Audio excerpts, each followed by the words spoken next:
Hey. Guess who's here? I'm in a different location, but I'm also not. This is actually just the living room. I hope I can be heard all right. It looks like I can be heard all right. It's a very, very interesting setup here.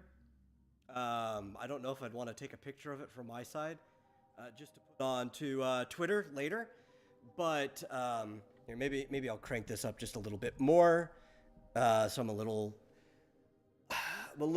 easier to hear without me having to shout. Though I definitely will be less clear because the gain is up higher, and I'm further away. But hey, yeah, this is the living room. I've got my laptop is acting as an encoder. It's a very odd setup, but basically I'm playing on the PlayStation. The PlayStation itself is plugged in through an HDMI to USB adapter on my computer, which is running directly into OBS as a source, like a webcam. So I technically have like two video sources or webcam-like things being encoded at the same time, though it doesn't look like it's over encoding my computer, so that's fine. And then I have my computer plugged into the TV as a second monitor, and then I have the entire field of view, the entire OBS output. Yeah, I guess the output with all the individual inputs. I have the whole OBS output projected as a full screen projection on the other TV. It probably would be smarter to only project the PlayStation, so that's taking up the entirety of the TV. But I also don't want to have an external device for chat or anything, and my laptop's pretty far away, so I can't exactly read the chat that's on that. So if I have the whole OBS put up, which actually, you know what, I should take a picture of this to post on like in the Discord or something later. There we go. But if I have the whole OBS up, then I can see the chat feed on the side. So I think that, yeah, that's the way to do it. But because this is being encoded like a webcam or through an HDMI encoder, there is a slight, sometimes unnoticeable delay, but slight delay between my input and when I see it. I don't think there's an actual delay. It's just when I can visually see it. But like I said, it's barely noticeable. You can see I'm going like up, down, up, down. Sometimes when we're moving, it's a little more prominent, but for a turn-based game, I think this should be perfectly fine.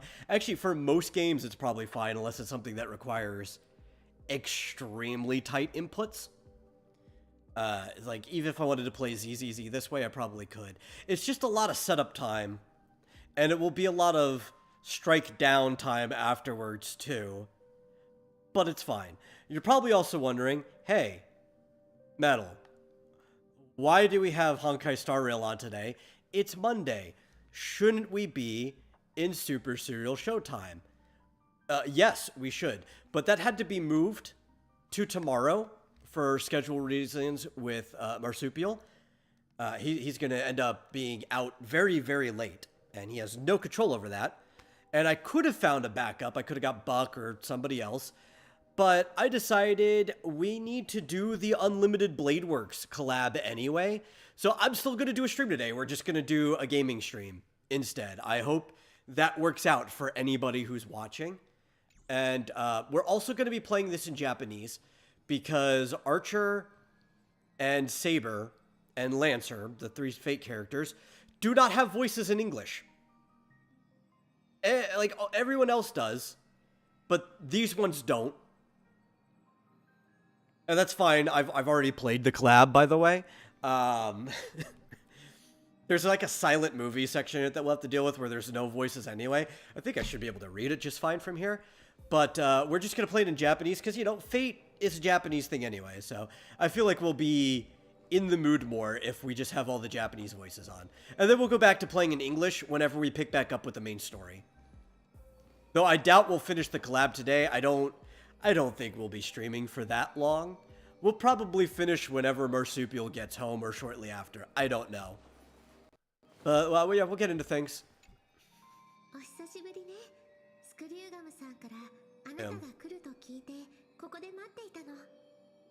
By the way, no, I'm not reading everything. You should be able to read that just fine yourself, okay? If it's important, I'll commentate on whatever they're saying. We'll talk, we'll have a good time, but I'm not the guy who's just gonna read everything that's on screen. But basically, they're setting this up because obviously we couldn't do something that's what's it called? We couldn't do something that's happening now in the present in the games because we're still in Amphorius. We're trapped inside this like cyclical simulation world. So to be able to do the collab, obviously this has to be a flashback that takes place like quite a while ago. But personally, I think that's fine. I kind of figured that's what it was going to be anyway.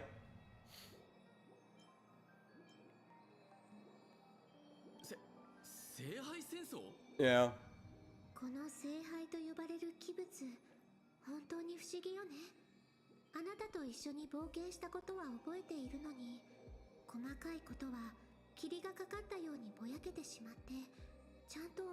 Apparently, a lot of people don't like this.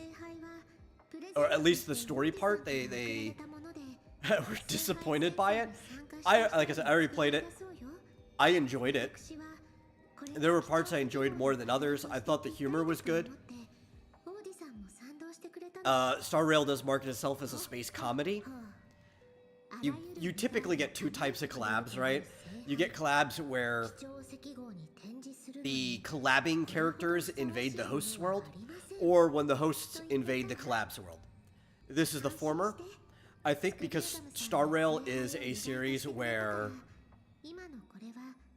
you, like, world trot, like you go from world to world. People were kind of expecting it more to be the latter, and I think that expectation was kind of fair. I didn't expect that to be, especially the more they talked about it, the more previews.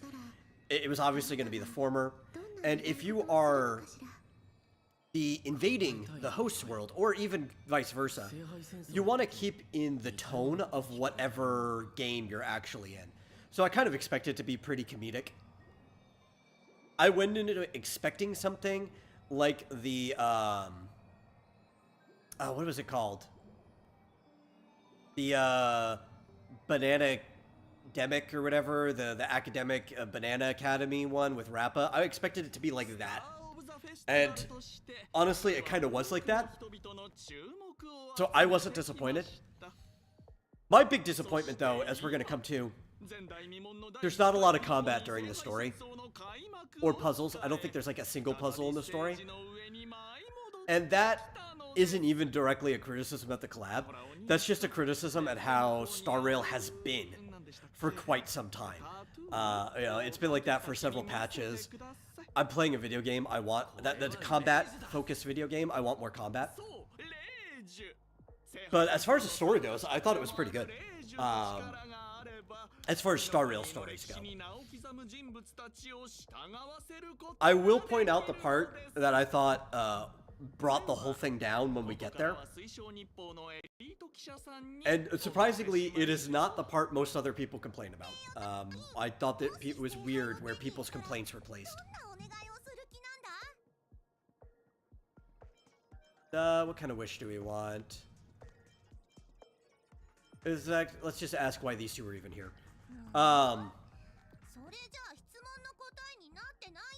What was I at? The things people were complaining about.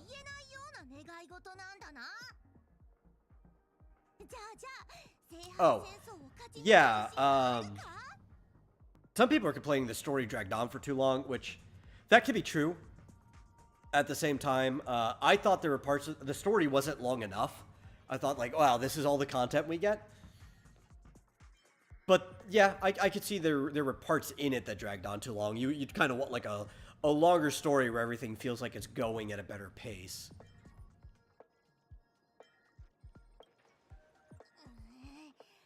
But, like, clearly, the reason they chose to do it this way is so they can minimize the number of collab characters that had to be involved. Because if we went too some type of Fate world, which it's an Unlimited Blade Works collab. That implies we go to Earth. There'd be way too much involved in that. Not that, like, you couldn't expect more from the billion-dollar company, sure. But, yeah, I don't know.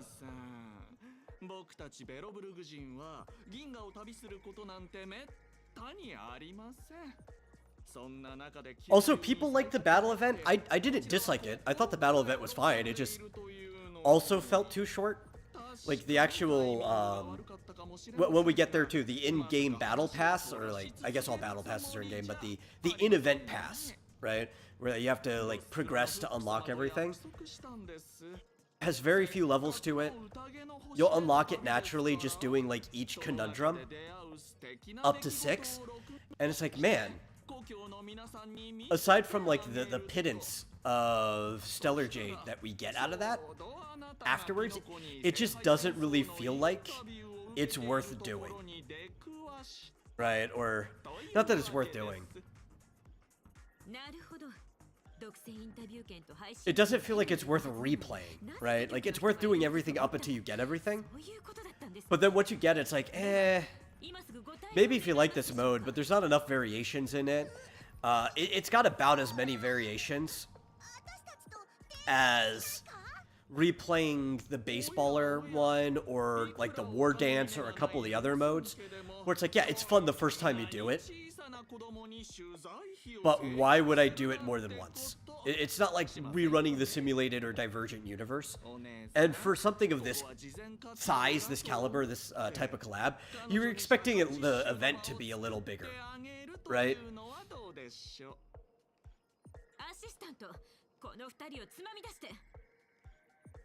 Things to do, like, though, like, I like seeing Sampo and Hook show up out of nowhere.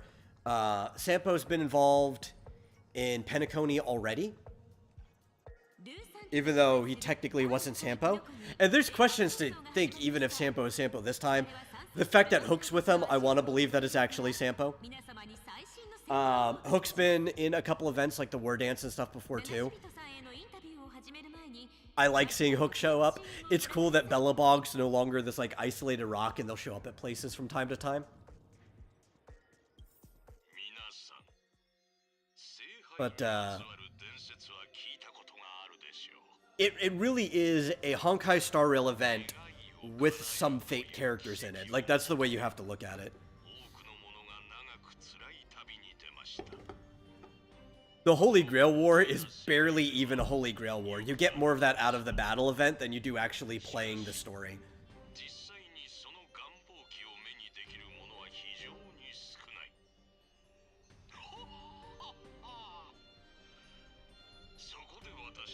Which actually, you know what? I don't think I actually shared this out at all.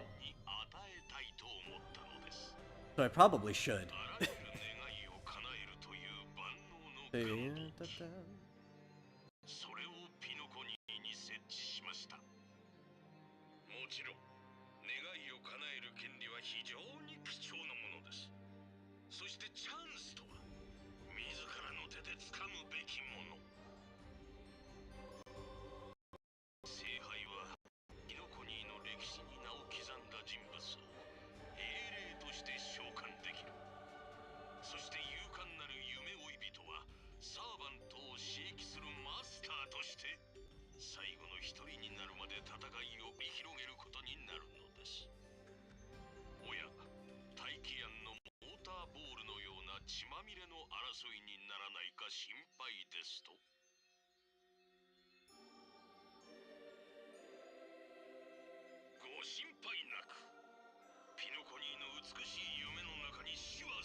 I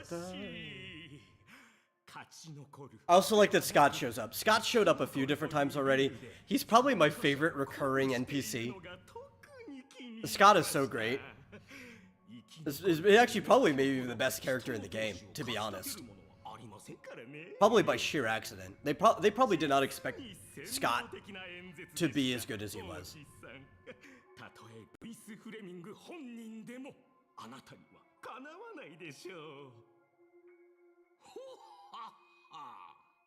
そんなに褒めても何も出ませんぞ。第一、私が君に求めているのは感情的価値ではありません。私はね、ただ君に全力で生き残ってもらいたいのですよ。オーディさんに評価していただけるのは光栄なことですが、私は取るに足らない小物、カンパニーの一社員に過ぎません。それに、あなたはカンパニーのことをよく思っていないのでしょう。それなのに。One last place to share it. 当然、ピノコニーの当主や株主たちにも招待状を送り、聖杯戦争への参加を呼びかけましたが、応じてくれた人もいれば、鼻で笑う人も。私が多くのリソースを割いて用意した宴をただの宣伝だと蔑む人もいました。裕福な生活が大物たちの英気を削いでしまったのでしょう。ですが小物は違います。スコート君、君の願いをもう一度聞かせてもらえますかな。はい、この私スコートの願いはカンパニーの初級 P45 になることです。ほっほっほっほ。なんとも浅ましい願いだ。君はダイヤモンドの大野と肩を並べたいと思ったことすらないのでしょうな。しかし宇宙の平和を望むなどというたわごとよりも地に足のついた願いの方が心を打つというもの。それでその聖杯というのは本当に私の願いを叶えてくれるのですか。もちろんですとも。その手の甲に刻まれた霊樹が君の参戦資格を証明している。それに君はすでにサーバントを召喚してその力を見たでしょう。そうは言いましても、ここはアイスクリームや酒瓶が喋ったり、楽器が自ら演奏を始めたりする無教じゃないですか。聖杯やら蘇った歴史上の人物やらが出てきても、正直そこまで不思議ではないというか。それより私が気になっているのは、仮に聖杯が本物だったとしたら、なぜそれを独占したりせずにわざわざこんな大会を企画したのかという。 I'll be real. The real reason we're listening to this in Japanese, it's not even because they're silent particularly. It's because like it won't be till next patch that they add in the Japanese voices for those characters specifically into the like English and other dubs. And I really just like hearing Saber scream Excalibur. That's the real thing. Or if we're playing, like, Archer was free. Archer's built enough that we could go through the story with him. Like, I don't want him to not say, I am the bone of my sword. You know? Like, that's the real experience. Why else would you get the characters otherwise?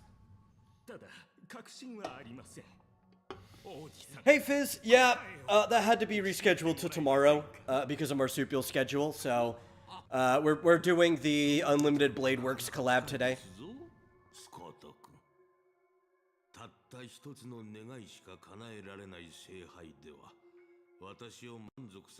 We're also chilling in the living room. That's why you know, I'm on the couch.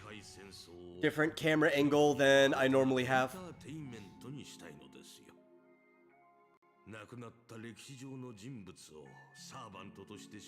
They're really nice couch too, like automatic recliners that I actually can't use right now because there's a table blocking it. Cup holders, storage.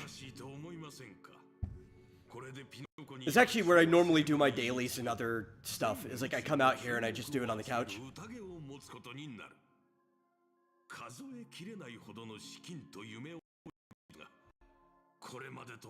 Everything's rescheduled? Maybe? I think I still have Game Central Junction for Thursday this week. The problem is, like, we just don't know the schedule week by week. So we try to hit the actual set Monday, Thursday schedule. But sometimes the thing that we're supposed to do on Wednesday gets moved to Thursday, so we then have to move Game Central Junction to Friday. I don't have total control over this. So, yeah, it just is what it is. If we were going to do Super Serial Showtime today, I would have been doing this tomorrow instead. So I just kind of swapped them around.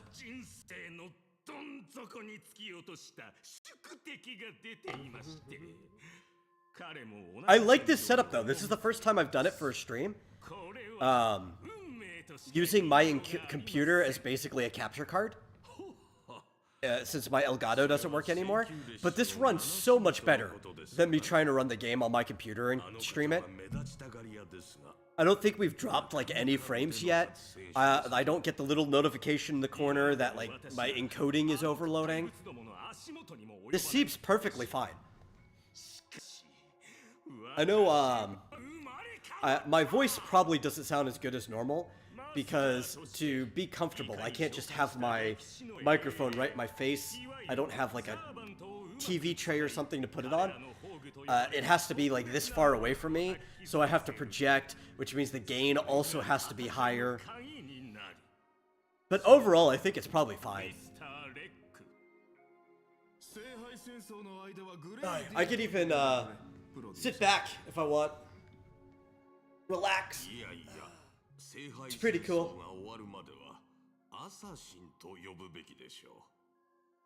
And since I have access to the PlayStation as a streaming device, or a device to play games on, I think we might just stream some other random games that we have on here. There are plenty. Let's see.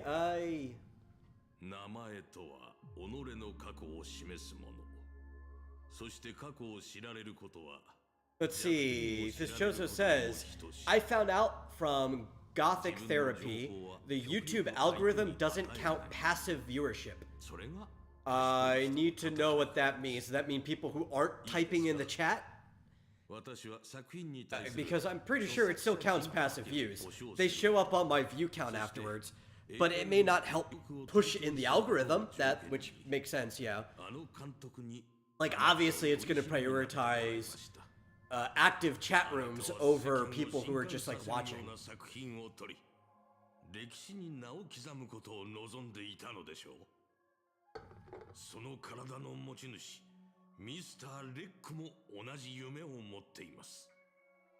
Yeah, people who don't comment or like.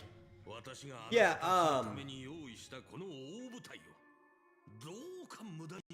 I guess, yeah. Well, I doubt the weight has changed that much. Views have always been counted less than engagement, which is liking and commenting, for years now. Like, it's been like that forever. And the weight gets rebalanced every so often. But it's going to prioritize a channel where the engagement is closer to the number of views, proportionately, right? So if you get like 1 million views, but only 0.01% of your views are also commenting and liking, that's actually a sign that you're probably botting for views, so they shouldn't be pushing that. While if you only get 100 views, but 75% of the people commented or liked, that's going to show high engagement, so you're going to be pushed in the algorithm. That's kind of fundamentally how YouTube has worked for a really long time.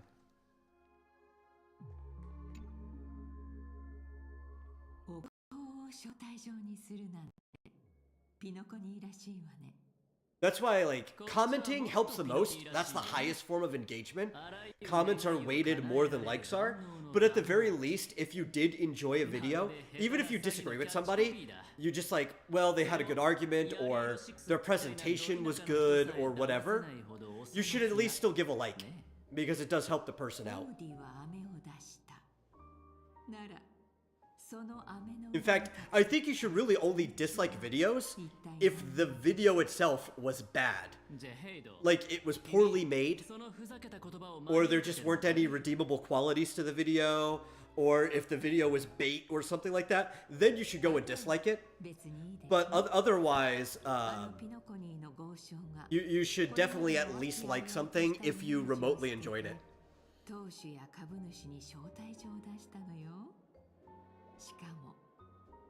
See, nobody comments on your videos unless it's drama I have with somebody in real life. That's sad. Yeah, I usually don't like to comment on a video unless I have something to say. But you know what? I'll keep that in mind. I'll at least drop an emoji as a comment afterwards, so at least it helps out with the algorithm. Most of the time, I just don't really have anything to say.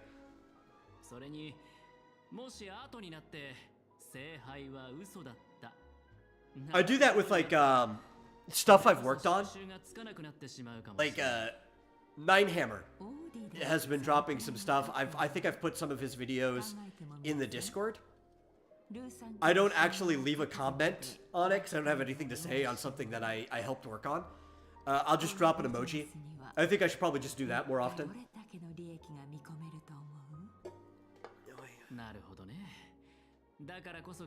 Because, you know, it still counts as a comment. It's not any different for the algorithm.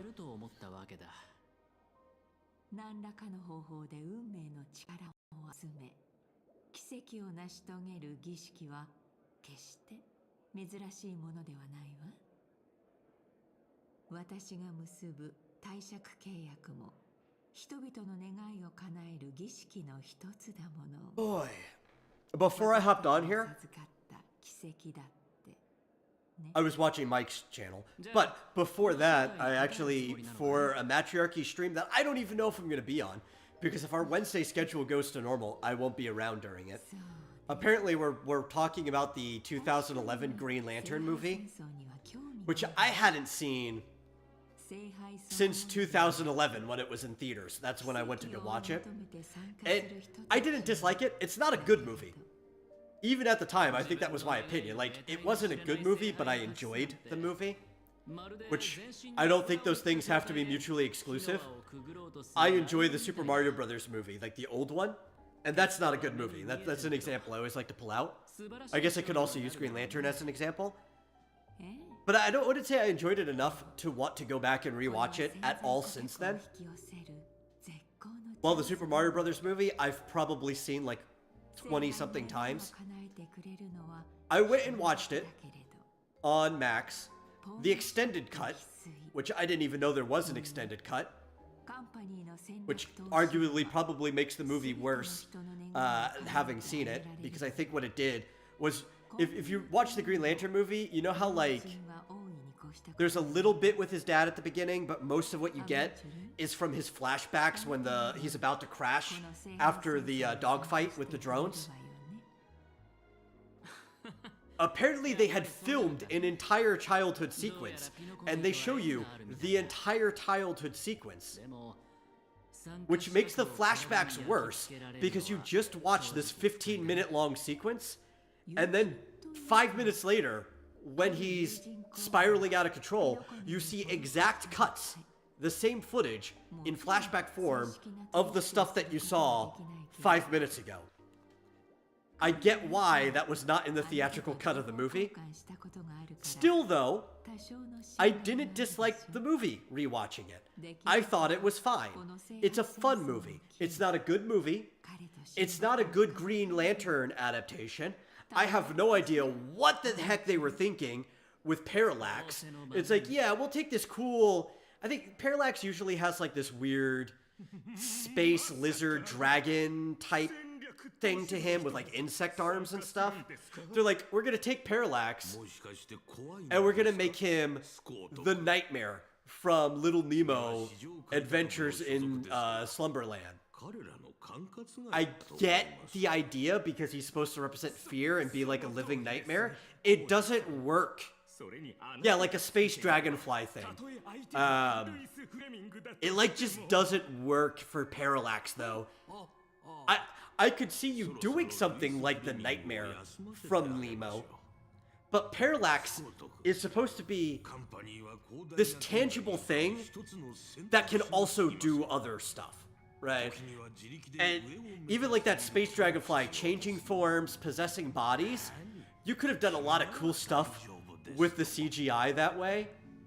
I really just don't know what they were thinking with Parallax. Aside from that though, if you're not a fan of Green Lantern from the comics, like myself, also hey Rick, I like Hal Jordan as a character. I like a couple of the Green Lanterns as a character. I've never read a Green Lantern comic I enjoy.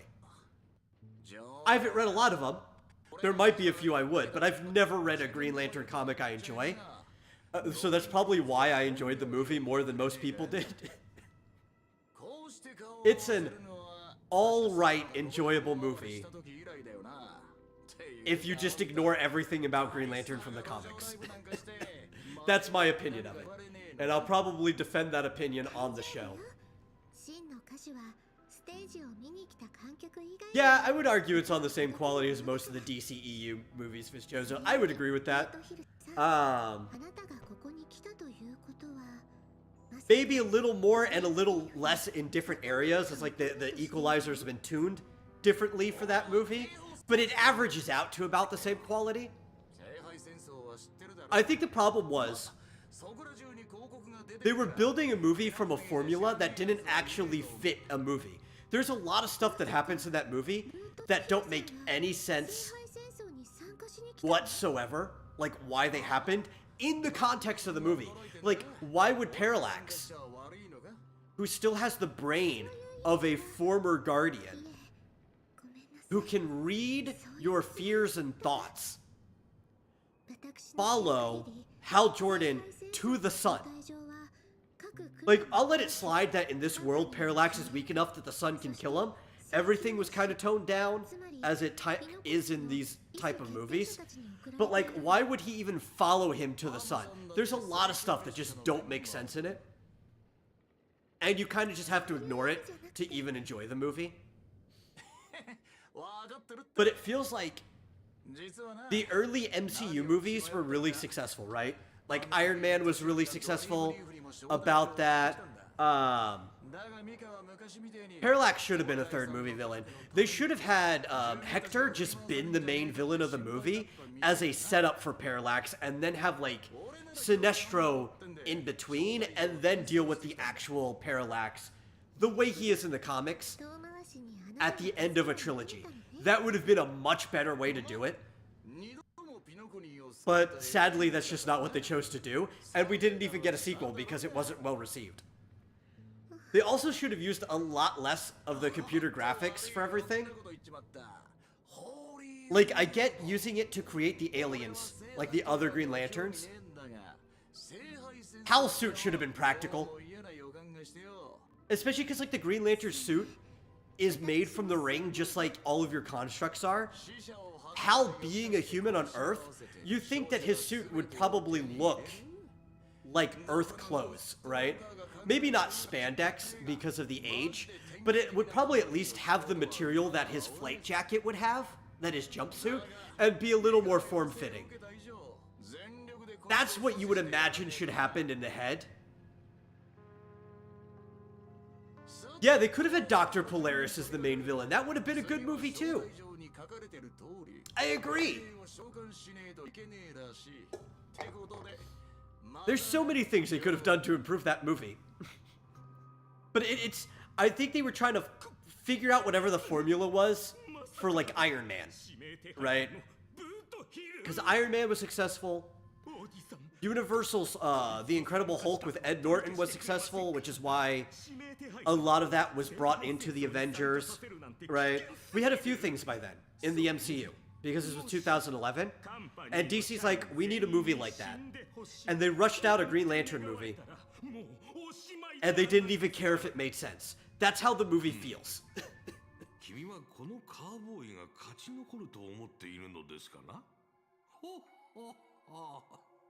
But honestly, I think Ryan Reynolds was a fine Hal Jordan, at least from some of the interpretations I've read in the comics, you know? I'm glad he's not Hal anymore. I think he's better as somebody like Deadpool or whatever, but for what they were doing, he was a fine Hal Jordan. I could think of some better people to be Hal Jordan even at the time. But I don't think there's a problem with that.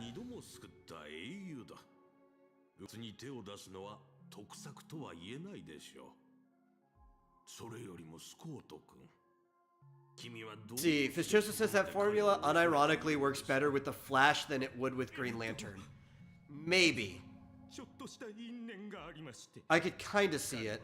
I feel like that formula would work better with a Green Arrow movie if you played Ollie the way he's supposed to be.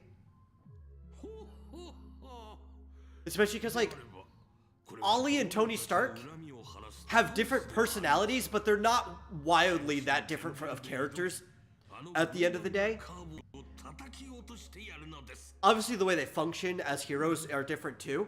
But there's a lot of overlap where I feel like you could take the Iron Man formula specifically and probably just slap it onto the Green Lantern and make a movie work. And you can make it very comedic because Ollie's a very comedic character. I could see it working with Flash. I could see it working with Wally more than Barry. But I could see that formula working with other Green Lanterns. Like if you actually made a Guy Gardner film, I think it'd be fine. Actually, I think it could borderline work if you ignore the Lantern Corps and go with like an Alan Scott film. In fact, I think Alan Scott would be more fun than actually dealing with any of the other Green Lanterns. But yeah, they do kind of just need to stick with a singular, just a singular villain. Because even with this one, right, with Parallax, they're kind of doing like this two villain thing there, where technically both villains are Parallax in a way, because Parallax is manipulating the other guy and getting him to do fear things, but it just really isn't working.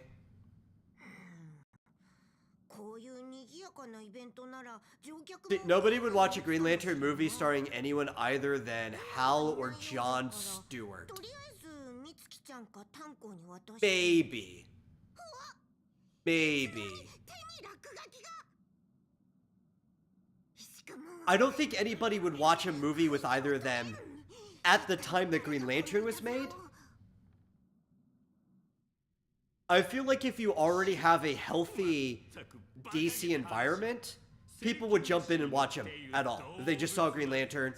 Like, most people don't even know the identity of Green Lantern, right? I think more people do now because of the cartoon that was made, also because of that movie. But as a character, his personal life isn't as widely known as other ones. People just know who Green Lantern is. I feel like you could probably get away with it. And, yeah, Joshua points out, Batman Begin did have multiple villains. And more than one, it's Scarecrow and Ra's al Ghul. Though, at the same time, as successful as that was, I like that one the most. Out of all three of the Dark Knight trilogy, most people look down on Batman Begins. They don't think it's as good of a movie as the other ones. But all of the Dark Knight movies had more than one villain in it, right? Because even the second one had Joker and Two-Face. And you could say they were operating as a singular villain. Because Catwoman wasn't a villain. She was more of a secondary hero or a sidekick in that. Bane and Talia al Ghul were kind of a singular villain. Like, they were operating together. 私たちを狙うだろ Rick says he'd watch a Kyle Rayner Green Lantern movie. I don't like Kyle Rayner as a character. I'll be honest. I don't dislike him either. Kyle Rayner could just not exist and I'd be fine with it. To me, he's like the most bland and most nothing Green Lantern out of all of them. And I think it's mostly because of Kyle Rayner, who is the Green Lantern I've read the most comics for, why I've never read a Green Lantern comic I like.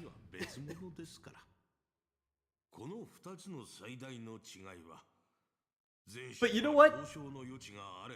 If they made a movie, odds are they'd probably improve his character. 優先的に個人的な恨みに対処する Apparently Kyle is Rick's favorite Green Lantern. That's fine. It's fine to have your favorite. He's my least favorite. I dislike him. Or I don't actually dislike him. I don't dislike any of the Lanterns enough. You know? Like, I don't feel that strongly about any of the Lanterns. But I probably would even say, what's her name? Jennifer Cruz or Jessica Cruz? The one who was part of the buddy cop that a lot of people dislike. I don't even dislike her more than I Kyle Rayner. 先手を取るなら相手の動きを把握するだけでは足りない。台本があっても撮影を始めなければ意味がないのと同じさ。プロデューサー忘れないでくれ。あなたが最も嫌っているあの七死人が今まさにサーバント召喚の儀式を準備していることを。But see, that's the thing too. And I started the conversation saying this. I am not somebody whose opinion you should go for towards the Green Lanterns because I just don't care about them enough. Obviously, they're very popular characters. The comics have sold well enough. Shoot, for a time when like Ethan and Jeff Johns were working on it together, they were selling as well as Flash comics were. I'm not going to hate on the Green Lanterns. They are just not my cup of tea, never have been.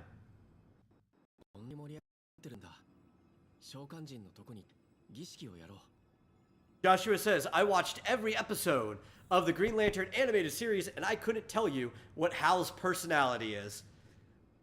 I've seen, I don't know, maybe 16 total episodes of that series, out of order, at random. And, I don't know if his personality was portrayed very well in it, because Hal Jordan is supposed to just be like that Maverick character. That type of, like, boldly just jump into things. The guy who, like, act first, ask questions later type dude, right? He's supposed to be like a hotshot, slick talker. I don't think his personality was put very well in that cartoon. That cartoon kind of made him almost like Buzz Lightyear.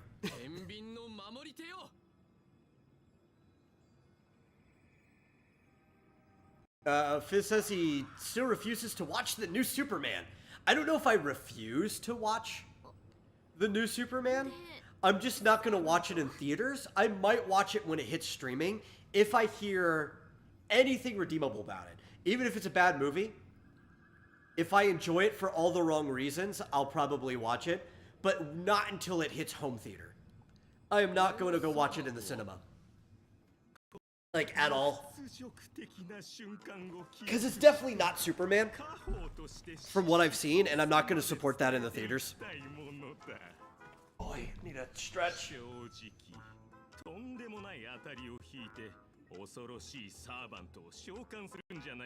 See, Joshua says he preferred the side characters, Aya and Razor. I'm trying to remember. Was Aya the AI? It's been a long time since I've seen it, and like I said, I only saw some random episodes out of order. So I'm trying to remember like who the characters were. I remember at one point like the ship's AI came to life and had like a physical form or something. Yeah.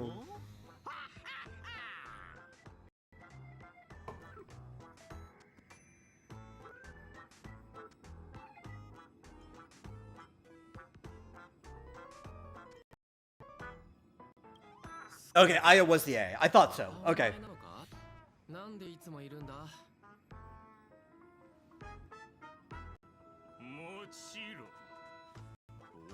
It was the Robot Girl and the Red Lantern. Okay, yeah, I remember those characters. They did appear in at least some of the episodes that I've seen of that series. That show had to do good though, right? Because it went on for several years. Was it like 5 seasons or something, or?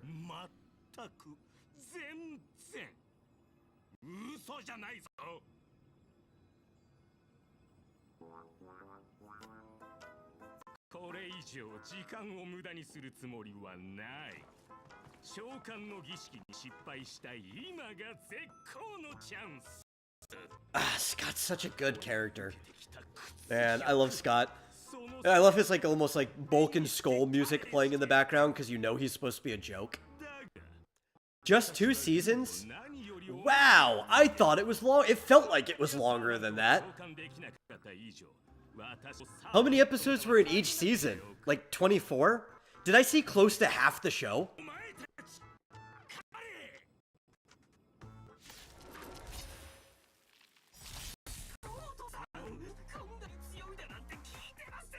Okay, oh, it was just 1 season. Oh my god. I've probably seen most of the show then. I thought it was way longer than that, and I just caught, like, the number of episodes I did at random. Oh, okay. Yeah, so we do have Archer here. You see, he's in the corner, so we do have, he's free. If you play Star Rail right now, they just give you Archer for free, which is cool.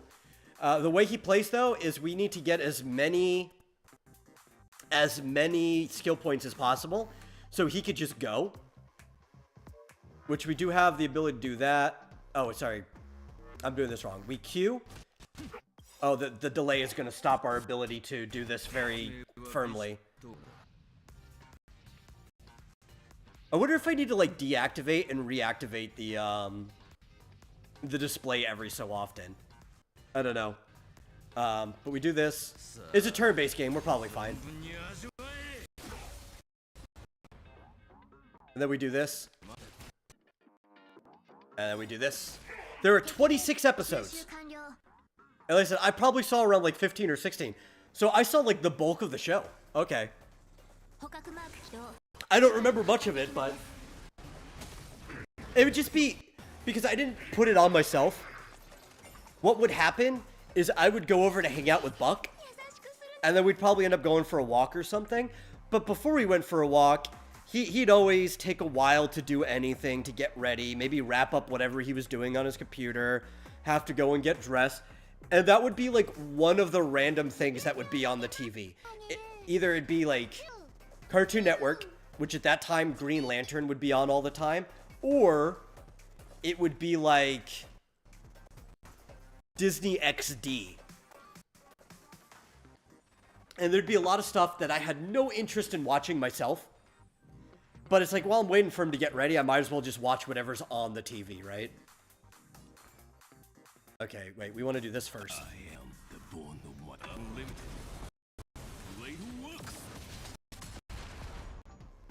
Mostly because I want the... Oh my god, that's not what I wanted to do. I hit the wrong button. Oh well. Let's just see what we end up doing to him with all of these. So the Archer uses 2 skill points every single time he fires. But he just gets to keep firing until you're out of skill points. Which is great.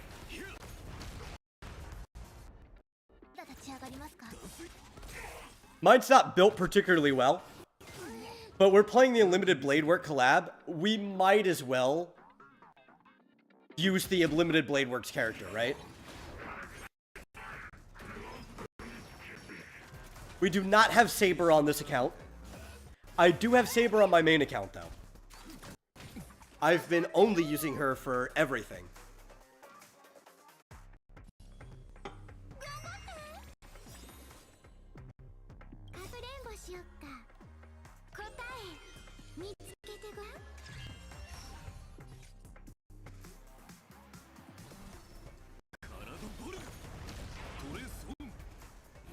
Actually, you know what? Next time I have ult, which should be right now, we're gonna let him play it through. I am the bone of my soul. Steel is my body, and Fire is my blood. I have created over 1,000 blades, unknown to death. Also, it's dark in here. I'm gonna go turn on the light. Have withstood pain to create many weapons. And will never hold anything. There we go. So, That should be more than enough. unlimited blade looks. See, if his chosen says I'm pushing myself for multiple 3D projects. Expect to see another animation this month. Cool. I love to see people working on stuff. まだ立ち上がりますか。敵データ収集完了。捕獲マーク起動。愉快な反撃の時間です。 Oh my god, you're still alive? This is just proof that I need to farm nothing but stuff for Archer. 優しくするね。動じないで。 We don't need a lot, actually. Because we're gonna kill him right here.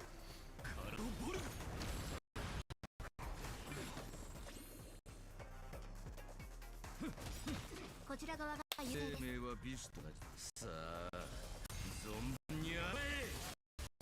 Please don't die. Cool. Aw, darn it. I was trying to heal. ポンコツどもめ。思った以上に使えないな。ここは一時 If I got Gallagher's ult off faster before Pela's turn came up, I could have healed. It's, I'm gonna have to, like, predict when the ult's gonna be ready, just because of the slight delay.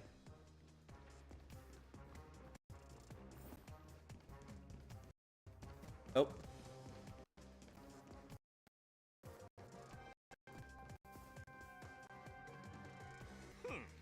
まさか追いかけてくるとは残念だが、お前の聖杯戦争はここで終わりだ。目標が罠にかかった。いつでも OK だプロデューサー。しぶきの上がるスペースラントコメディアクション。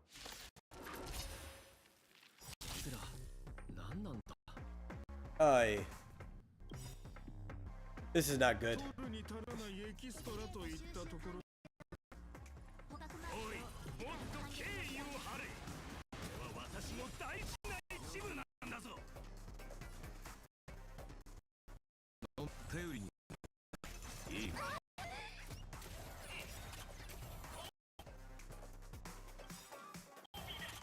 くれんぼしよっか。答え見つけてごらん。 Okay, so Fitzjoseph says, still haven't seen the most recent live-action Batman movie. It looked worse than the James Gunn Superman. I would agree with that. It looks pretty bad.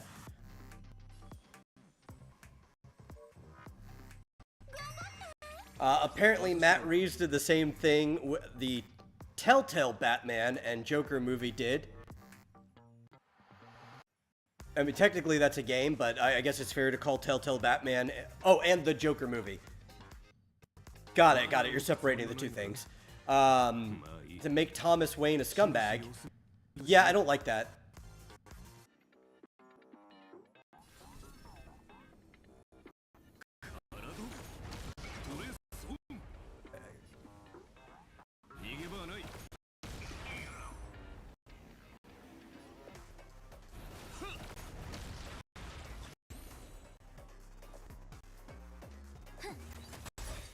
程度か。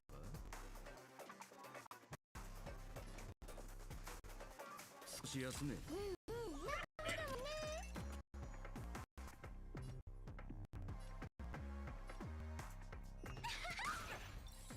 Yeah, I don't know. I mean, the comics have done stuff like that before, though I think it was, when Batman did the time traveling stuff, it was, his mother that took out the hit on the father, right? And she got caught up in it. I really dislike it anytime anybody does stuff like that. I just don't think it's cool.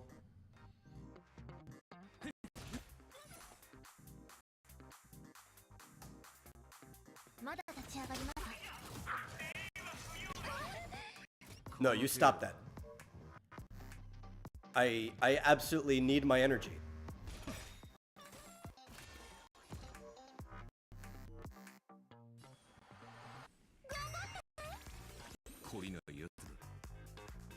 Uh...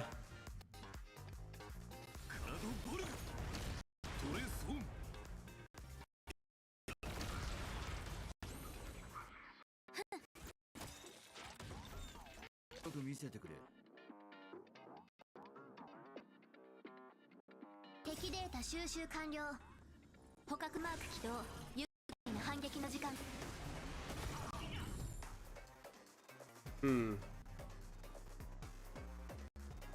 One of these guys is gonna hurt us. So I'll choose you.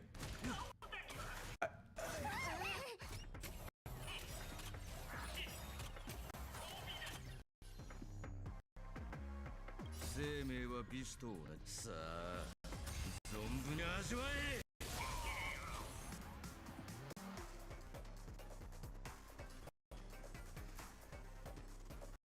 かくれんぼしよっか。答え見つけてごらん。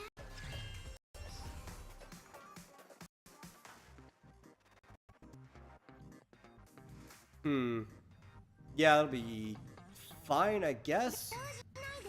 私の番か。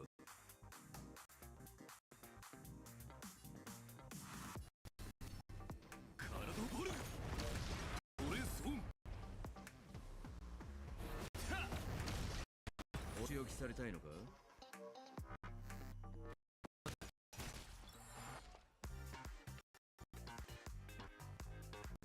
I don't know if my Sparkle has enough energy regen. Or enough speed. I think a lot of these characters just need more speed in general. I was having an easier time on my other account. Who, doesn't even have Sparkle on it. Like using Anya. この程度か。敵データ収集完了。捕獲マーク起動。愉快な反撃の時間です。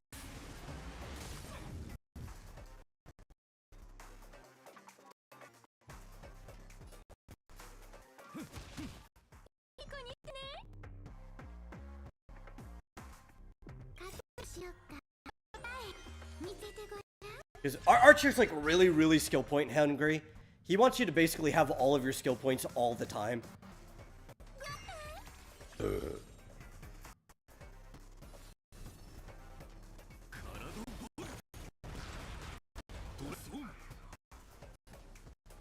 He also gets stronger the more you fire. Up to like your third shot or whatever. I am the bone of my soul. Steel is my body, and fire is my blood. I have created over 1,000 blades, unknown to death, unknown to life. Have withstood pain to create many weapons. Yet, those hands will never hold anything. So, as I play, unlimited, like works.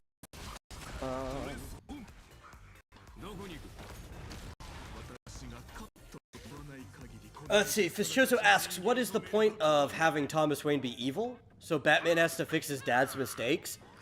I guess, but like, the problem is most of the time Bruce doesn't even know. And it's something that has to be unearthed later, and it doesn't... I don't know, I don't think it ever works. I do think it's probably to give Bruce some type of guilt that he shouldn't have. よく見とけ。こういう時はこうするんだ。こういう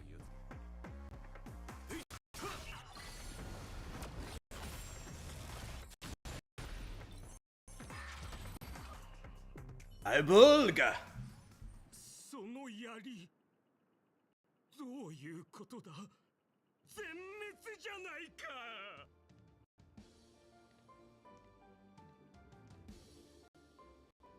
Again, the Lancer comes walking up looking like a Kingdom Hearts character. 召喚したサーバントか。アサシン、早くなんとかしろ。邪魔が入ったようだ。プロデューサー、正面から戦うのは私の得意分野ではない。こいつは明らかに。 Like, tell me, Lancer right there, if anybody who's played Kingdom Hearts, does it just look like how Squall from Final Fantasy VIII was redesigned to look like in Kingdom Hearts? Except with, like, Lancer's blue hair. マスターまで霊体化させやがったか。アサシンってクラスはどうにもいけすかね。 And also, instead of zippers, he's got buttons. That's like the big difference there.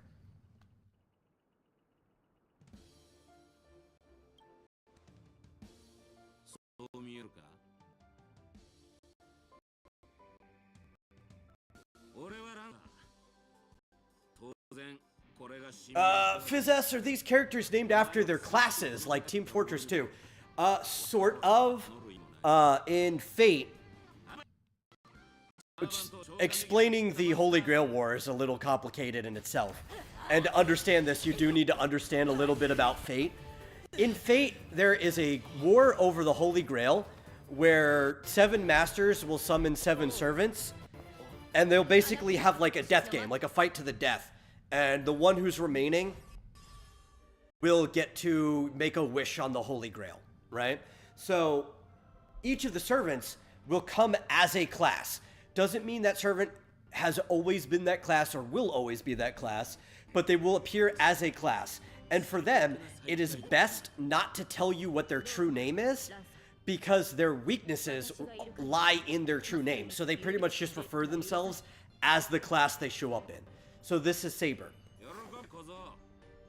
Both of these characters' actual names are Lancer is Cuchulainn, or Colin's Hound, from the Ulster cycle of the Irish mythology. And Saber is King Arthur, who is actually a woman in this world, and her name is Artoria. But there's also, it's more complicated than that. There's cycles. There have been many King Arthurs because there's been many histories to Earth. Some of them, I think, have actually been guys. Some of them have been girls. Fate has one of the hardest cosmologies to grasp if you want to jump into it. Yeah. Yeah, it is kind of because of smut. The original visual novel was very much an eroji.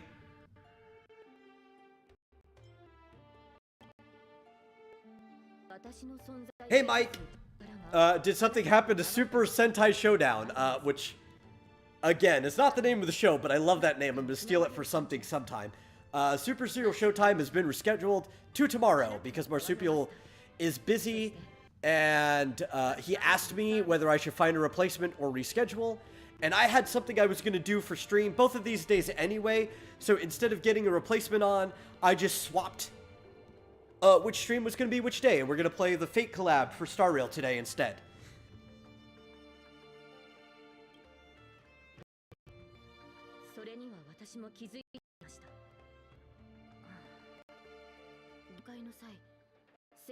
Do you seek the Holy Grail?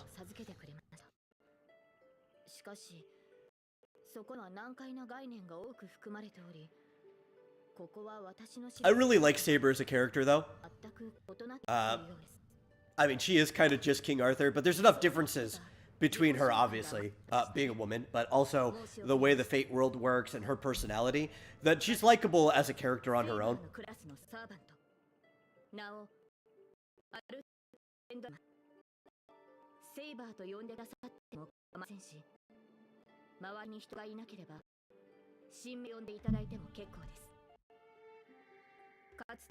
Let's see. Vishosa says, whenever you gender swap something, be it America or Japan, it is always male to female and never the other way around. Well, that's not always true, but yeah, that is almost a rule of thumb. Like, more often than not, that's probably right. And one of the main reasons for that, though, is that there's like this implied rule of conserving beauty. You can make the world more beautiful, but you can't make it less, right? So we add more women to the world. Most of the creators find women beautiful. That's the main reason for it.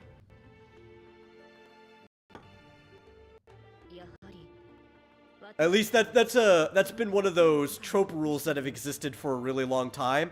Whether it's actually true or not, it's unknown, but it's the explanation that people give for it, because it's kind of already existed in that state. Hoyo, though, has actually gender swapped some of their characters from previous games to men as well, where they Hoyoverse has this thing called isotopes, right? Or that's what they call them. Isotopes are basically the same as like otherworld variants of characters that might be like how Marvel does it, you know, how there's other Peter Parkers out there. And there are a few cases of some of their older characters where their isotopes are guys. One of the main characters of this last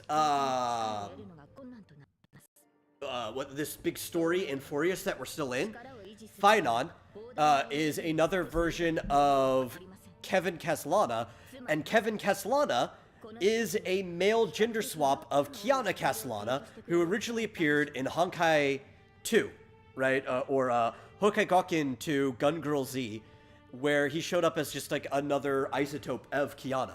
So they actually break this rule themselves. More often than not, though, if they take a real-world character, they probably will become a woman. There are a lot of characters in the Honkai universe where it's like Einstein is a chick, Tesla's a chick. Part of that was just because of the way their older games worked, where they were pretty much just selling women. And it wasn't till Genshin that they started having guys as main characters in the game.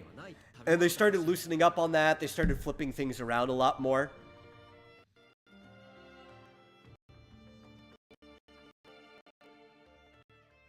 Rick also puts out, in the gender swap universe of DC, they did female to male. Yeah, because every single main character got a gender swap, no matter what. So, like, Wonder Woman has a guy version. Catwoman has a guy version. All of them. I believe that is Universe Earth 11? I think that's Earth 11. If I recall.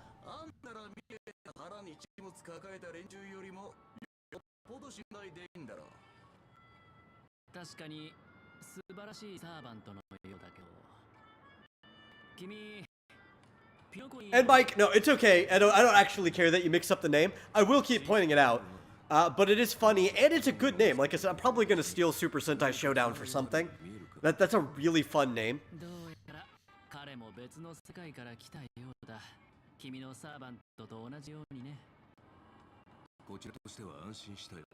It's also, much like Super Serial Showtime, triple S, which is the highest rating you can kind of give to anything, so, according to Devil May Cry.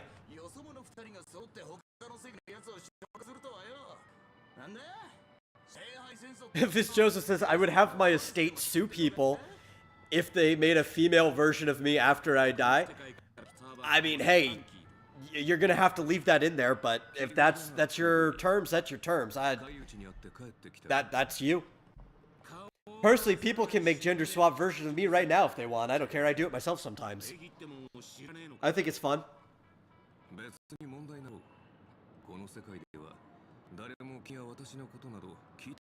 In X Dynamis Chaos, of the 4 acts, the Metal spends all of Act 2 as a woman. Just because that's part of the theme of Chaos. You really aren't supposed to be able to predict what's going to happen. Don't worry, he gets better, though.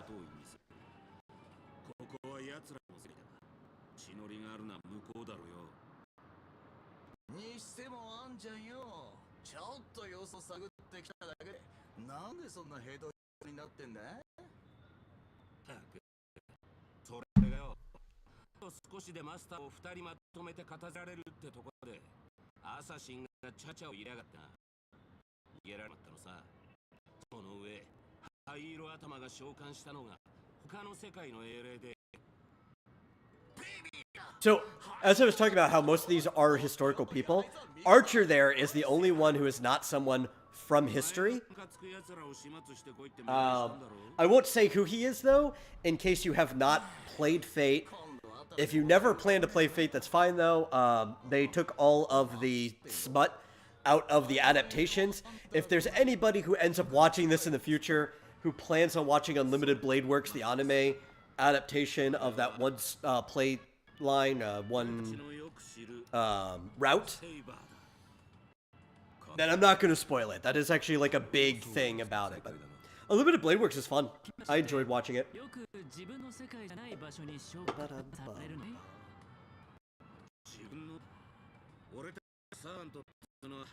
ほとんどの場合、自分のじゃねえ境遇に身を置くもんだ。時代、国、戦争、すべて他の誰かのもんだろう。 See, Rick comes in to verify in the post-Infinite Crisis multiverse, it is Earth 11. I thought so. Yeah, like within like the New 52 and everything, it's been Earth 11.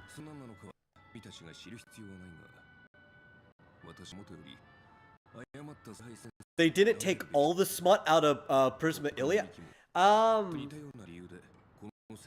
There is no smut about Ilia in Unlimited Blade Works. The closest thing to the smut that was still in there, which they took all sex out of it, there is the torture scene with Saber when Castor uses her break the rules dagger. That's her noble phantasm. I can't remember the name of it, but its power is that it gets to break the rules. Really stupid dagger, to be honest. Like that, why does that even exist? But when she uses it to take Saber and have her own servant, even as a servant, she does try to break Saber because Saber is will strong and she refuses to kill her old master. Oh, that's the name of one of the anime. I didn't know. I haven't seen all the anime. I've played the original game a long-ass time ago, like when it was new. Or it wasn't brand new. I was probably like 2 or 3 years after somebody had translated into English. But I'd played that. And then recently I watched Unlimited Blade Works to prepare myself for this collab. I do want to go through and watch the other stuff though, because I do know quite a bit about Fate. I just haven't experienced too much of it. Like I want to watch the Fate Zero anime. I hear that one's pretty good. I'll probably just end up going through all of them eventually. I'm just currently watching too many things. Like I need to watch Panty Stocking and Garter Belt Part 2, which different English cast altogether. The old cast gone. Just kind of neat. That's on Prime. I'll probably watch that soon. I want to watch City. City looks pretty good. I've seen some clips from it. Which is kind of, it's probably Kodomo. I would probably fall under that. It's cartoony. It's definitely for a slightly younger audience. It's very pretty though. I like the way the illustrations and the animation looks. So that's probably why I'm going to jump into it. I've never read the source material, so I couldn't say much about it other than that. I need to catch up on Fire Force. I'm still watching that. But it's also still running.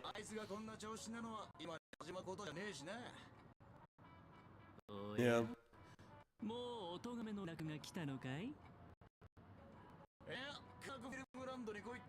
I'm excited to watch Panty and Stocking. I loved season 1. I thought it was hilarious. So I'm gonna be really, really excited to watch part 2. Which they're calling it, I believe they're calling it New Panty and Stocking, not part 2.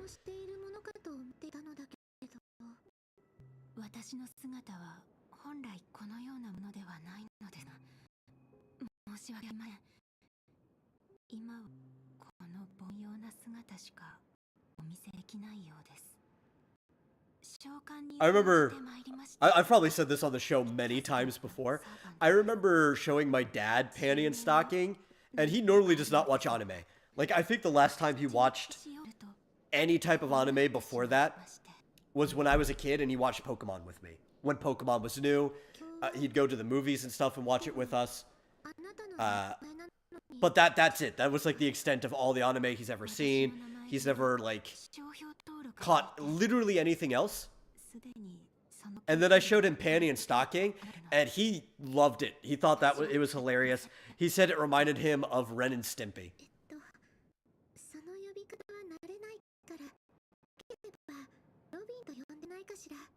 See, Fischosa says Panty and Stocking is like watching Drawn Together. Not really funny. It's just trying to be crass and cruel and desperate for the audience to laugh. Well, again, that's going to be an opinion. Humor is completely subjective, and I think it's hilarious. Drawn Together was funny too, so I don't know. I don't think it's as funny as Panty and Stocking. It's like a little lower, but humor's always going to be subjective. What you find funny, other people may not, and vice versa. Like, based on the stuff you say you laugh at, Fizchozo, I don't think we have any crossover in our sense of humor at all. And that's fine. You know, that's just how individuals are going to be.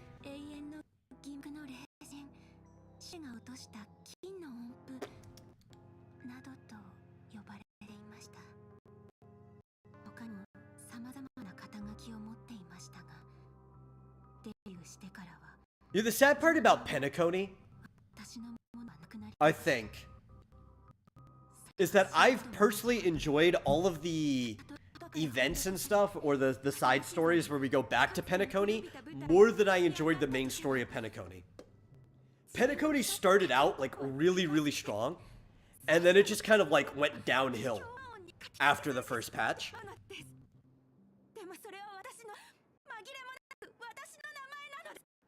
It's a really cool place. I like the environment of being in this, like, dream matrix resort where everybody just kind of enters a pod and they get to explore this almost like Roaring 20s style America where anything can happen and you just take a vacation there for a bit. But man, did I just dislike what they did at the end of the story. I don't think the idea was even that good. It was kind of just ripping off a story that was done in Honkai Impact 3rd way better. The philosophy for the main villain just wasn't very good either, which made me dislike Sunday as a character.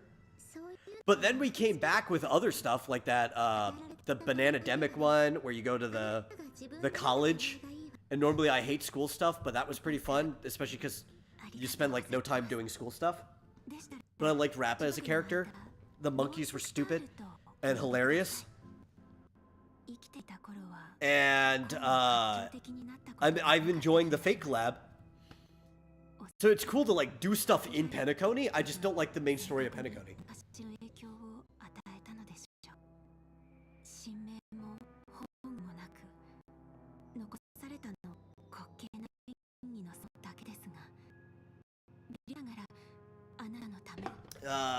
Fizchoso thinks it would be a cool, like an amazing story idea. If Wonder Woman were to have a male son, it would bring many story opportunities. I guess. I don't care. That doesn't sound like it'd be interesting for Wonder Woman, but also at the same time, nothing really sounds like to be interesting for Wonder Woman. Maybe to have multiple sons. To me, I think Wonder Woman's story should end. Right? Like, she's a character that would work way better if she wasn't like one of these endless ongoing icons of a character. If she had her story, if she settled down with, what was his name? Trevor, I think?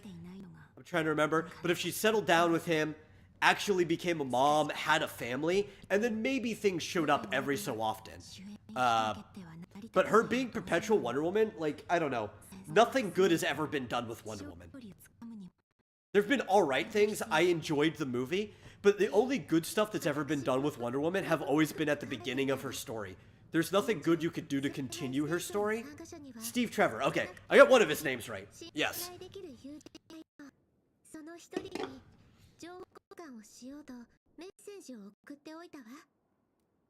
But yeah, like, everything interesting about Wonder Woman is the beginning of her journey. Every time you go past that, she just becomes uninteresting as a character.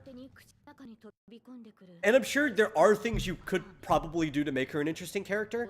But the question is, if every single time anybody's ever done something with the character, they've struggled to make something good, maybe the problem is also with the character.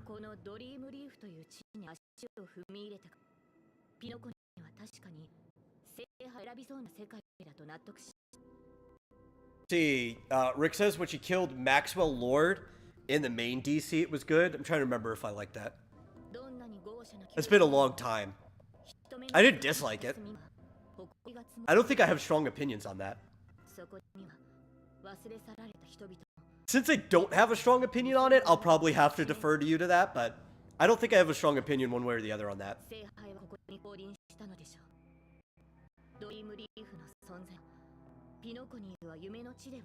Like, he definitely deserved it. I'm not going to argue against that. Like, in that storyline, he definitely deserved it.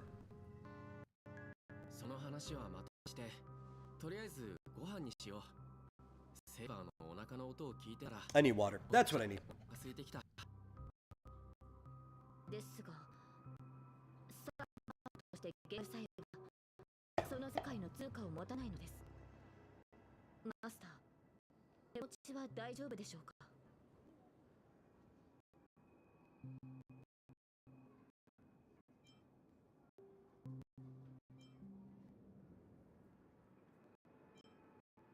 See, Superman was under his control and then she killed him.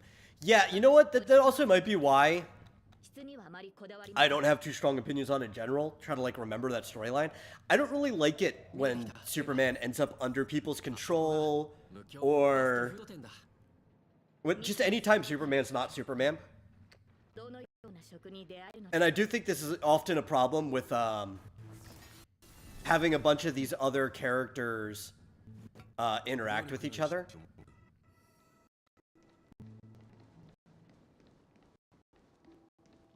And a lot of these characters honestly should just stay separate. They should just not interact. It just doesn't work. Every time Superman deals with anyone, you have to actually, like, use Superman's power against everyone else. Right? Like, oh my god.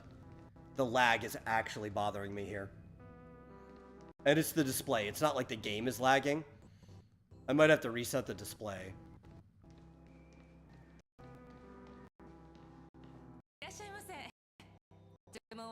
Yeah, but it's like Justice League War. Hated it. I like the movie in general, but I hate the fact that, like, they take over Superman. Thankfully, he doesn't, like, end up doing anything with it, but, like, the idea is, like, we have to shelve Superman, because if we don't shelve Superman, he solves the problem. That's another reason why Superman ends up under people's control a lot. It's like, well, if Superman is on the good side, he just solves the problem. It's like, well, maybe Superman just shouldn't be working with other people if you want to keep things interesting.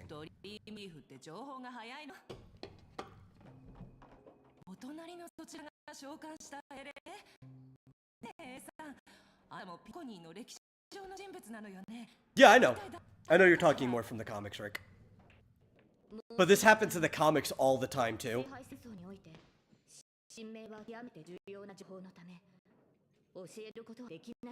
Like, speaking of Green Lantern, there was a time where Parallax took over Superman. I thought that was stupid. Like, I get it, Superman kind of let him, but still, I thought that whole thing was stupid.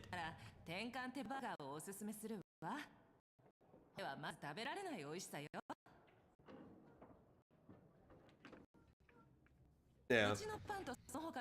Joshua says Wonder Woman having a son would create conflict because he probably wouldn't be allowed on Paradise Island since they hate men. If they still don't allow men on the island, I don't know. Yeah, but I honestly, I don't think Wonder Woman's story should ever bring her back there. Like, it makes sense for Wonder Woman just to settle down in America.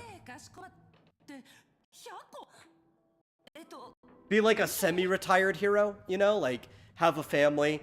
If something grave comes up, she'll like run out because she needs to protect the planet for her family. I think you could probably do some interesting storylines with that, but I don't know. It's hard to work with anything with Wonder Woman that would actually be interesting and not just stupid.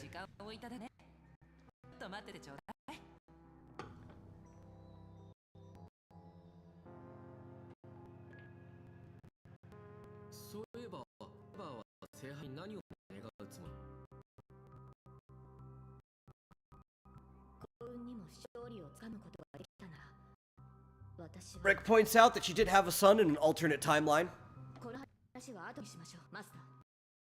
サーバントが光ってきています。転換手羽バーガーを2つ、それから通水を2本、ポツガールさん、これでいいかしら。 I like that they ordered 100 burgers when they showed up here. Very, very based. If I was in a dreamscape, I probably too would order 100 burgers.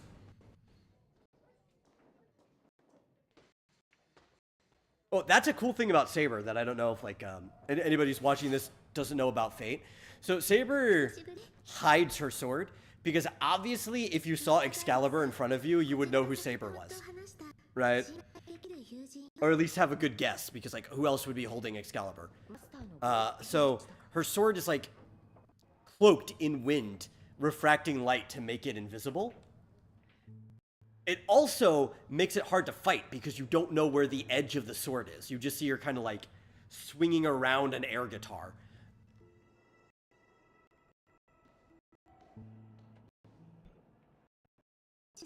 こちらのお二人のお題は私が持つわ。それから静かに食事ができるよう手配お願いできないかしら。 See, they're trying to make her a more interesting character in the Absolute Comics by giving her a Buster Sword. Well, okay, you know what? I have to say, even with my complaints as Wonder Woman, you make almost any character more interesting giving them a Buster Sword, even if it makes sense for them to have one or not. So I'll concede to that. Einbrick got Archer, Saber, and their light cones. I'll work on them when I have more time, methinks. Cool. I have both of them on my main account. Obviously, I've got Archer for free on this one. I'm going for Saber's light cone right now. And realistically speaking, I'll probably get Archers in the process because I'll probably end up hitting the 200 pulls. Mm-hmm.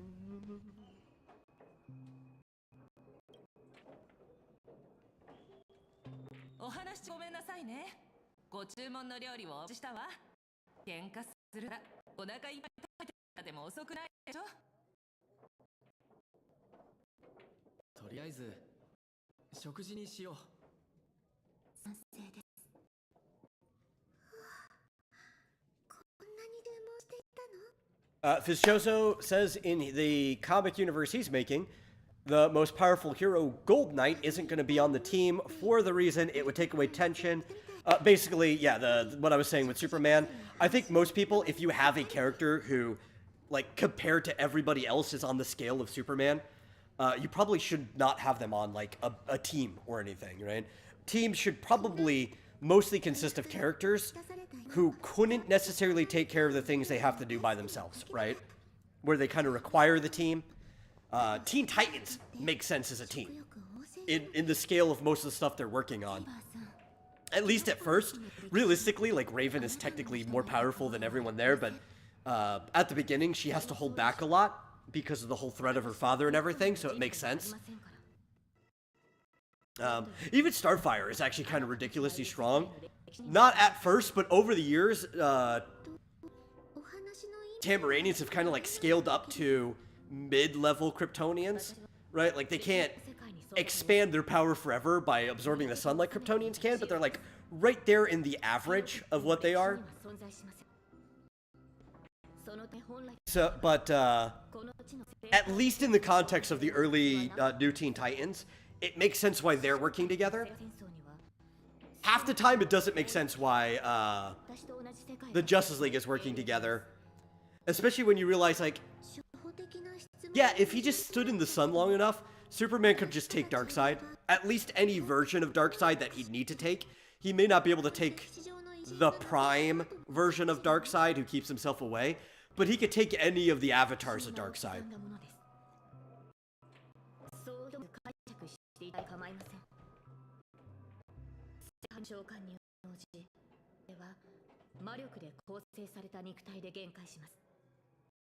また生前の逸話をもとに再現された切り札宝具を収します。魔力と宝具とは何なのかしら。そのようなものが本当にこの世界に。この世界は神秘が極めて希薄な場所のようです。私の知っている魔術も大半が力を発揮しないでしょう。 You know, I think there is a funny line 今回の that I missed earlier because I didn't pick the right dialogue. I was paying attention to the chat. Because I had already played this on my main account, I could tell you. 別の基礎的な When Saber tells you who she is and where she's from, それからそちらの she says that you probably don't have a Camelot here. And one of the lines you could have picked is, actually, we did have a Camelot here. And the Trailblazer would explain to Saber that their Camelot, or at least the one he knows about, fell. And that Guinevere 驚きを隠せません。 escaped and lives on the Xinjiao Lafu now. She has a new name named Guinaifen. She's one of the playable characters in this game. 私のような力のない And he also mentions that her brother Lancelot is with her. And of course, from Saber's perspective, being King Arthur, hearing that Guinevere and Lancelot are brothers, she's like, what? Or not brothers, siblings. It's like, siblings? Like, blood related? Never mind, we'll talk about that later. それ聖杯戦争において英霊の力は勝利をする上の絶対条件ではありません。その通りだと思うわ。兄様がこのように話していたことがあるのは。ピノコ But の伝説 that was also confirmation. They kind of hinted at it before when you first meet Guinaifen, when she says her name is Guinevere. And if you see like a famous historical name in Honkai, you can bet that they are probably supposed to be an isotope of that real person who lived. Like that, just another version of them that grew up on some other world off in the universe. And that she is in fact an isotope of that Guinevere. けれど今この瞬間他の国から来た聖 Fischoso assumes that there is a lot of incest going on in the Fate games, knowing anime. I don't know, honestly. I couldn't tell you. I haven't seen any myself, 慰めてくださってありがとう。 but 使命が封されている以上 I think they even avoided the self-cest that could have happened あなたを守ること in the original game. I don't think that's in one of the routes, but I haven't played all the routes, so I couldn't tell you. 私は王家に残された But no, Guinaifen's a character of Honkai Star Rail, not Fate. And I don't actually think there's any incest going on there either, even though the real, or the legendary Guinevere and Lancelot did have relations with each other. They had an affair where she cheated on King Arthur with Lancelot. なぜ受け入れ Guinaifen and her brother, I think his name is Langshile, or that's the new name he picked when they moved on to the fleet. They don't even live on the same ship or anything. 漠然とした願いを So I don't think that's happening at all. かつて兄様は But again, from like 自分の願いのために Artoria's perspective, to hear that, it's a very rational response to have. 家の中の理想郷に仕立て上げようとしたわ。でもそれは失敗し、食材の道を歩むことになった。あの儀式がもたらした影響は、今もピノコニーの人々の心の片隅 Well, actually, I think I have できる all the characters I need for that on my main account. I almost want to make a joke comp that is not 上司 practical at all, 様が起きた過ちを where it's supposed to be our Monty Python and the Holy Grail comp. So you have Saber as King Arthur. Guinevere never showed up in Monty Python, but she is part of the Arthurian legend, so I could throw Gwynaethon on the team. She does actually make damage higher with her Fire Kiss, so that wouldn't necessarily be a bad idea. It's just there's not a lot of synergy here. And then we'll throw Robin on there to replace Sir Robin, because they have the same name. And then I'll throw Gallagher on there to replace Sir Galahad. And I think we have like a really stupid comp.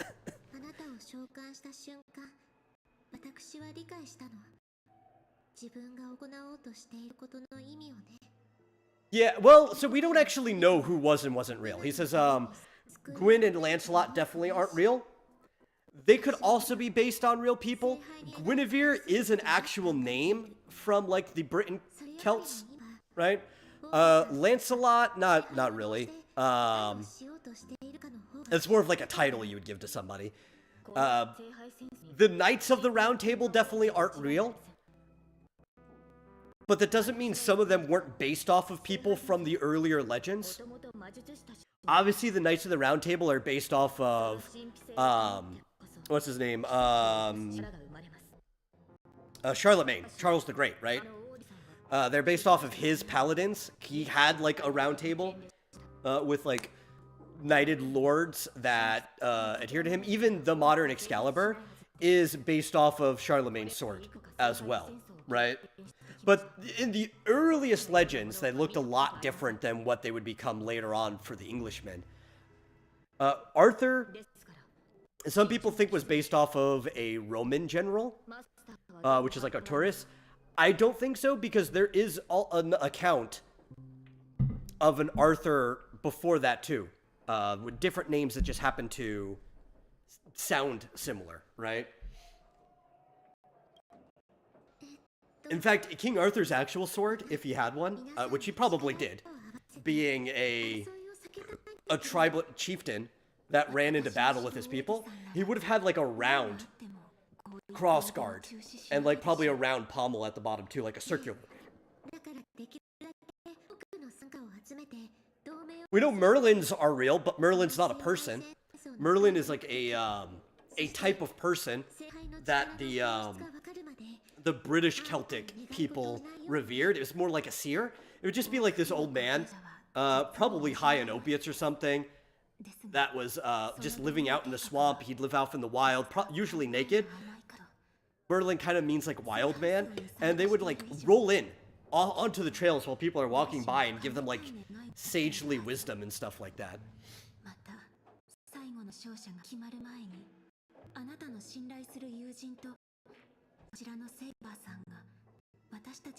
It would also make sense that, like, if you said that King Arthur would have had to learn from Merlin to be able to press back the Saxons, then saying that King Arthur had to learn from wild men, that basically it's just him learning, like, the equivalent of guerrilla warfare for the time.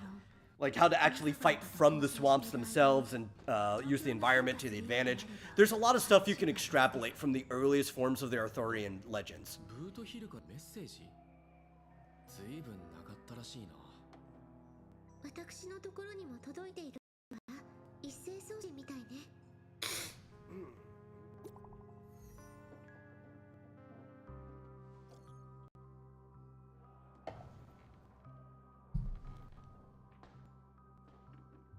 Oh my god, I forgot how long Boot Hill's text was. He didn't write this. Boot Hill doesn't talk like this at all.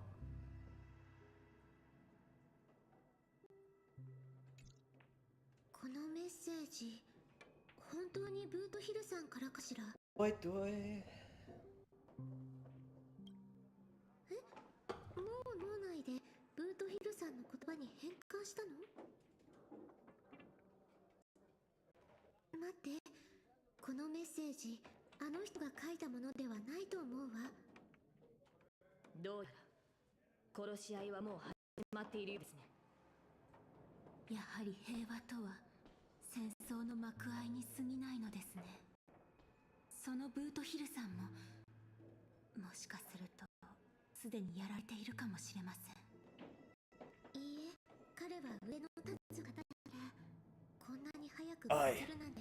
We've been on stream for almost as long 彼のスマホを as we normally would do the Super Serial Showtime today. フィルム欄に仕込もうとしているんじゃないかしら。それにしても We probably will go for that long, like all, to what would be the ending screen, all the way to 礼儀ともの what would that be? Central Time 11. それに気がつけばブートヒルさんを助けられるかもしれない。 And with that time, we haven't even made it to any of the main conflict of this story because they're super long.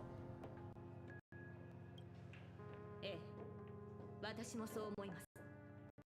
十中八九、相手は罠を張っているでしょう。しかし、そのリスクを追ってでも救援に向かわなければ、我々は二人の盟友を失い、以降の戦いが不利になる恐れがあります。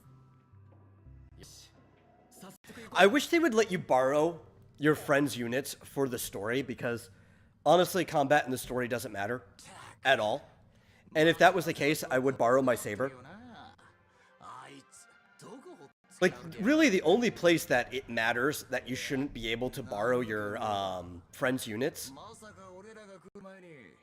should be any of the challenge modes, right?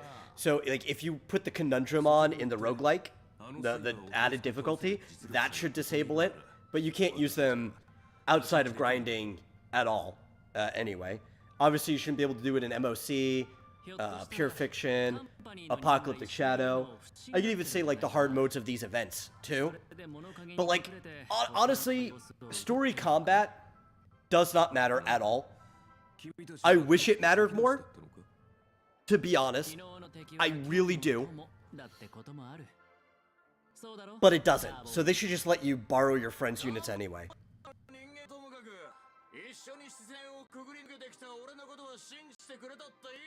Or give you more trial characters for the story. That would solve the problem too.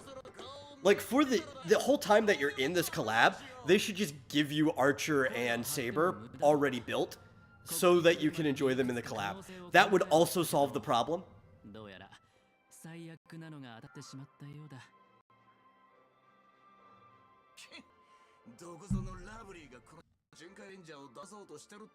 And they should do that for all the stories.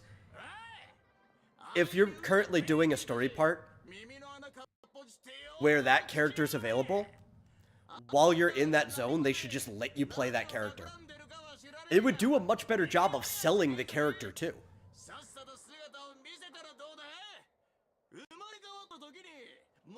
We will have to play as Saber at one point. Near the very end, the conclusion area, like, you do have to use Saber. They give you a trial version to use. But it's not, they don't do that a lot, right? It's select limited areas, usually boss fights. And it'll be like, to complete this mission, Saber must be on the team, and there'll be a trial version available.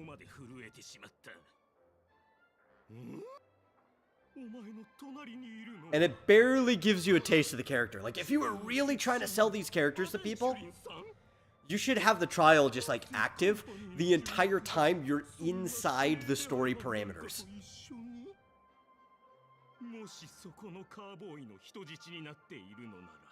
Thankfully, Saber's banner is going to be lasting probably till the end of the year. We're looking like at least 3 patches. So, I don't even care about any other character that comes out this year. I am only pulling on Saber-related stuff. Until somehow I accidentally max Saber out. And if that does happen, then I'll pull on Archer. I doubt that's going to happen, though. I doubt I'm going to go higher than, like, Eidolon 1, superimpose 1 of her light cone. That's probably realistically where I'm going to end up by the end of the banners. But if I get lucky...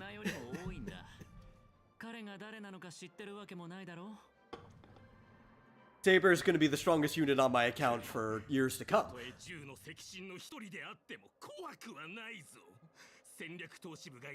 God, she's already so strong. Both of them are. They give you Archer for free, and Archer is currently like the strongest unit in the game.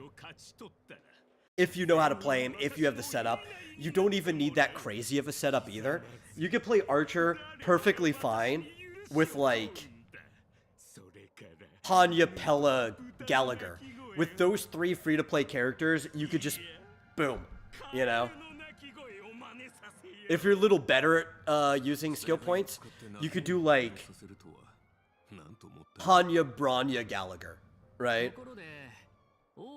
Preferably if you have either, is it E1 or E2? The Eidolon for Bronya that gives SP back on a 50-50.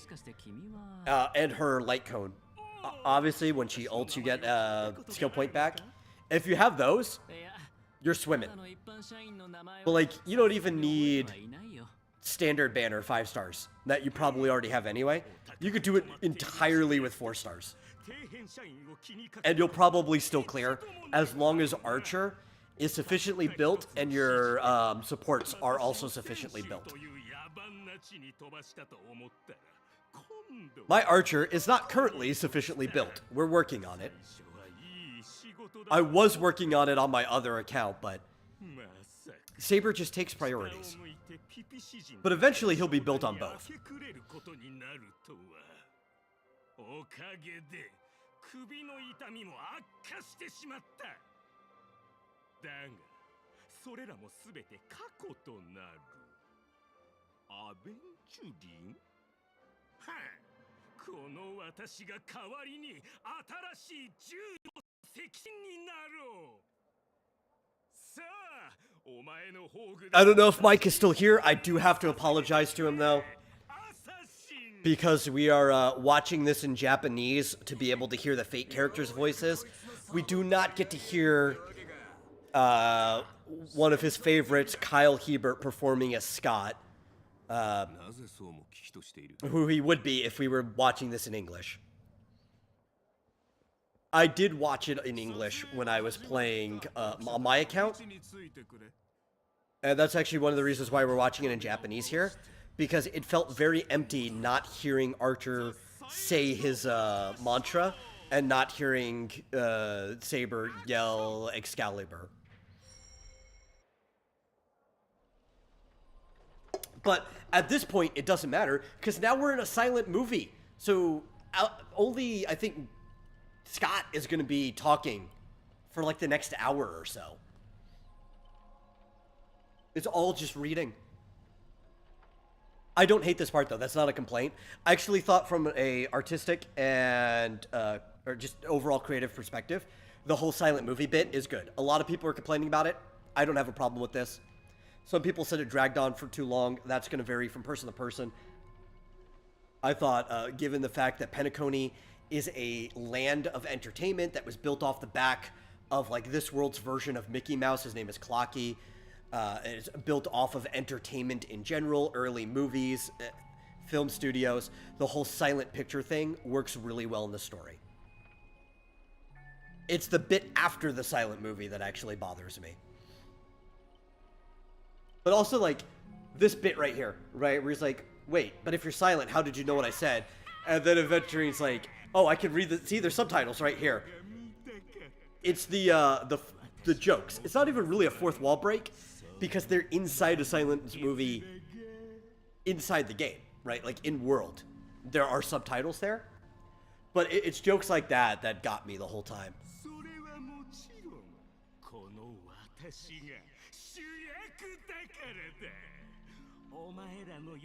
Kishoso says, I always have a problem getting into anime games like Fate and Final Fantasy due to the confusing plots. I don't know. Maybe I'm built different in that regard. Most of the time, I don't get confused by the plots.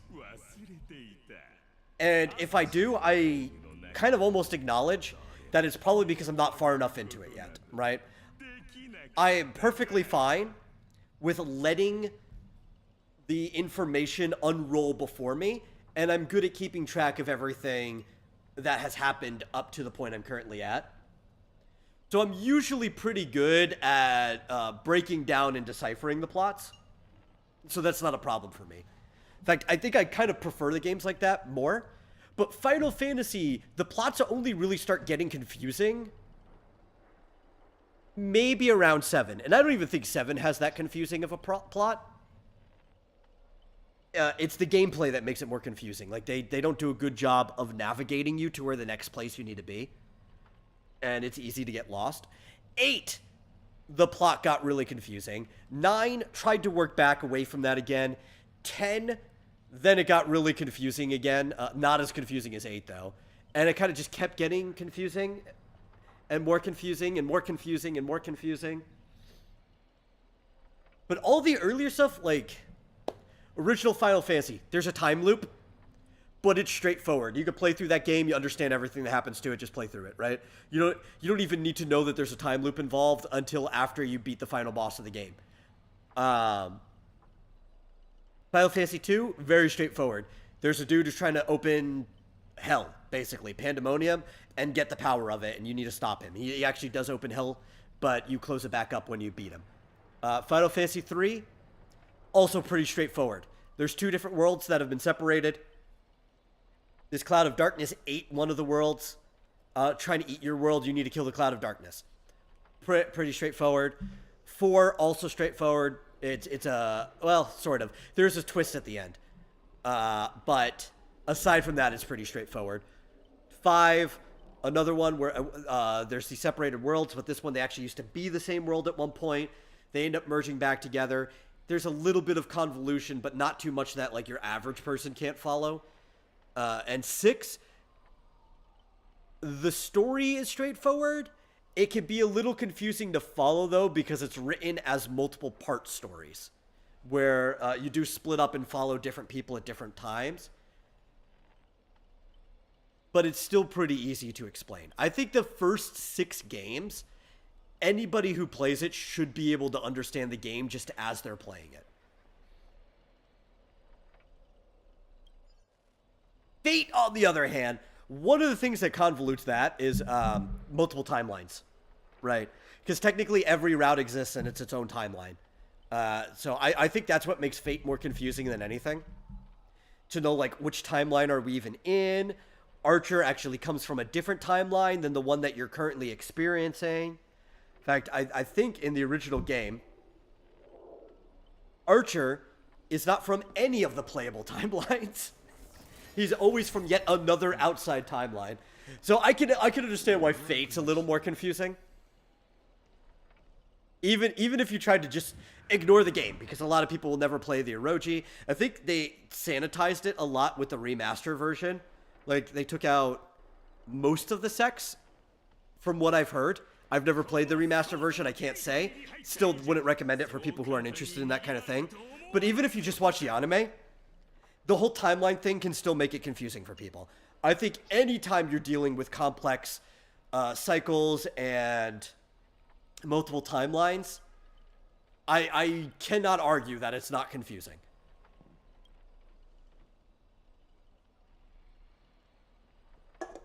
And when it comes to like the Honkai verse, the Hoyo verse, that's hit or miss on whether you're dealing with multiple worlds or multiple timelines or whatever. You might be dealing with both, actually. Like, everything exists in the same universe on different worlds. They deal with like the version of the many world theory where this is all one timeline, but because the universe is like truly infinite, there's only so many ways things can play out. So if you go far enough in one direction, eventually you should hit another planet that is almost exactly like yours, but slightly different, right? That almost everything plays out the same just from sheer numbers. That's kind of like what Hoyoverse is doing. And there's some other reasons, like with the collective unconscious and all that, the way the imaginary tree works, which is a collective unconscious, that you end up seeing specifically a lot of the same people and entities across the universe. But it's not like you're jumping into a different timeline. At the same time, there are samsaras, there are cycles, there are other timelines or versions of the universe that haven't existed in the past. So it still gets a little confusing in that regard, depending on what game you're playing and where you are in it. The basic principle of the Honkai universe, though, is that there's an imaginary tree which is, again, it's like a collective unconsciousness of the universe itself. All worlds sprout from the imaginary tree. And while you're still attached to the tree, you live on a healthy world.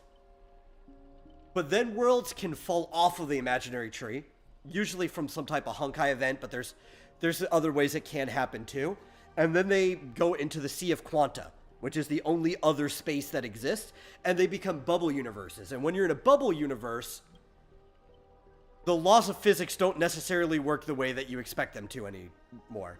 Sometimes you can have worlds that are like permanent loops of the same day. Sometimes they're in loops of a day-night cycle where you're repeating the same day and the same night, but they're technically separate from each other. There's loops of life and death. There's all kinds of like weird things that happen in these disconnected bubble worlds. If you wanted to argue that specifically these games are hard to follow, yes, actually they are, with maybe the exception of 2 of their games. Genshin's pretty easy to follow, but you do have to play like everything to understand what's going on. Right now, ZZZ is pretty easy to follow. HSR, what we're playing right now, the standalone stories are easy to get because they are standalone stories. The greater universe kind of needs some diving into, reading stuff from like the simulated universe, the side logs and everything. Kind of needs some information from Honkai Impact 3rd because this is kind of somewhat a sequel to Honkai Impact 3rd. So anything with the word Honkai in front of it, that's where it's difficult to follow. Impact 3rd's easy to follow through most of the beginning storyline until you start diving into the bubble universes and then you get lost. Gun Girl Z is easy to follow until the exact same thing happens and then you get lost. That's the second game before that. That's just a problem with the Honkai games. Some people will love it. People who love diving into lore. I love lore myself. People who love like complex universes will love these games, especially because they're given to you in portions where you don't actually have to be that invested in the game at any point in time. You can come back to it over years, right? You put it down, you come back. The lore is technically the same forever. And I love that. I enjoy it. Why do anime games always have such confusing stories? I don't think they're that confusing, though. Not that much more confusing than some Western stuff, right? Like, I could throw Star Wars in there. It's not that much more confusing than Star Wars. If you're dealing with the extended universe. If you're only dealing with the movies, then sure, Star Wars is actually pretty simple. If you're dealing with the extended universe, I think the Ahsoka show actually even started dipping into this enough.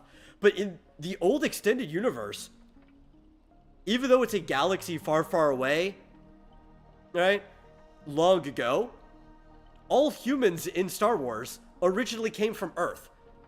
Like, there was time travel or space-time travel, wormhole shenanigans involved in the extended universe. That explains that all humans in Star Wars originally came from Earth, but that's something that, like, the movies never have to touch up on. That the Ahsoka series didn't dive into. I'm talking about more of, like, the complex timeline stuff. They started diving into that when she tapped into the Force, like, where she ended up confronting the ghost of Anakin and everything. Yeah, Assassin's Creed is also kind of in there. I would say that too. Even originally, back when Ubisoft cared about it, Assassin's Creed was about as convoluted to this stuff. Almost anything that Christopher Nolan makes that wasn't his Batman trilogy is about as confusing as this too.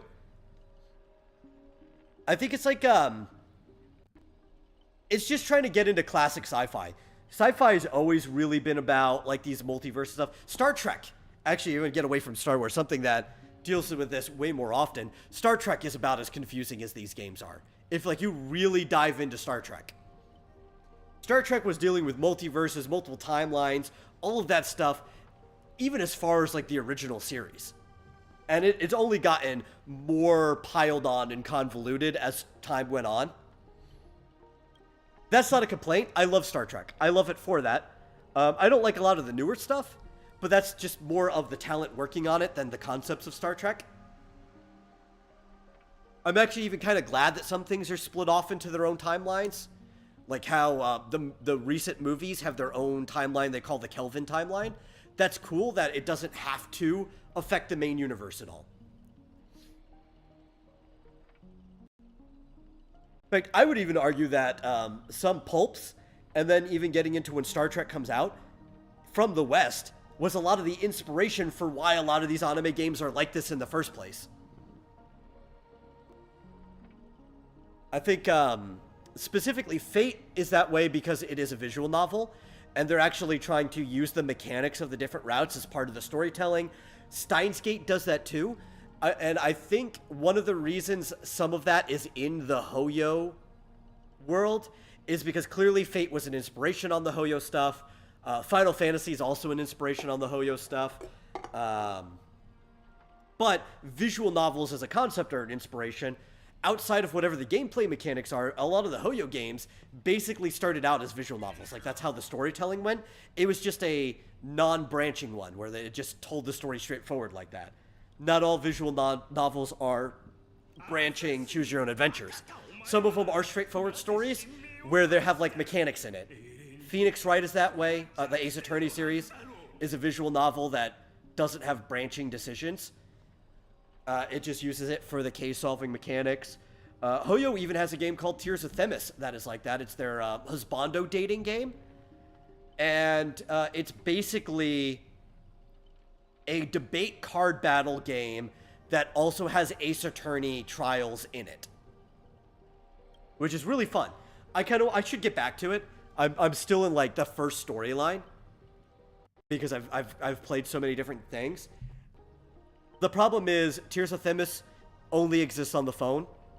Similar to why, like, I'm pretty far into Honkai Impact 3rd. I've played far more than the average person. I'm not caught up on it though. And one of the reasons is because Honkai Impact 3rd only exists on either my phone or my computer. It plays all right on the phone. If it was on PlayStation, which runs better than my computer, I'd probably play it a lot more often. You know? In fact, I think I like Honkai Impact 3rd more than the other Hoyo games. My computer's just showing its age, and it just doesn't run very well. It's functioning as a capture card right now, and that is the best that it can do its job. Boy.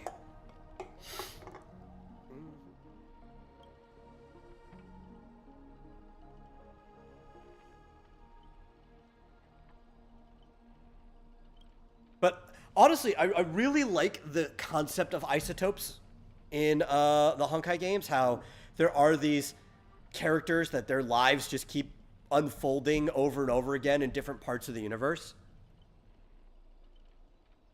One of the main characters of this game is an isotope of one of their long-running characters, Himiko. Who's showed up in like every single one of their games. You could argue that she hasn't shown up in Genshin yet because some people like to say Mawika isn't an isotope of Himiko. I think they're wrong. Actually, I would say at different points, because sometimes you can even get a character living their same lives multiple times in the same world, just at different points in history. Himiko showed up twice. I think Diluc is an isotope of Himiko, just as a guy. And I think there's a lot of good evidence behind that.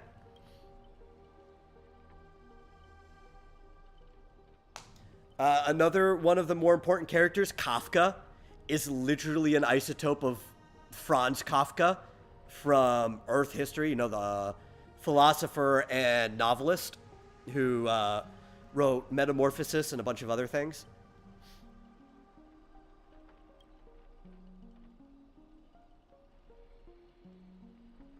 So it's not always the case. But there's a really good bet, especially if there's parts of their lore that start to support it, that if you see somebody whose name resembles a real-life person, or even a character from one of the other games, it's probably an isotope. You're probably dealing with Peter Parker from Universe 1016, you know? I think Jean from Genshin is Jeanne d'Arc. but in that world.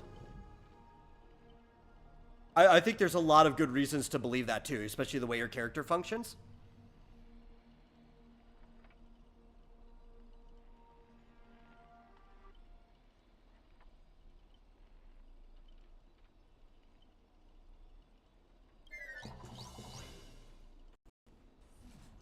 I think it's actually one of the things that make these games really fun. Because the Hoyo people, same with Type Moon, right? Talking about the people they're collabing with. The people who make this stuff, they're a bunch of nerds. It's not an insult. It's a compliment, actually. They're a bunch of nerds. So they like to reference, make a lot of like really, really deep cuts to everything they do. And if you're kind of like equally a nerd in mythology, history, and a whole bunch of other stuff, like you have to be a really well-rounded person. You start to catch all of these cuts as they pop up.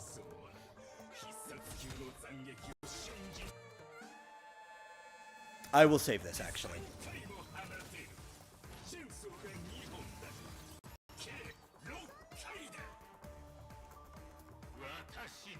What are we at? Yeah, I think of this.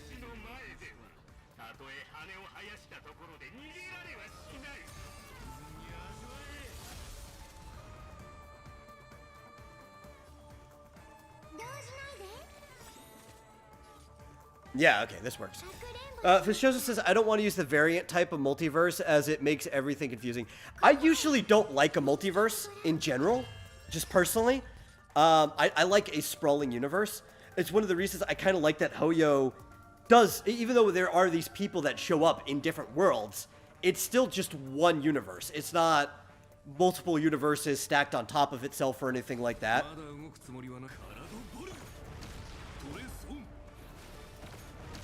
The way I handle X Dynamis Chaos is a similar thing. Everything is just off of the world tree. Yggdrasil, right? There are the 9 realms. They're huge, by the way. Like, our observable universe is a tiny fraction of a percent. Like, it is a percent of the size of the observable universe, but they're not infinite. Or no, of the size of the whole realm. They're not infinite, they're just, like, so big it'd be hard to measure.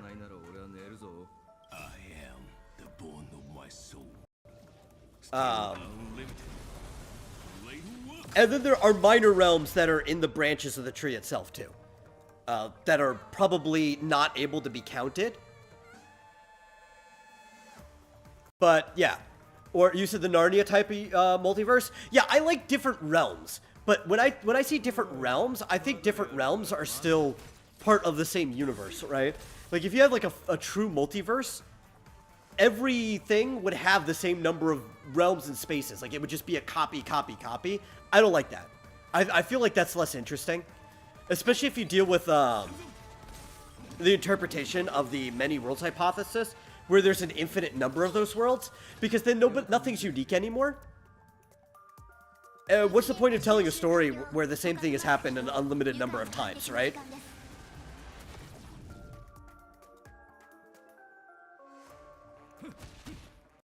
When other places are like literally other distinct places, maybe separated by some dimensional barrier or something, but still in the same world, things feel like they still matter though. Like they're still unique to the area they're in. They're local.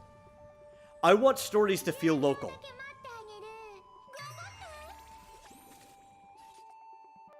Even if the same character showed up, I want their life to feel unique to all the other versions of themselves.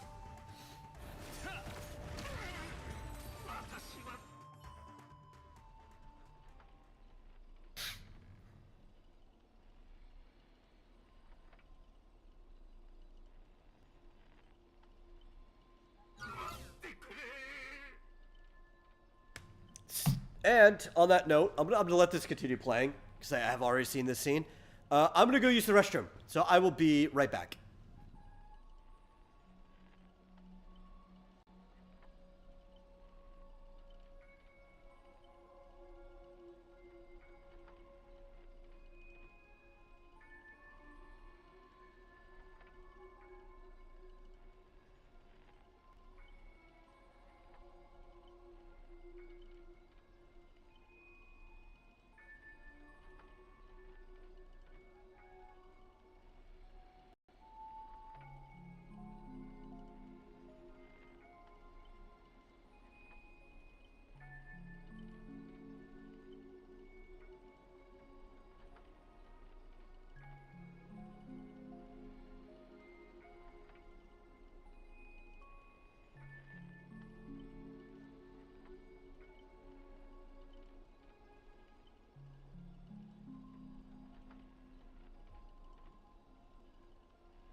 I am back.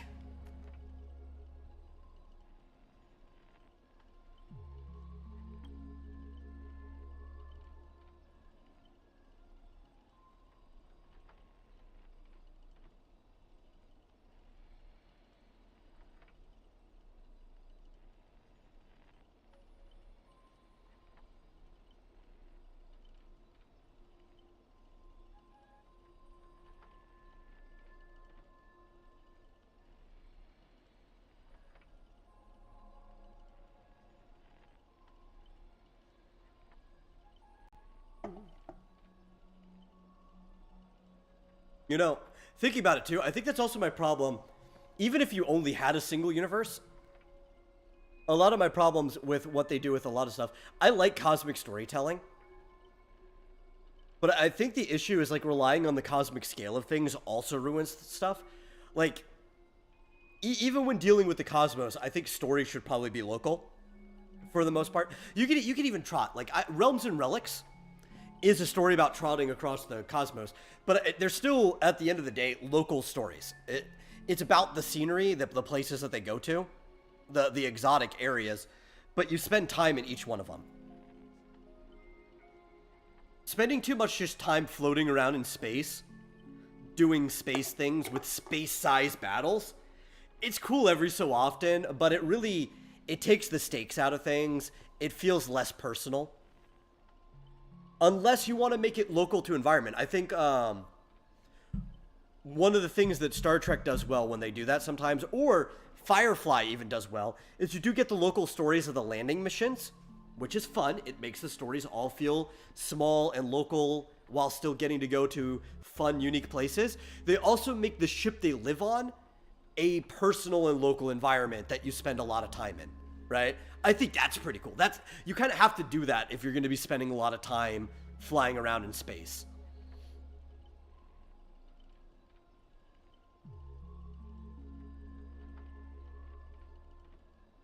Right, like the ship itself, whether it's the Enterprise, whether it is the Serenity, it needs to be a setting. It needs to be home. And it needs to feel almost as much like a character as the people living on it.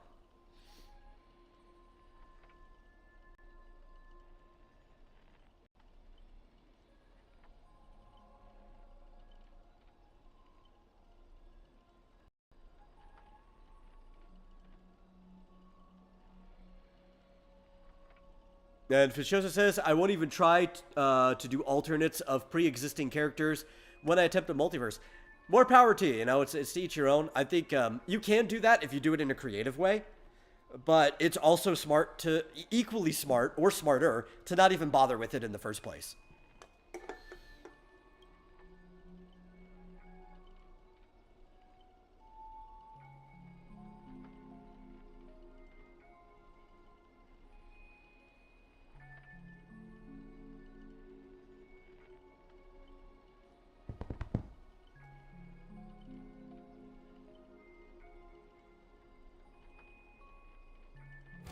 I also want you guys to know, because I'm sitting here and I'm pretty small inside my camera box.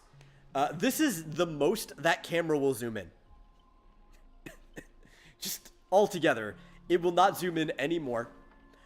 And that also means I didn't want to ruin the quality of it.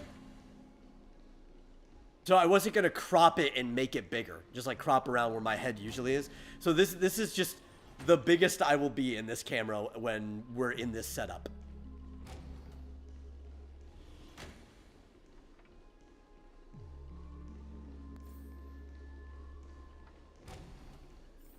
It's not a bad crop though. Like, I don't know. Maybe I'll talk to Marsupial about it. If we want to do like streams together, playing games or whatever, I could always hook it up here. We could sit on the couch and we could laugh together, or you know, do some bullshit. Doesn't matter.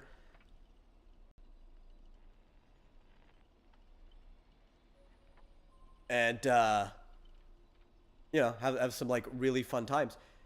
And I could move the camera over. It could capture 2 different spots. I could even zoom out. But, yeah, we can't be as close as I usually am when I'm at the desk. It's just not possible. Fizz says, I just want to use the multiverse as an excuse for different types of aliens to show up that wouldn't make sense in the galaxy. Yeah, but why do you need the multiverse for that? Right? Like, the galaxy itself is already big enough that for somebody to come from the galaxy, you're already going to have to use, like, either wormholes or their travel is going to have to be so ridiculously faster than light to get here in any reasonable amount of time that you could also go from outside of the galaxy or from, like, other ends of the universe that it wouldn't have to be a multiverse.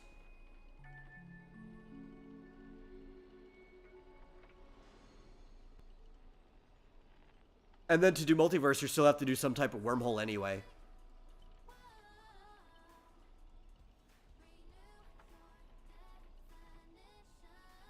Like, you could just come up with an excuse. Now, if you'd like the setting of a multiverse, that's still fine, but, like, there's infinite excuses you could come up with to do that. What I like about right here, too, so in the Star Rail, I don't know if I've explained this before to the people who watch this regularly, they have these higher powers that are called eons. They're gods, more or less, but they're like platonic gods. And one of them is the eon of the harmony, and that's where Robin's singing comes from. Especially because she had a damaged throat at some point, that pretty much the only way she continues singing is because of the power of the harmony. And I don't know if she's an emanator. I forget if she was, but if she's not an emanator of the harmony, she's at least like a very high path strider. So it makes sense that if anybody could break through this like silent movie domain reality Marvel thing, it would be the power of the harmony making her sing. So she still has a voice despite this weird power that's silencing everyone. That's a neat little touch that works within the mechanics of the lore of this world.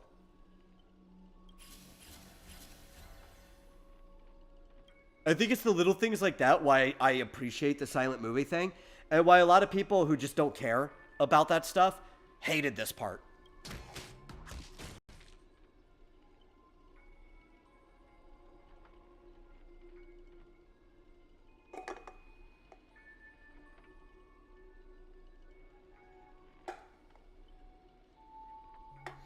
The paths are also the closest thing to classes you get in this game.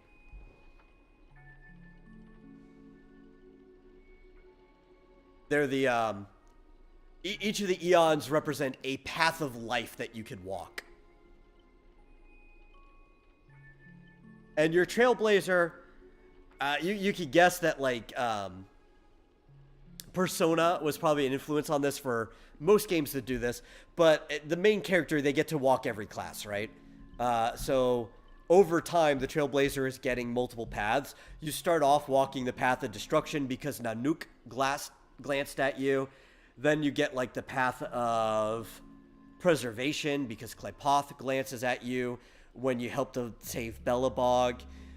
Then you get the path of harmony, and the most current one we're walking is the path of remembrance, which I do not have on this account yet because we haven't even made it to Amphorius. We should do that stream soon. I've been neglecting it. Especially because it's like, Path of Harmony, great. Great path to use. We don't need it anymore, though, because we have Fugue on this account. I could totally use the Remembrance way more in half of my comps. But I don't want to play through the story and get it, because this account only really exists to do the story on stream. So I need to schedule story date, but I also don't want this to be the only game that I play on stream, so I just need to stream more often. I gotta balance things. So I also gotta work on some stuff too.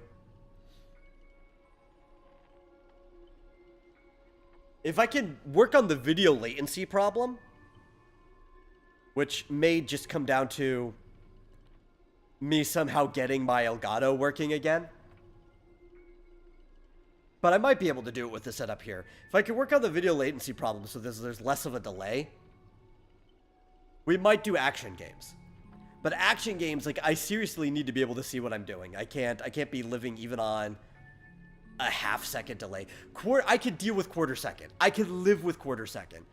But if the delay ever gets half a second, like, I can't do that for an action game. I'm already dead, you know, before I know it.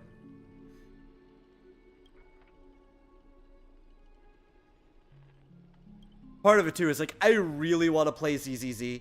I was slacking on it. I wanted to find some way of getting the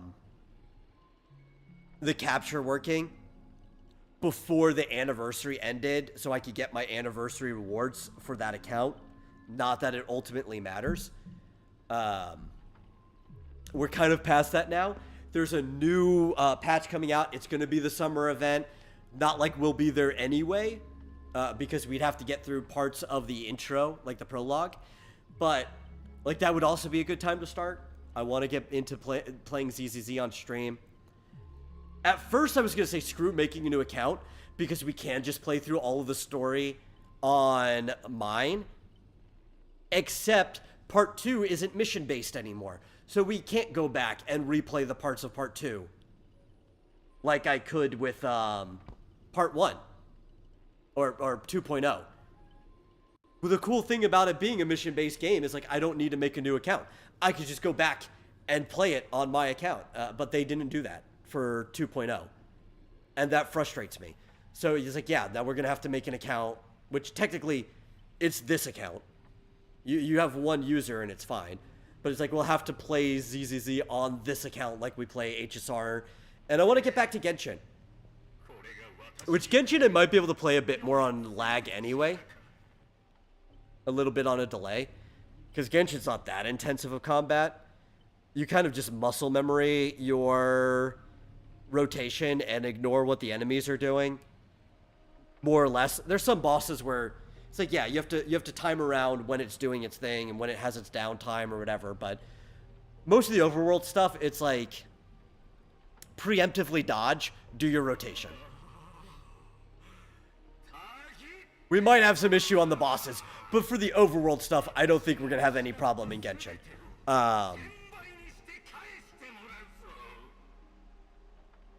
I'd like to get back into that. Maybe we'll play some more RPGs, because, like, again, we don't have to worry about RPGs at all. There's plenty of turn-based RPGs on the PlayStation here that we could play.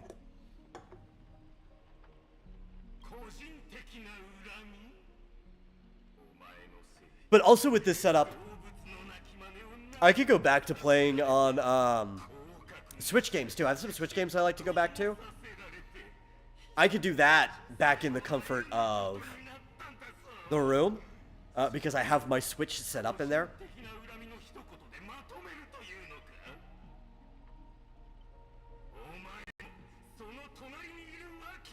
So I guess realistically, it'd be easier for me to just leave everything else in the room and then to temporarily just take the PlayStation in there than it would be for me to bring everything out here. But I like this setup. Like, maybe I'll play Switch games this way, too. This is a fun setup.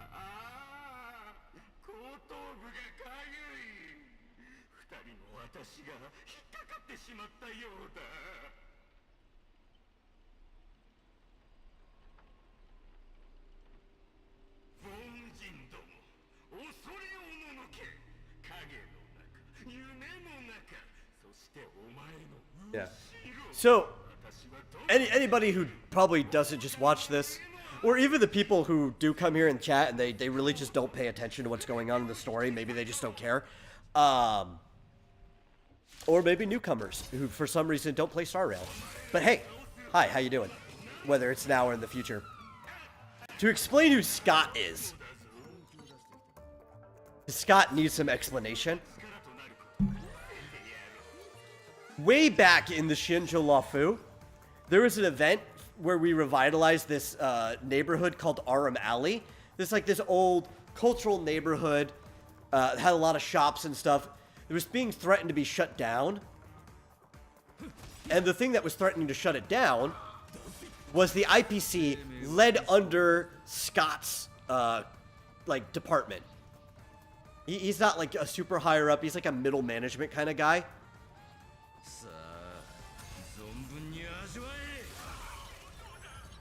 And Scott he's kind of just like a cartoonishly villainous jerk. But I think that's also why, like, a lot of people love him. Oh god, are we gonna be fine? Is he gonna kill us? The bone of my soul.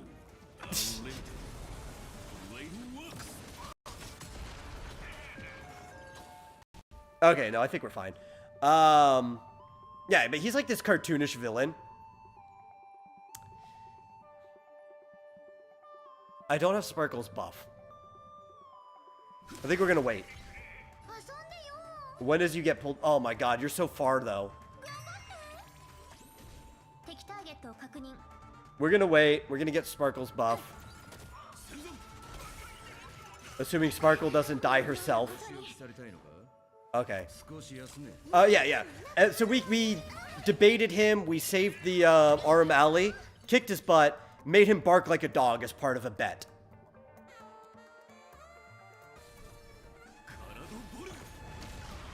I actually don't think we should be doing this as Archer. I don't think this team has this. This is not an Archer fight. I'll be honest there. I think we're gonna restart with a different team. This looks like our characters will probably die before I do a good amount of damage. Yeah.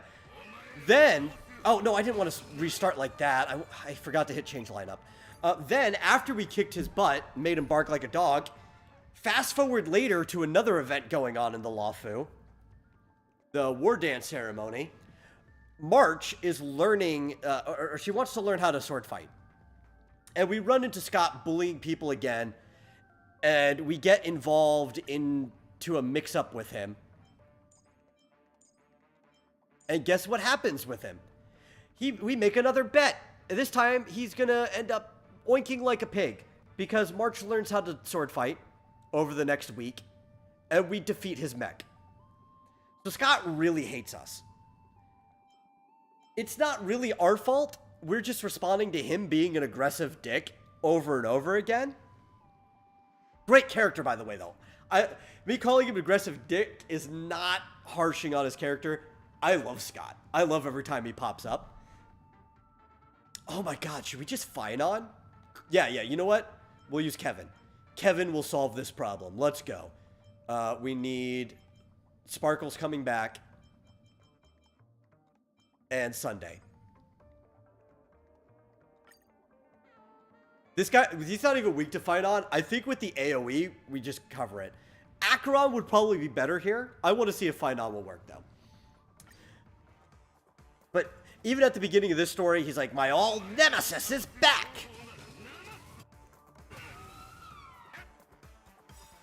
And I absolutely love that we're dealing with him again in the Holy Grail War.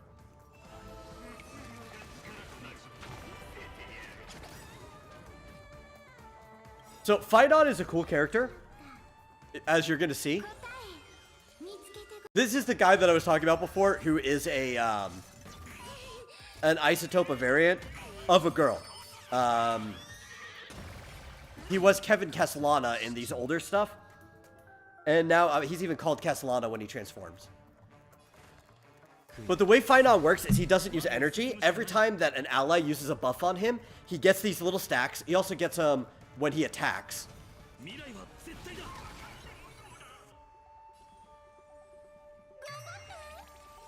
And when he hits the full stacks, like I'm about to do right here, he turns into a playable boss. And he decides that he's going to 1v1 everybody.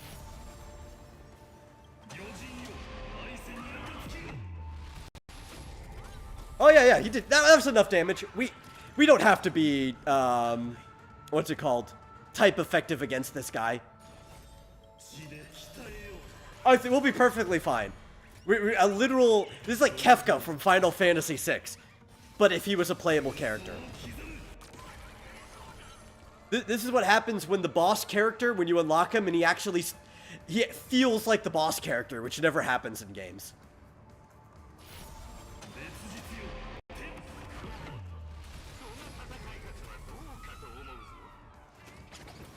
But he only gets to stay in this state for 8 turns.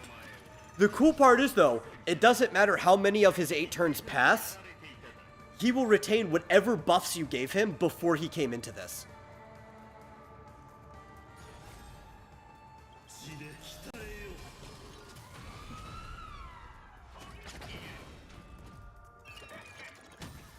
This is also the only account where I get to play as Finon unless I'm grinding and I borrow it. Because I was not pulling him on my main account. I was saving for Saber. I had 75 pulls saved for Saber going into this. Because I really wanted Cypher before that. But on this account, because I'm like, whatever. It's not my main, I don't care. We pulled for Finon.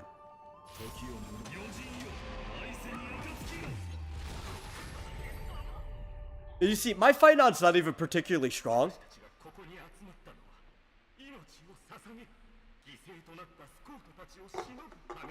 And that's perfectly fine. I'll build him more later. He's strong enough to work, though. He's manageable.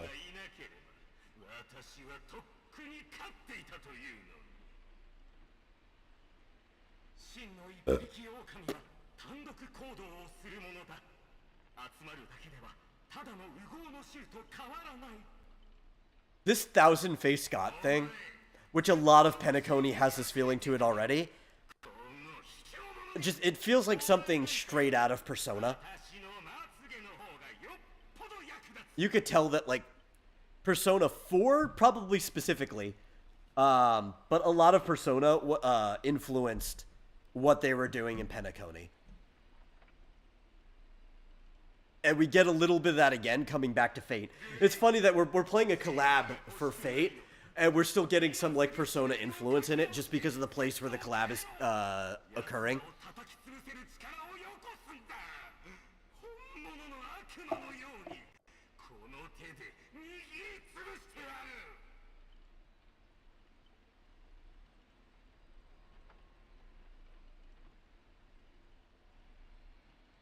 Also, I will be in probably yelling distance of the microphone, but I'm going to go get an orange soda. So I'll be back. I'm still here in the background.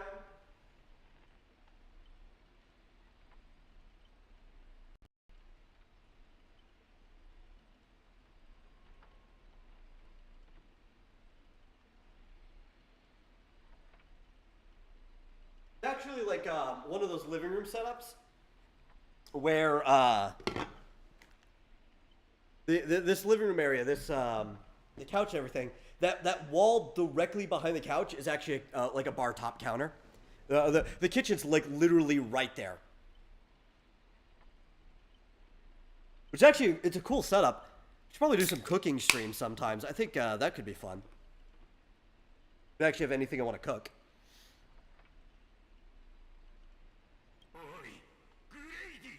Fischoso says, just found out the Dark Urge in Baldur's Gate 3 is you playing as a blast spawn. The developers were really lore savvy to put that in there. Yeah, that's cool. Still haven't played Baldur's Gate 3. I don't know if I ever will. And my problem is more that it's based on, like, 5e. And I don't like 5e. The game looks like it's a good game. I get why people like it. And also, none of the characters really seem particularly interesting to me. I have seen some of them already. Oh, I thought... I misread it. I thought there was an L there. Baal spawn. So, like, Baal. The old god? Or is it just... Like, they just straight up call Baal. I switched where some of the letters were. I thought the L came first when I was reading it. I have to admit, I'm reading probably not the most friendly text. I like the aesthetic of these, like, old computer type font. And, yeah, that's what I'm reading. I usually have a better type font when I'm reading, like, in the OBS. Yeah, Baal is a god in D&D. I don't remember Baal, but then again, I don't remember a lot of the names of the gods. I remember them more for what they oversaw. What is Baal the god of? If you tell me that, then I'll probably remember.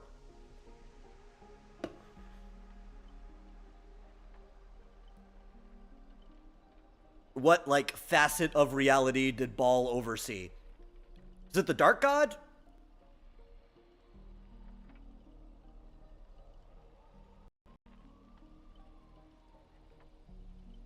God of Murder. Okay. Yes, I know who you're talking about.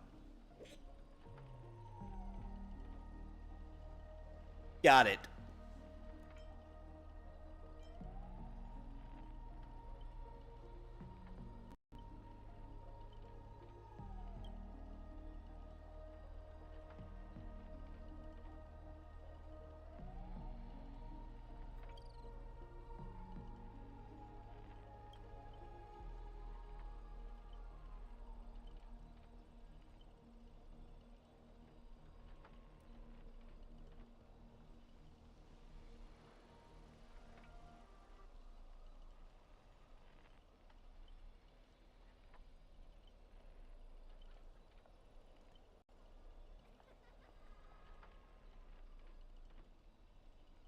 I remember Merkul. I don't remember Bane.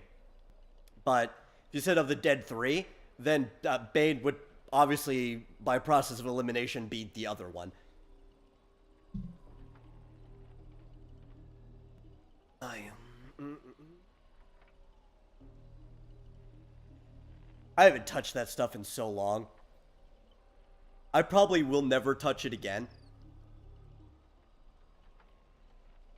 4E was already kind of bad, but like just the way that Wizards has handled 5E in general, it's kind of just like ruined my taste for D&D as a whole, you know?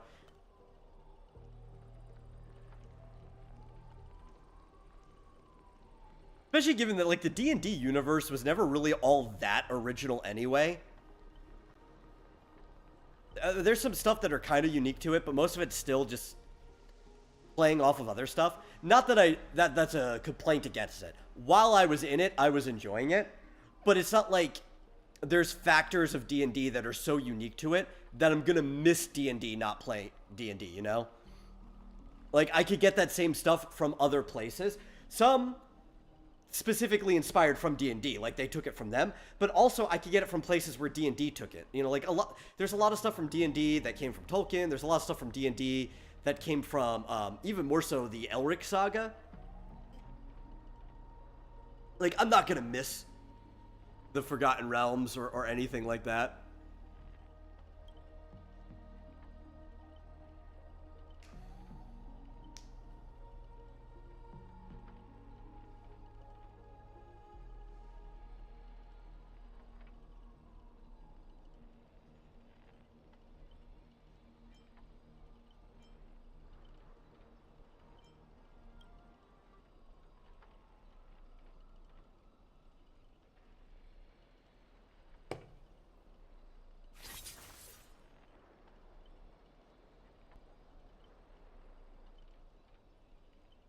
Let's see, he says, obviously, you have stuff like Modrons and Mind Flayers and Slotty that can't be legally copied.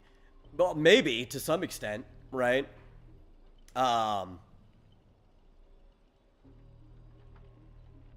They did, they have Mind Flayers in, Final Fantasy, legally. They don't function like Mind Flayers, they just look like them. But they do have Mind Flayers. The only thing they ever got in trouble with, like with the original Final Fantasy, was the Beholder. They did have to change the Beholder. The Beholder is like one of the few things that like D&D really has like a strong, this is ours.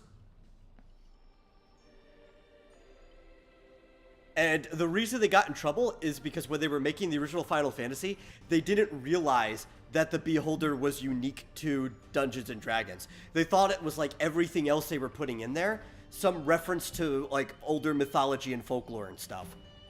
So when they ported it over to the US, they had to change the beholder to, I forget what it was called, like a Thousand Eye, or the Evil Eye. I think they called it the Evil Eye. It had to look completely different too. But it was one of the bosses in the Temple of Fiends in the original Final Fantasy.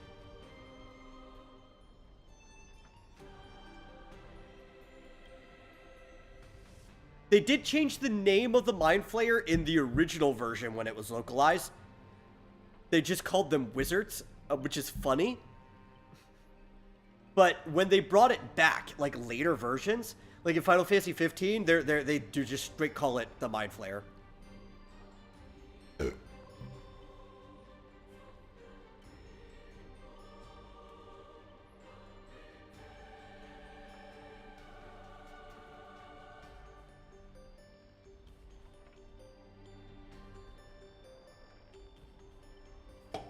But, you know, like that's the thing, too. I've always had an alternative to stuff like that. If I want to jump into another world that is very similar to D&D, but also has its own things, Final Fantasy started off as a ripoff of Dungeons & Dragons, and has evolved into its own world. Dragon Quest also kind of started off as like a ripoff to Dungeons & Dragons, and put into its own world. Final Fantasy actually has its own official tabletop now, specifically for 14. But there have been fan-made tabletops forever. As you know, we actually did a live stream for like a year of us playing a Final Fantasy tabletop. Hey, Marsupial's here in chat. He's like, I was right. The 30-minute task I needed to do tonight took about 2 hours, just finished. Nice. Nice, nice, nice. Well, I've been in the living room here streaming Star Rail the entire time, so at least we still had a stream tonight. My goal was to basically stream until you got home, which even if you just finished and started leaving, that means it'll still probably be an hour from now. So yeah, that's the goal here. Then I figured we could probably eat something or whatever after that. Yeah, this is actually one of my favorite images in the whole event. I took a screenshot of this. It's actually my PlayStation background on my home right now. It's like Saber on a dinosaur. That's pretty cool. I couldn't really think of many cooler things you could have thrown into this collab than putting Saber on the dinosaur.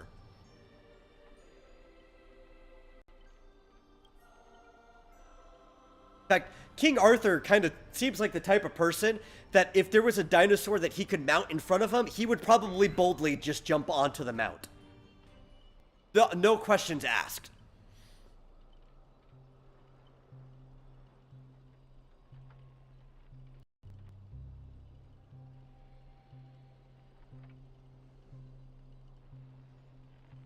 Yeah. But yeah, no, this is actually a cool setup. I was talking about it earlier to everyone else. I'll show it to you how it's set up when you get back, but like I think we should probably just do some game streams like this sometime. I'm functionally using my laptop as a capture card. I'm bypassing the Elgato altogether with a different interface that I have, and instead of using the Elgato as a capture card, I'm using my laptop as a whole as the capture card, and it's working for the most part. There's a little bit of delay here and there. I think there's probably some things I can do to fix the visual delay. It actually doesn't seem that bad right now. It peaks or whatever, but especially for RPGs, it doesn't matter. I'll mess around with it some more, but it's a cool setup.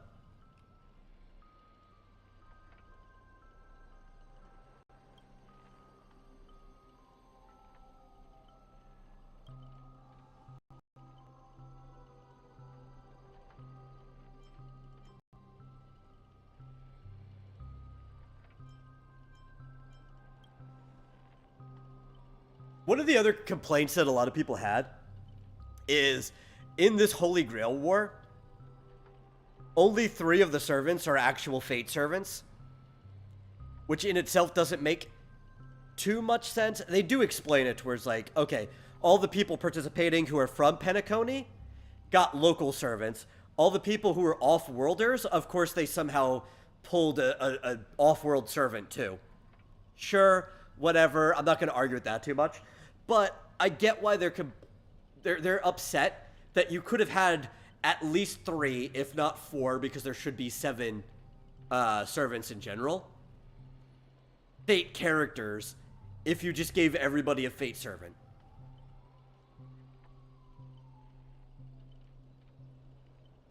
That part I kind of agree. So you think you're going to go to Peter's place and pass out there? It's been a long day. Feel free to have the pizza if you want. Gladly have the leftovers for lunch one day this week. Okay, I'll consider that. Which means, well, if you're not coming back, I might stream until I finish the collab. The story's not too long. There's still like another third of it left after this part. But if we're here, we might as well just keep going until it's over.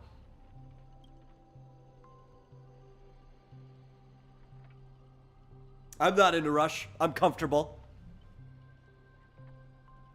Peaches. I was wondering, like, who the heck is Peter? Whatever, you probably know somebody.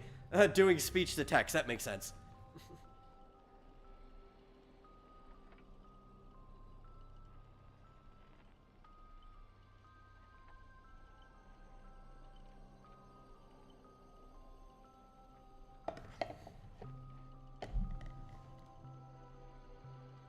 That makes a lot more sense.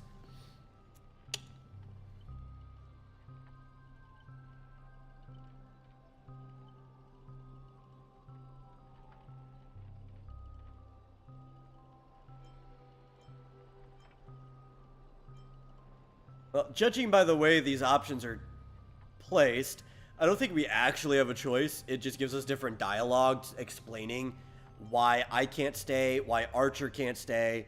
So it's basically then Saber has to stay. Which I think is kind of lame.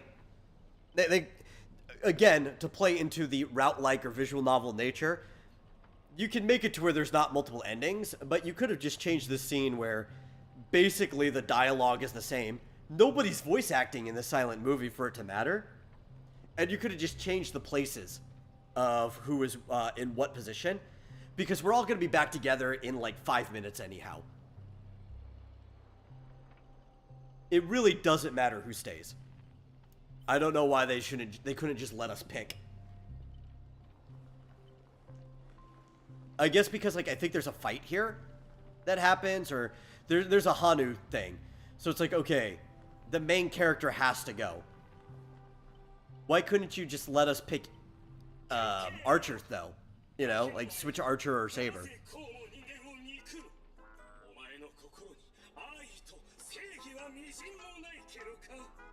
Ribbit, ribbit.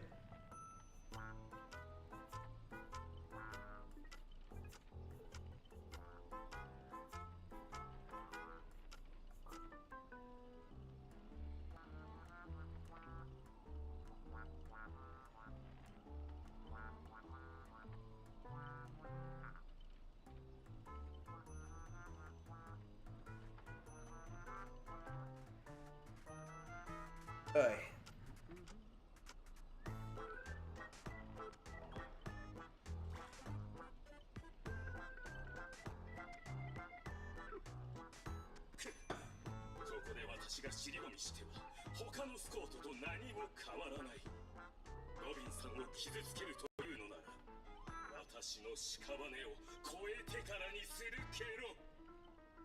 Julian the Vampire King. Sup? Hello, hello, hello. Doing good. We're just going through the Fate collab. This is my second time going through it. I don't enjoy it any less than I did the first time.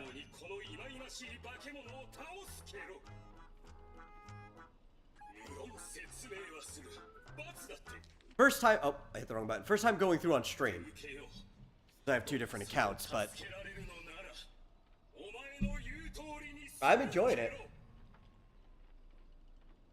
We're about to hit the part that I didn't enjoy as much, though. Shortly after this. Like, what... The part that weighed it down for me was, like, right after the silent movie. But still, I don't know. I see a lot of people complaining about it. I don't think it's bad. I think people's expectations were too high. See, I thought it was fine, but it's kind of it kind of be better. Oh, it could definitely be better too. I could think of tons of ways that it can make it better. I think to fit the aesthetic of Star Rail, you still didn't get done with it yet. Oh, okay. Yeah, to fit Star Rail, you kind of had to make it a comedy, more or less, at least as an event. They could have done some things a little more serious. There's a couple touching moments in there, especially when we look at Amphorius. Amphorius was a pretty serious story. But Star Rail does advertise itself as a space comedy. So I thought the tone of the event was fine. I do think they could have played... Yeah, it could have been better. I think it could have been... It could have played the Holy Grail War part a little better, a little more serious. There definitely could have been a lot more combat in it. I feel like the event that... the battle event that happens after this, the Holy Grail War simulation... Part of that could have been integrated into the story, and then they should have wrote the story around that. And you end up hitting the different phases. That, I think, would have made it better. It would have felt more like Unlimited Blade Works, which is specifically the part that they're supposed to be collaborating with. And you could have still had the comedy in between. It could have been a lot like March 7th's training event, right? Like, you could have done that, where you did some stuff in between, and then there was the actual battle, and then some stuff in between. Wrote a story around that. Still involved some of the stuff around here. The silent movie part was my favorite, though. I thought it had the best bits. I love all the things about the subtitles. But, yeah. I don't think it's as bad as, like, everybody is putting out. Like, I'm seeing all over Twitter people complaining about it. And it's like, do you guys play the same game as me? And a lot of them aren't, like, Fate players who just jumped into Star Rail for the first time. A lot of them are, like, long-time Star Rail players. And, like, this is how Star Rail's been. What else did you expect, right? Like, even my complaint that I thought there should have been more combat in it, that's not a complaint at this event, really. That's a complaint at how Star Rail's been for several patches now. You know, that's just the direction the game's been going, where there's still some combat, but they're kind of, like, separating that from the story altogether. Even the puzzles, like, they don't want to puzzle you too much in the story anymore. They want it to make it something you go back and do. And I guess I'm just kind of too old of a gamer, where I want all my combat and puzzles integrated into the story. Or, actually the other way around, I want my story integrated into the gameplay, because gameplay should be coming first.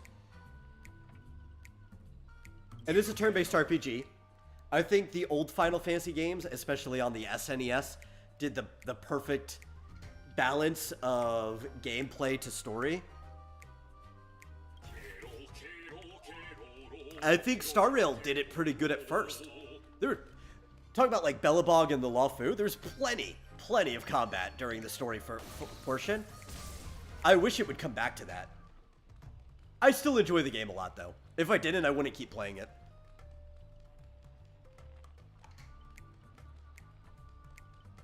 I think most people are just mad about the free Archer because they didn't want him. Oh, the man on their account. Yeah, I know specifically, I saw some waifu-only accounts mad because the only way to not get Archer, you have to claim him when you log in. Even if you, like, close out and come back in, it just brings you up that screen again. The only way to not claim him is to just not play the game until the collab is over, which could be next year, right? You have almost basically the rest of the year to claim him. So it's like, do you really want to just not play the game for the rest of the year? That makes me laugh, though. It was like the people who let Dr. Ratio starve in their mailbox because they didn't want a man on their account. Like, listen, I let Aloy starve in my mailbox in Genshin, but that wasn't an intentional thing. I forgot about Genshin after Dragonspine, and I put the game down for like maybe 2 years. I don't know. I picked it back up right before Fontaine, and I grinded like all my way through everything to catch back up. So I had to go through all of Inazuma, all of Sumeru, which is fun. I enjoyed that. But because of that, you only had a year to claim her, and I didn't even know about Aloy until I came back. Not that I'd play her anyway. I don't like Horizon Zero Dawn. But she starved to death in my mailbox. So mine was accident. Mine was negligence. I wasn't trying to kill Dr. Ratio and keep him off my account.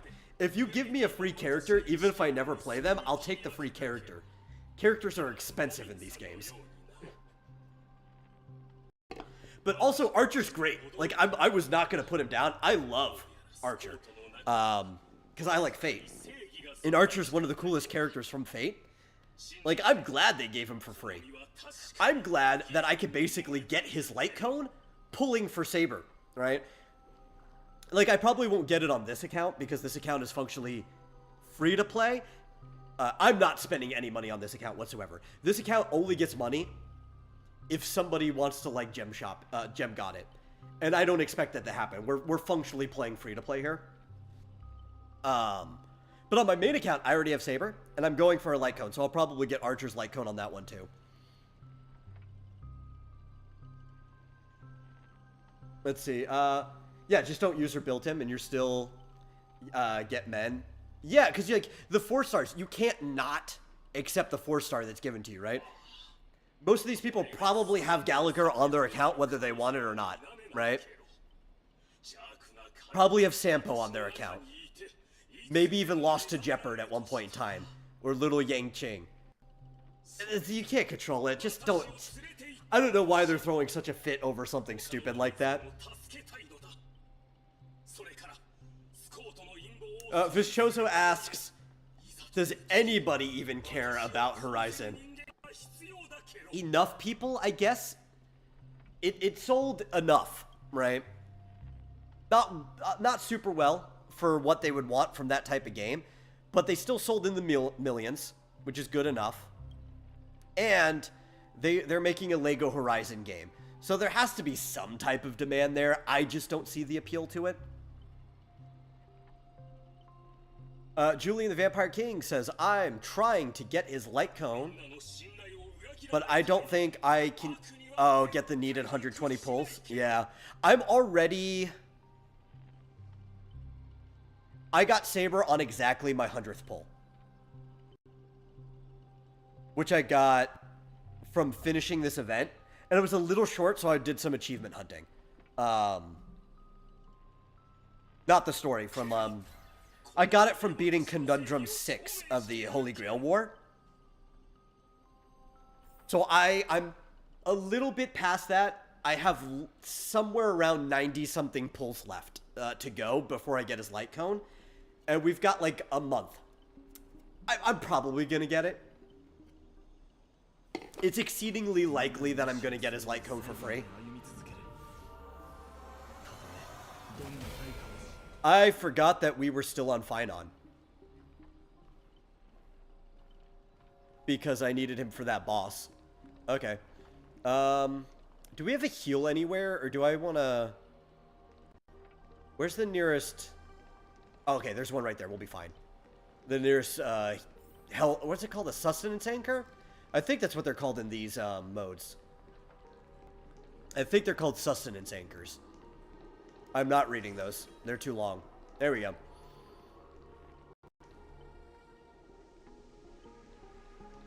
Let's see. Fischoso asked, or says, I hear nobody talking about the world of Horizon. Gameplay is generic as hell. Yeah, everybody I know that actually likes the game, I think they like it because they just play the game and they don't have to care about the world. You know, I don't think anybody's invested in Horizon as a world. They just like it as a game franchise, if that makes sense, right? Like, I even know people who've bought figures for it. Personally, like, I know a guy in person who has a Horizon Zero Dawn figure. So, it's like... I think that's the type of crowd they want. They want that low investment crowd who's still willing to shell money out. See, Julian says, but Archer is good. I'm not even done with his build, and he can already, I guess you're saying two-shot Cocolia on level 80 in the weekly challenge. Yeah, I actually had no problem with Cocolia with Archer when I did my Echoes of War this week. He actually is probably the strongest character in the game right now if you have him properly supported and built. Which I do have Sparkle on this account, so we can properly support him. Of course, when I was doing it, maybe because my builds are better, maybe I just have more ERR and speed, I found it easier to play him with Hanya on my other account that doesn't have Sparkle than I did with Sparkle. I think I just need to be able to get Sparkle faster so she can generate energy more often. I think that's my issue. But he's probably the strongest character right now.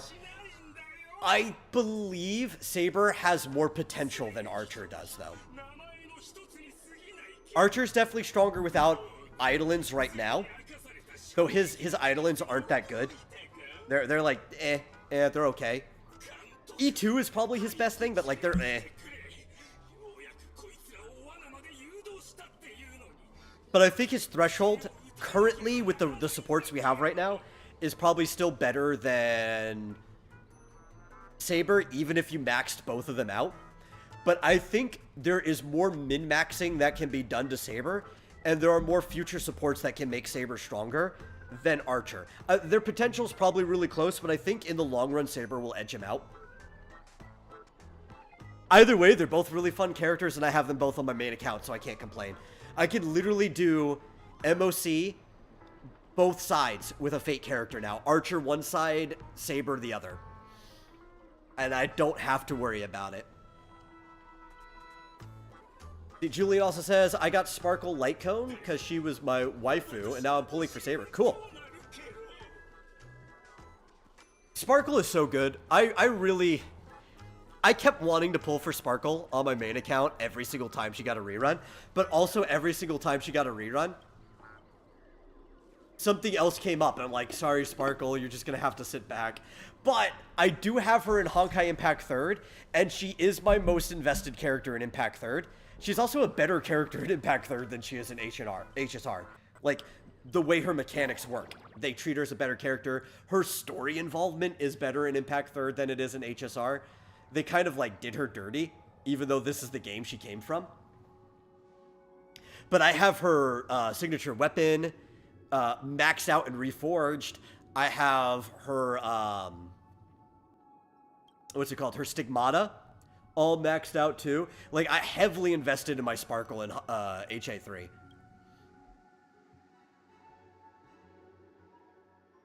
Vischoso says, and even then, the gameplay of Horizon is so generic as to be forgettable. I agree. I have no interest in playing Horizon. I actually almost got into an argument with the guy I know that got the statue that I was talking about, the figure. Because I said Horizon looked like generic open world RPG of the year. And then he turned to me and said, oh, well, that's what I thought about Breath of the Wild. And I'm like, okay, listen. I'm not even the hugest fan of Breath of the Wild. I've played it several times. It's definitely less generic than Horizon is, though. You know? It's more generic, I would say, than most Zelda games are. Because it loses a little bit of the Zelda identity. But at least it does some other things to make it unique. To the point that, like, everything's ripping off of Breath of the Wild now. There's some people, it's like, this is what it's like talking to a normie, right? Normies like Horizon. And the genericness of Horizon is appealing to normies.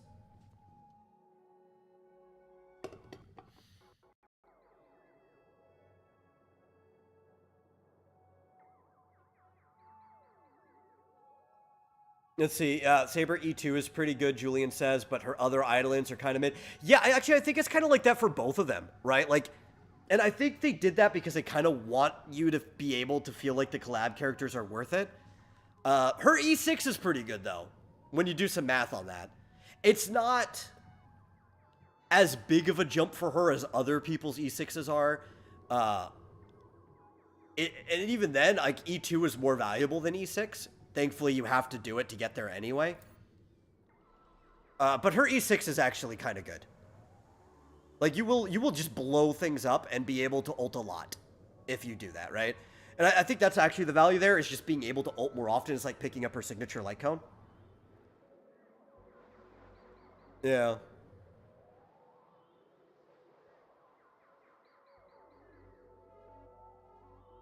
Because she also says Horizon is skill tree and crafting and whatnot. Yeah, it's like every open world game.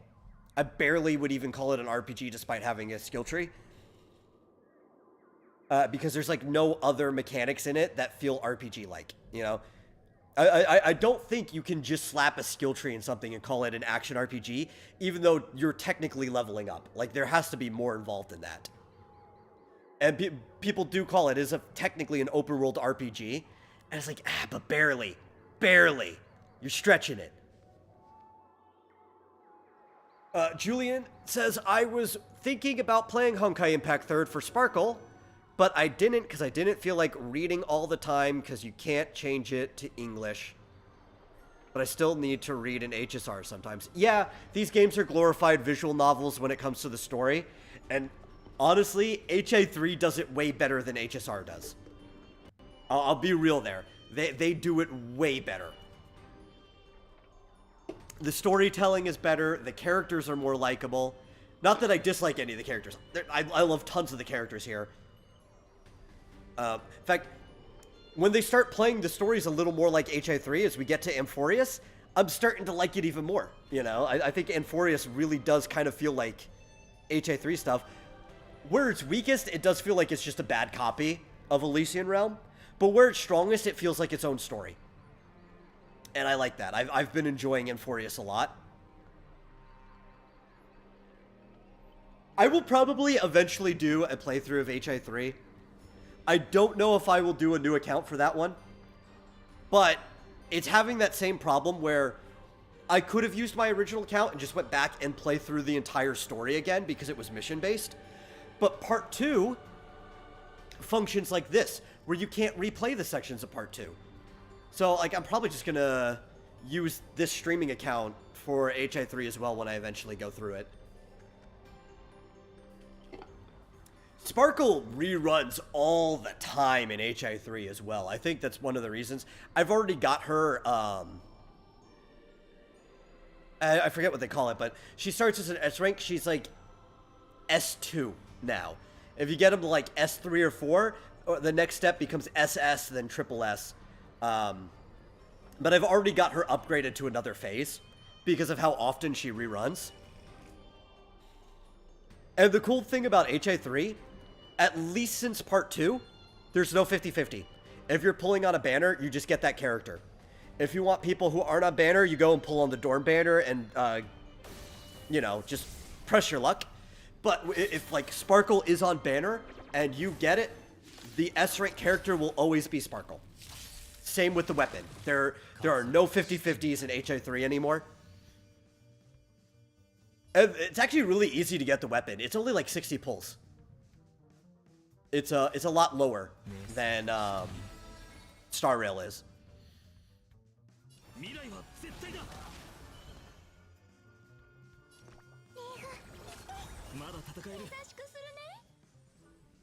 Oh man, it's gonna be a while till he gets to go again. My Phaeton is not built, by the way. He is built enough to service in story. That's it. And I was gonna continue building him, but we have Archer now, so Archer takes priority.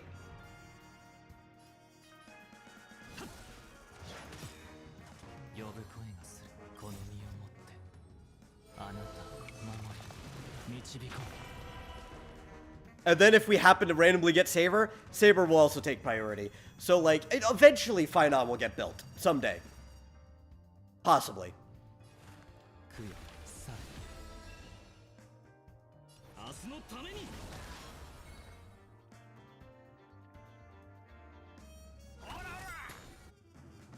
And since you came in late, I'll explain. I did play through this in English the first time I played it.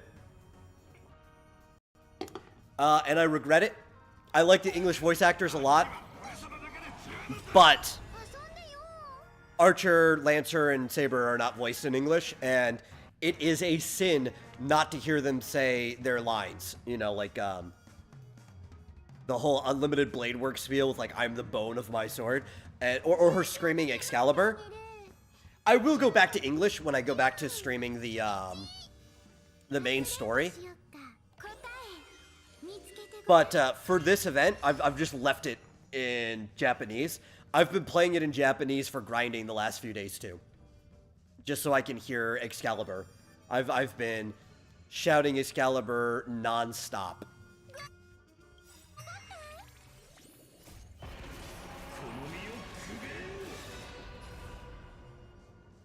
See, Fischoso, I think this is framed as a question, yeah. Was it Skyrim that caused the open world skill tree game to boom, or something else? I actually want to blame older games that started using skill trees, like Rage and Borderlands, which these are looter shooters. The first Borderlands was doing it, I think, before Skyrim came out. And there's a few other games that were already doing it, but I will say that your thought process is right, because it didn't start becoming super pervasive until Skyrim did it, because everybody wanted to copy Skyrim. So the answer is both yes and no. Skyrim started doing it because of other open world games, but it was because Skyrim did it that it started becoming pervasive everywhere.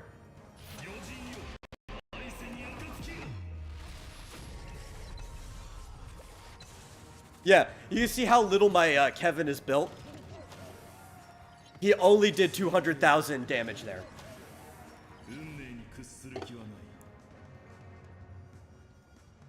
Oh, this is going to be dangerous. I want to force them to go, because I don't want them to ramp up. There we go.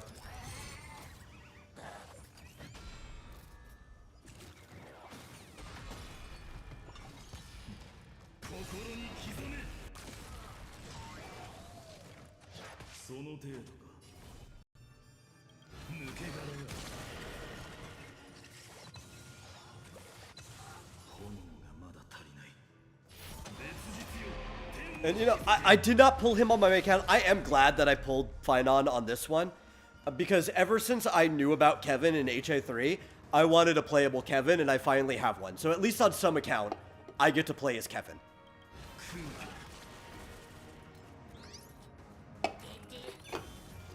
Because Kevin Keslana is just such a cool character.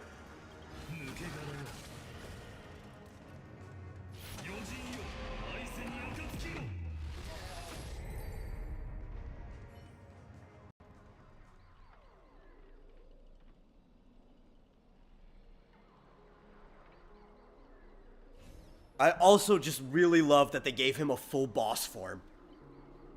It looks cooler. I love this design better. Not that I dislike Kevin's boss form in HA3, but like this one just looks so much cooler. He's got like this like Kefka Sephiroth like design to him.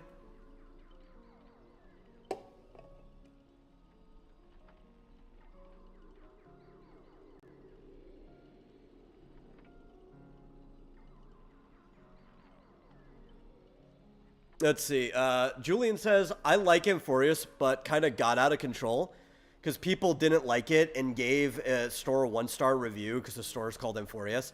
That's a shame.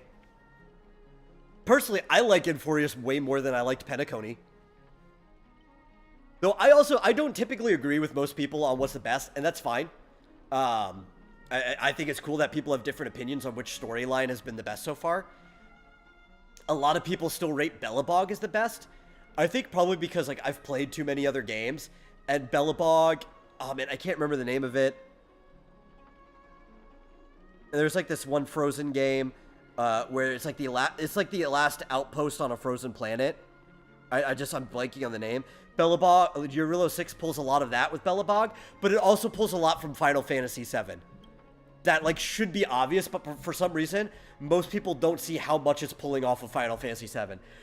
Belobog's design even looks like Midgar when you walk up to it at first, like with the concentric circles and everything. The fact that there's, like, richer people living nicely on the upper floor, poor people living on the underground or the lower floor, being abused by the upper floor. Their livelihood, their sustenance is being mined underneath the ground. There's so many things. There is a rebel organization named after a natural disaster, whether you want to call it avalanche, whether you want to call it wildfire. A lot of the characters, isotopes in this world that come from previous games, because like Sela, Branya, Natasha, Kokolio, all of these come from previous Honkai games, especially HI3. They're redone personality-wise to kind of reflect Final Fantasy VII characters. Zila is even kind of mostly Cloud. Cloud's kind of split between Zila and Branya, and Tifa's kind of split between Zila and Natasha. None of them are really one character. I think that works in their benefit, that they're not making any of them a stand-in for a single character. Just like Kokolia's both President Shinra and Sephiroth at the same time. That's the better way to do it. But you can see all these parallels if you've played these games before. It also borrows some from like the Kokolia orphanage from HI3. So it's a good mix of stuff, but it's not the most original thing they've done. And I think that's why Belobog's not the best story to me, and why I thought like the Law Fu had done it better. But even though the Law Fu's not the most original story, it pulls from some like Chinese stuff. I find it more original than Belobog, though.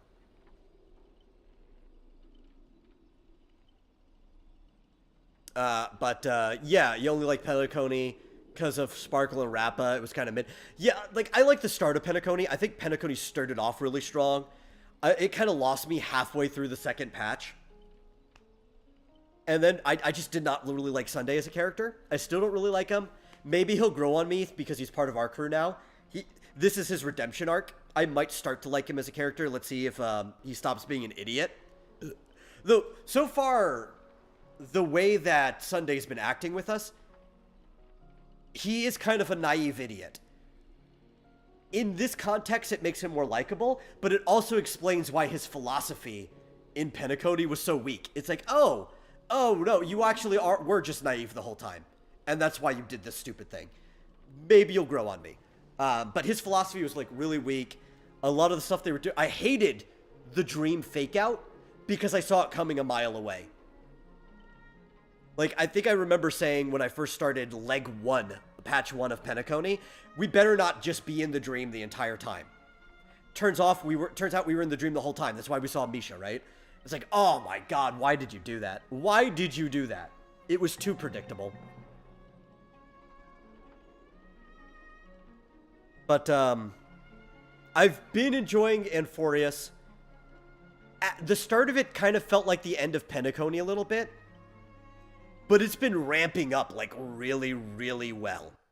It might be my favorite Star Rail story so far. I think it'll beat the Law Fu for me. For main stories. I really liked Rappa's story, and a lot of people didn't. I thought it was goofy and fun, and it felt like it belonged in the game. And I like Rappa as a character. Rappa's definitely one of my favorite characters in this game.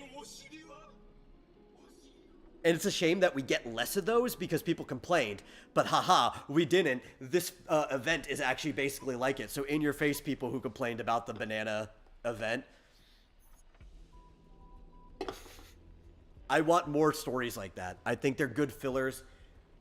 But instead, we're just going to be in Amphorius for an entire year. See, Julian says, I got Sunday, but I don't really use him, but I might use him if I get Saber. I got him for Aglaya, but I didn't pull for Aglaya. Oh, okay.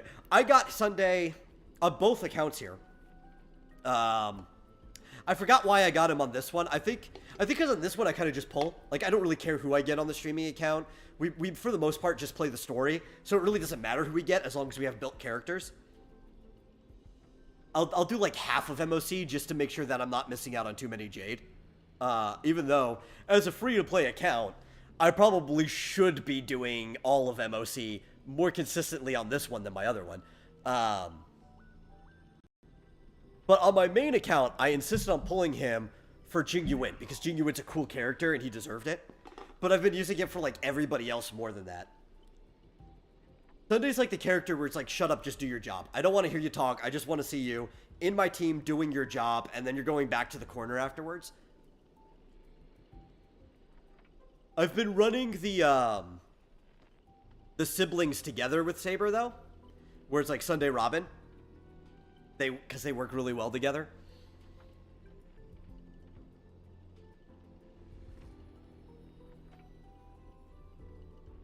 Because you're pulling for someone else, and when you got a rerun, I think I was pulling for Cypher or Hyacinth.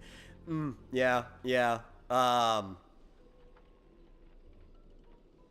to remember, her rerun was very, very recently. Was it Cypher's? I don't remember. I just remember I didn't have to pull in her rerun because I already had her. I luckily got a Glye on her original run. I have a Glye on this account too, so it made the Sunday worth it ultimately. If I want to use it. Plus Sunday's just like useful for everyone. I could run Sunday with Topaz on my other account if I want and make Numby hit harder. And more often. Yeah, it's hard to remember now. I could look it up. Like, all the banners are in history, but it's not even that important.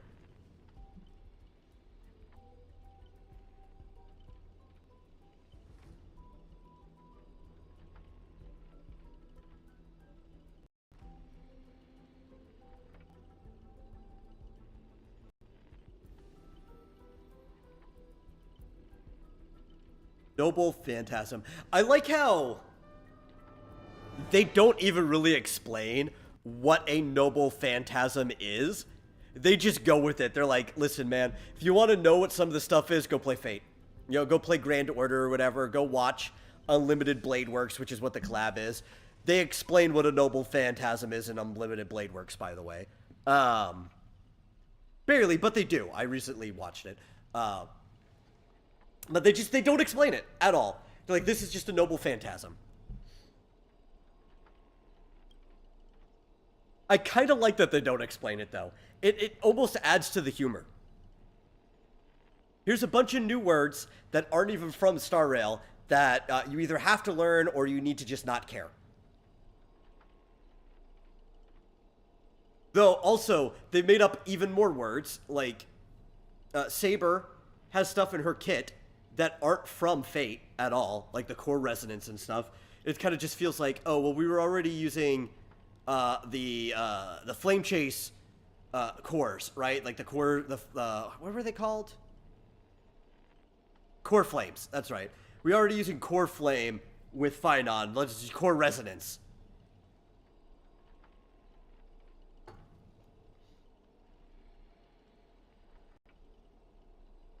It's hilarious. You just make stuff up all the time. It's cool. One of the things I like about Star Rail specifically is because this is like a sci-fi space fantasy. They call it space comedy. I think as a genre, you could kind of call it a space western. It kind of falls into that spaghetti western sort of genre, but in space. Especially with the train and the way the train works. They go to so many different places that each fantasy world has its own name for things. And I like that they translate, like they annotate their own lines. And there'll be like the little translations of it. Like, oh, this thing right here is referring to this other thing you already know. I think it makes the game fun. It makes it more immersive. Each world feels like its own world because of that. I think that's cool. Julian says, I got Fugue. Though, but I lost the 50-50, and then I did a 10 pull on the wrong banner after that, because I forgot it went to the first banner again, when you close the warp. Oh, yeah, that's happened to me before. I understand that, yeah. So you got Castris by accident. I do not have Castris on any of my accounts. I did not really care that much for Castris before any of her kit was announced or even leaked. And then when I heard about the global passive thing, it's like, well, I didn't want the character anyway. And it kind of feels like cheating honestly, to have a character revive your character when they're not even on the field. So I just did not pull. I did pull during that time. I got Fugue on both of these accounts because I needed Fugue. So for the most part, I kind of did the same. I also got E1 Acheron because I needed that. Solves a lot of my crit issues with Acheron. Yeah, but you still got Fugue. You got lucky with 40 pity. That's good. Yeah. Good on you. Fischoso says Star Wars and Warhammer are also space fantasies. Yes. Though I would not call Star Wars a space western. Some of them are, though. Like a Mandalorian show is obviously a space western. Overall, the original was what we call a space opera. And Warhammer's a space tragedy. And that's the best thing I can call it. Right? It's a dark fantasy. It's grim dark. Space fantasy is still the appropriate term for both of these things. I want to call that space tragedy. Oh no, Aventurine! Of course, if anybody would double-cross us, it would be Aventurine. Obviously, I already know how this plays out, but like this whole part made sense.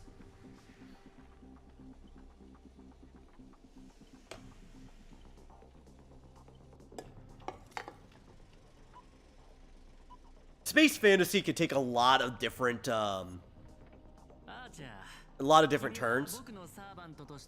But I do think a big part of space fantasy is that it isn't just sci-fi, right? Sci-fi already, at its lowest ends, has to deep into some fantasy. It can't avoid dipping into it.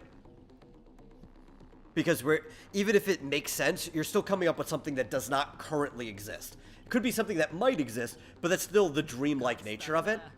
But like when we talk about space fantasy, we're clearly talking about aspects of almost high fantasy or other fantasies, but in space. Which this is 100% space fantasy. There's like magic and stuff going on in it.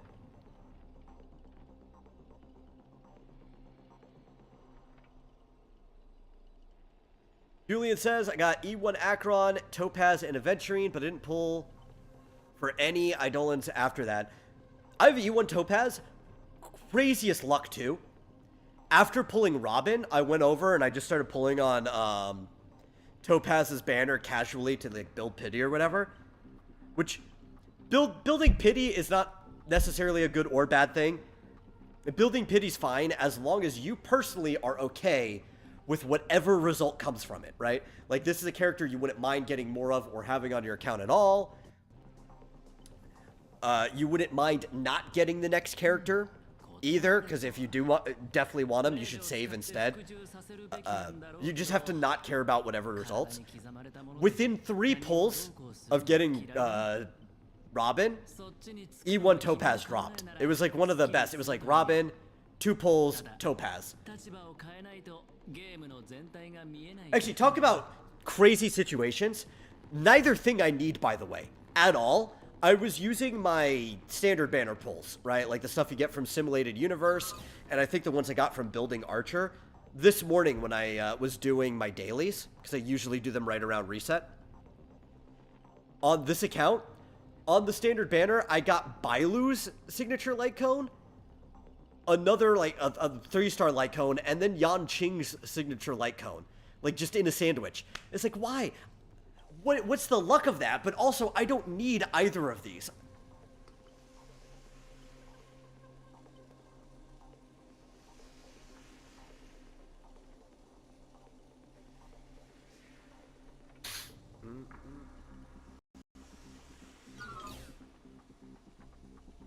Fischoso says, I thought I should try watching some Pokemon anime. I don't know which would be interesting enough to watch because the Gen 1 adaptations are boring. The thing is, like, one of the only stuff I really like from it is a Gen 1 adaptation, and that's Origin. Which is short and sweet, right? It's like all of Kanto's just in 4 episodes. And my go-to recommendation would usually just be, if you don't want Origin, to just watch the shorts for Evolution and Generations. I personally, I don't really have recommendations behind that, honestly. maybe you'd find the cartoony stuff better. I don't know. Oh my god. I don't know if he's gonna do this. I don't know.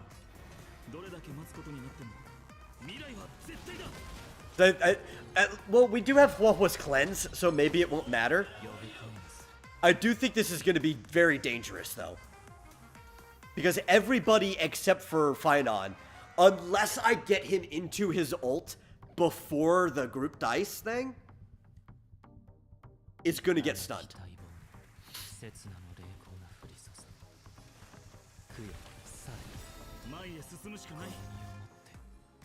Julian says, I hope Rappa gets a rerun soon because I want her light cone and her E1. I hope they don't do her like Dr. Ratio because he took like 2 or 3 years to get a rerun. Yeah, well, he took a whole year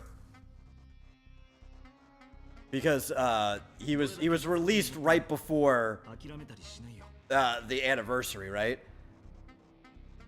Was it? Or was it 2 years? Could have been 3 years because I think we're only on the 2nd anniversary, right?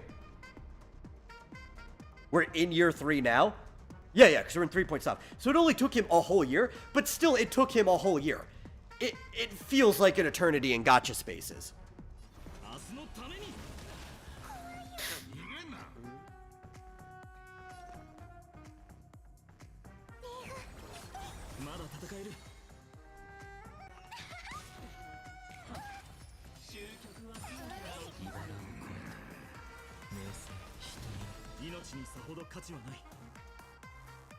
Okay. I have Rappa's light cone though. She is one of my strongest characters. It would be cool to get some idolins for her, but if her rerun happens during the Saber's banners, I'm sorry, she's just not getting anything. It's just not happening.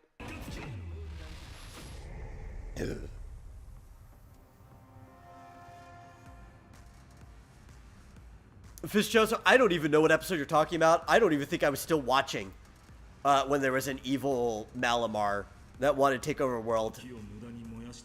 Like, I think I probably stopped watching Pokemon by that point. I mostly just play the games instead. I've always been more into the games than the show. Like, I watched the series because I was into the games and I was a kid, and it's like the most popular thing ever. But I just like the games better.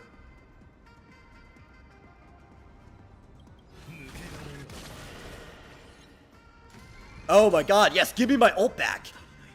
I forgot that's how Aventry's mechanics work. We're just gonna get the ult back.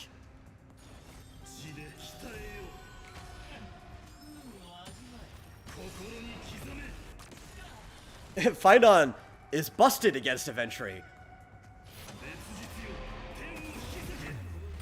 Right, he does this. And then we're already into his, we're still in our ult in his thing.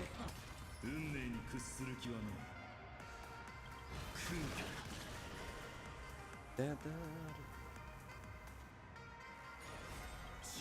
fact, I'm just gonna ult back to back so he doesn't have a chance to... Oh, and we get this. Okay, cool. This will probably already clear us. That's fine. Oh, wait. And then... Oh, do we lose our buffs, though? I think we'll still have Sundays because Sundays last for 2 turns. So... What we need is Sparkles, because Sparkles really only lasts for the turn that you use it. And then immediately ult, so that nobody else is around and can be affected by Aventry's thing.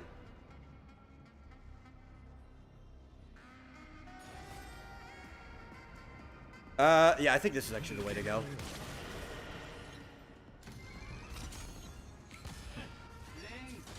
Oh, he was gonna attack. Okay. I guess I should have countered. Oh well. And then we one-shot him. Man, I know people have said that he's good into that fight. I didn't realize exactly why Finon is good into that fight until just now.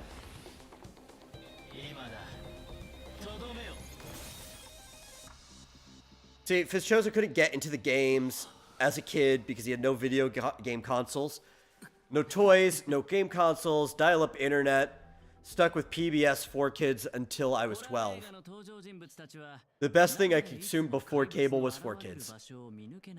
My condolences. Though I watched a lot of 4Kids stuff, but yeah, you know, I got a lot of other stuff too. I was also probably in slightly more of a golden age for stuff too when I was a kid, just because of the age difference. I've got like a decade on you. So like, even when I was watching Pokemon, and I didn't care for it too much, I was in the golden age of Pokemon. Like, I think the show, well, as a teenager, I think I was in the golden age.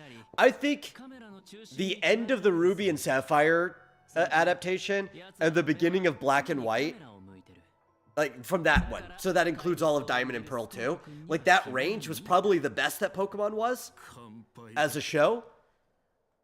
Probably just most of Diamond and Pearl. And then after that, it kind of went downhill. I would check in occasionally to see if I liked the story format, but I don't think I could stand watching more than an episode or two of anything after that. But yeah, you know, my condolences on that. Julian says, I still watch Pokemon, but the Pokemon with Ash and Go was kind of boring because Go caught everything with like one Pokeball and didn't even battle it. That is kind of boring. But that kind of makes sense with the name because it's like Pokemon Go and you just throw the Pokeball at it. I find Pokemon Go boring. I don't like Go. I don't like Pokemon Let's Go either because it takes the part I like about Pokemon away from it. I'm a defender of random encounters. I love random encounters. I think random encounters are actually more immersive than having things walking around in the world because you can never have enough things walking around the world to feel like it's properly populated. When things are walking around, you could just avoid them instead, which is kind of unrealistic. Like, you should have the things hunting you down. I think Expedition 33 does that pretty well where the things chase you. There's some other games with overworld mobs that do that too. But random encounters, it forces you in the position of explaining why that thing was hidden out of your sight, which most things in real life are camouflaged or hidden. Even rabbits camouflage into their environment as best as they can, right? It forces your imagination to become active in the game, which then makes the world more immersive, right? Like, an Onyx could never get the jump on you the way that they're programmed into the games when they walk around. But if you're in a dark cave and an Onyx just looks like the walls of this dark cave and you suddenly hear rattling and then this big giant snake made of rock is on you, like, that'll let your imagination go wild. Random encounters, I think, unless the game mechanics make it interesting, are just better than overworld enemies walking around. Now, when you get to engage with the enemy directly before the encounter, like, you can start the battle in interesting ways, then I think it's worth it, right? Like, I don't think random encounters helps Persona, not random encounters. I don't think visible encounters help Persona or SMT in general. That's just kind of been part of the game since they went 3D.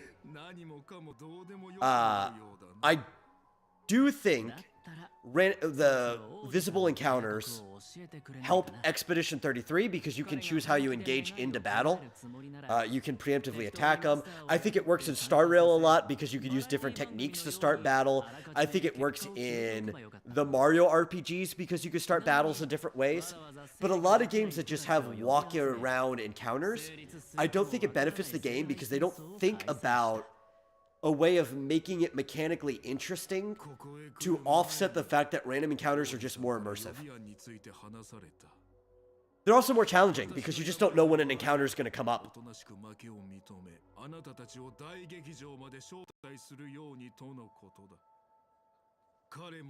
This Joseph says, now you know why I'm making Pokemon fanfiction animation. I want to make an actual story in the world that isn't bare bones. It's got plenty of stories. A lot of them are from the games, though. Like, Pokemon Coliseum is actually a pretty in-depth story with a narrative. It's basically a traditional JRPG that happens to have Pokemon in it. But I don't know. I don't think Pokemon needs that deep of stories in it. I don't think the world calls for it, really. Like, I think Pokemon Coliseum is probably as deep as the world calls for. Or some of the movies, right? The sad part is that the show and the games take place in different worlds. But some of the movies are pretty in-depth. Pokemon 2000 had a pretty cool storyline to it. It's at the level that a kid can understand, but it had like weight of the world things. Would have to get a GameCube emulator to play Coliseum? Yeah, or Switch 2, but I don't think a Switch 2 is worth getting just for Coliseum. Like, it's too expensive. And even then, that wouldn't be available till like December anyway. Coliseum emulates pretty well though. It's not hard. You could get Dolphin, right? Just go get Dolphin. You could play Coliseum pretty easily. That's what I would recommend anyway. I think Pokemon Coliseum is probably one of the best games in the franchise. Pokemon Coliseum XD Gale of Darkness is alright too. I just personally like the original more.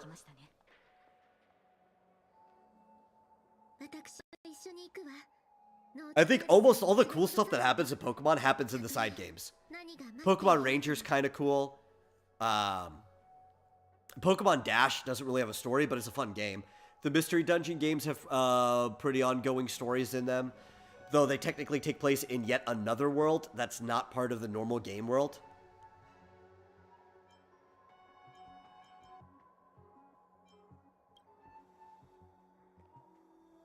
It's like, what if there was a world that was only Pokemon and you got isekai'd into it?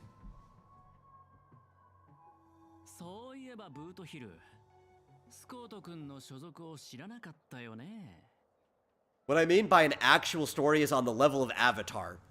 That's a weird way to define that, though. Like, you don't have to be on the level of Avatar to be an actual story. Though I guess Avatar is kind of like mid-level for like how in-depth the story gets. You could be much lower, you could be much higher. But it's like that's like a weird mindset, I guess. A weird frame or lens to look through, you know?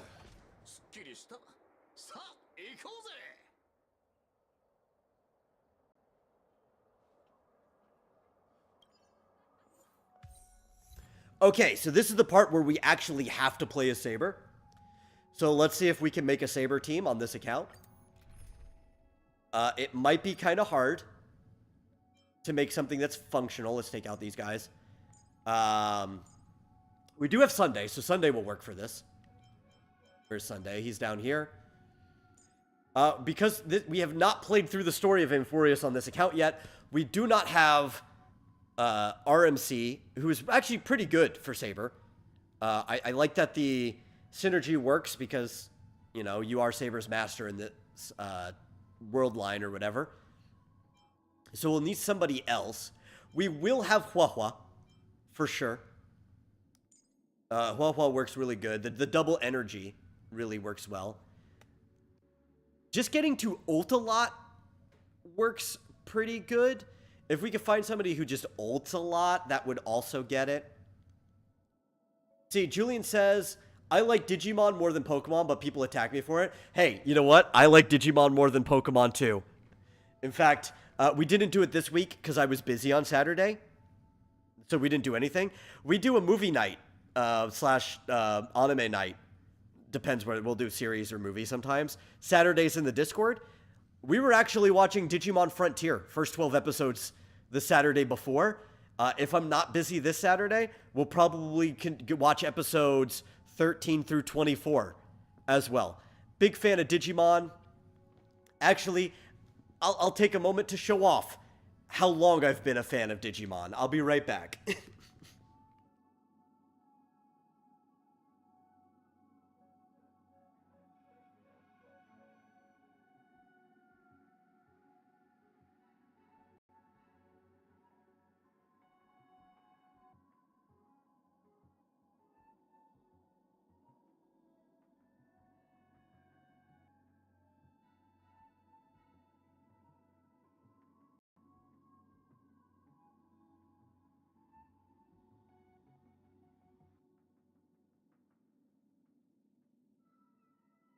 Okay, so I have to talk over here because of the way the mic is facing, but I'll walk closer to the camera to show off. I have more stuff, like a War Greymon card and everything that's in my boxes and storage, but I keep these on my desk all the time, and I've got like these little figures of Gatomon, and I've got Anjuomon, technically two, but one of these is a Christmas ornament, but I still keep it on my desk. These are my desk buddies.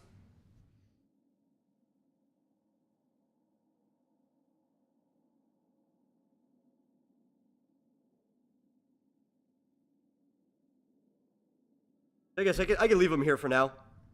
It's perfectly fine. I don't. Yeah, they're technically in frame. And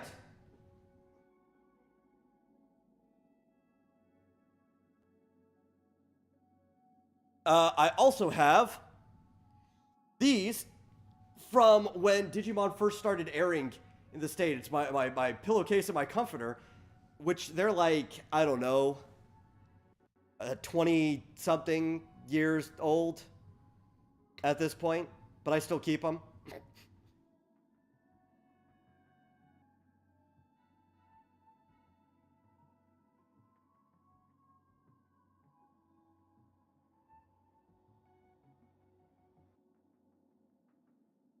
So yeah, you know, Digimon rules. Don't let anybody tell you otherwise.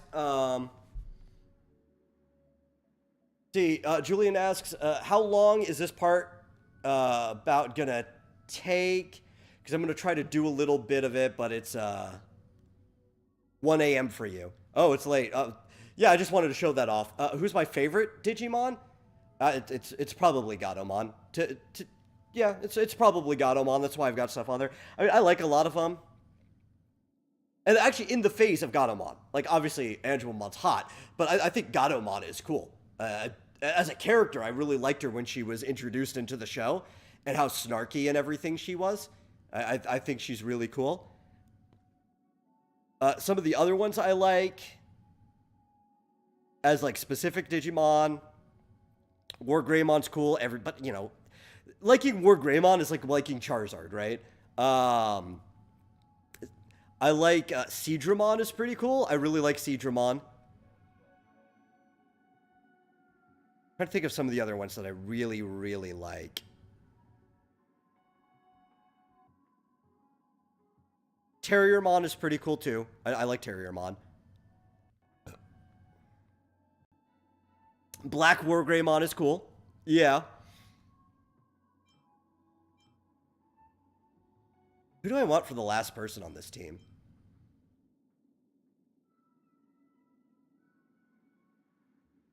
Fishoso also says, I'm leaving for a bit, don't know if I'm coming back. Hey, that's cool, have a good day.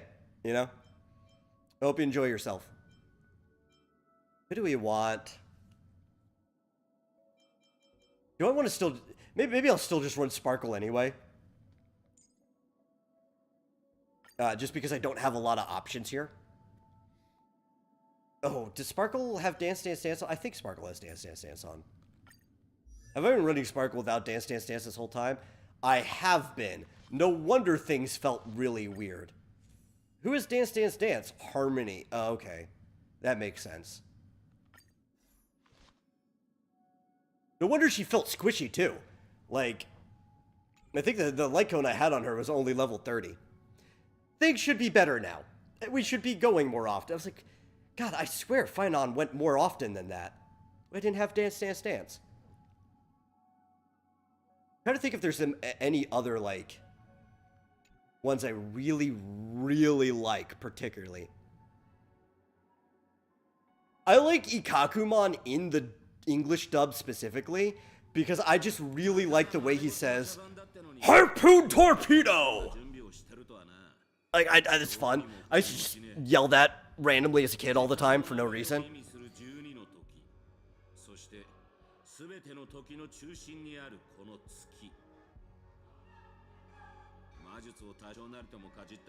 So you don't know if you're going to do this part yet? Might do it tomorrow because you don't really care about a spoiler?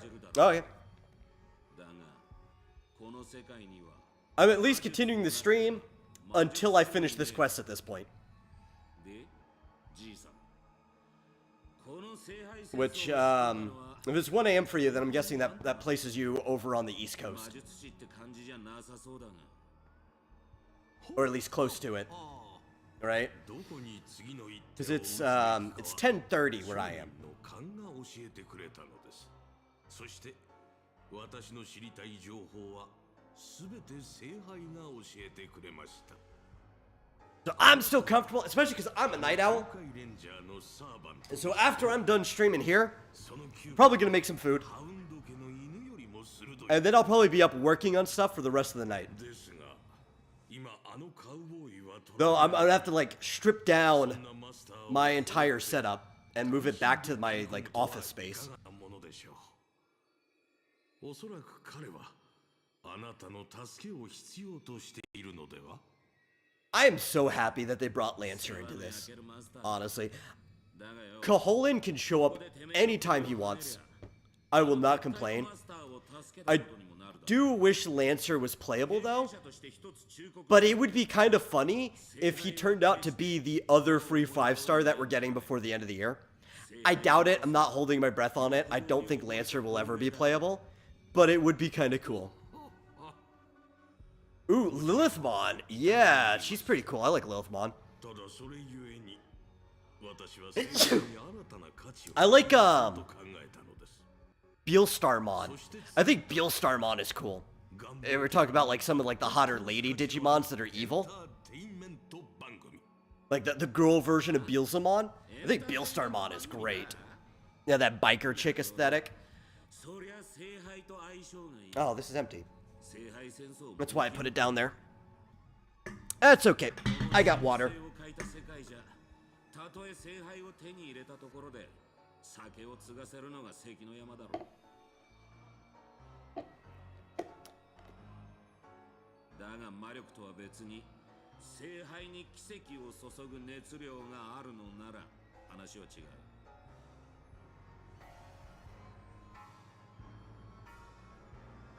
神秘の秘匿を守らなきゃならねえ聖杯戦争が誰もが見られる番組にガラリと変わった。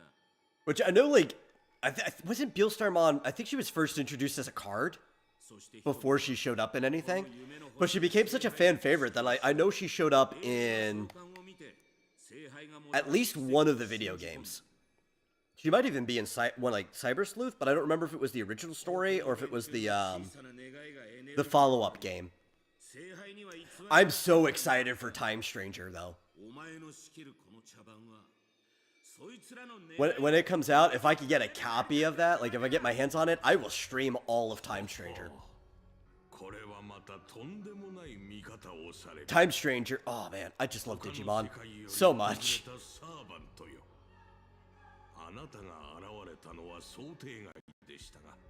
Blackwood Greymon made me think of Vegeta. I don't know why. Maybe because both of them become good, but it was sad when he was gone. Yeah, you know, I could see that connection because Blackwood Greymon made me think of Shadow the Hedgehog.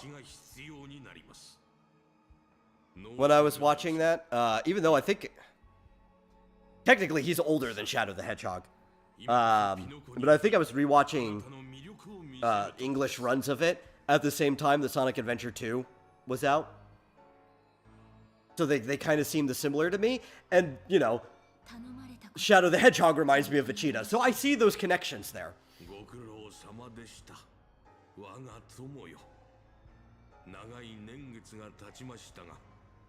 私は今でもあなたが演じたシーンを、ダンスを、歌声を鮮明に覚えています。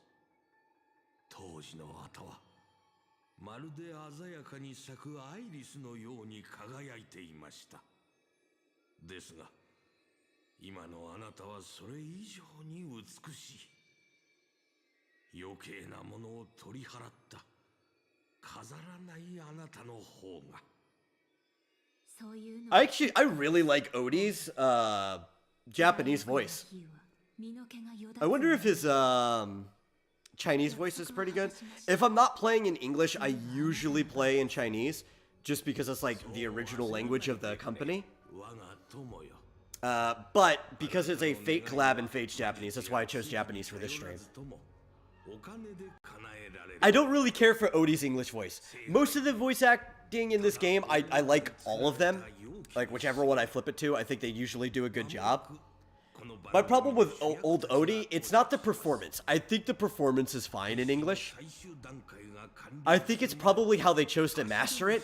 He's just so quiet compared to everyone else because they go with this, like, super old man voice, right?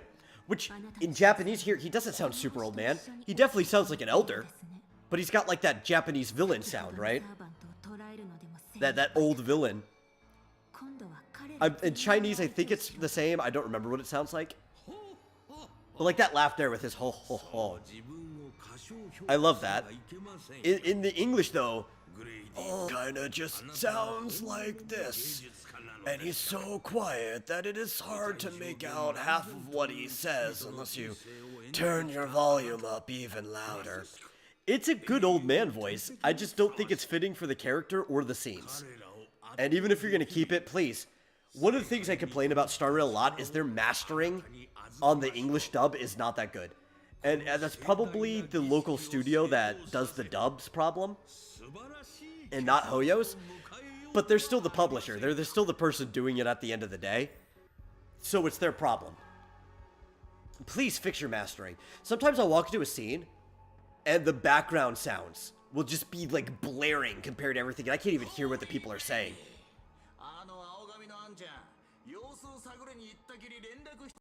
And it's been like that since, I think 1.5 maybe, right? Or 1.4, somewhere around there is when I started getting issues with that. And their mastering has been hit or miss since then.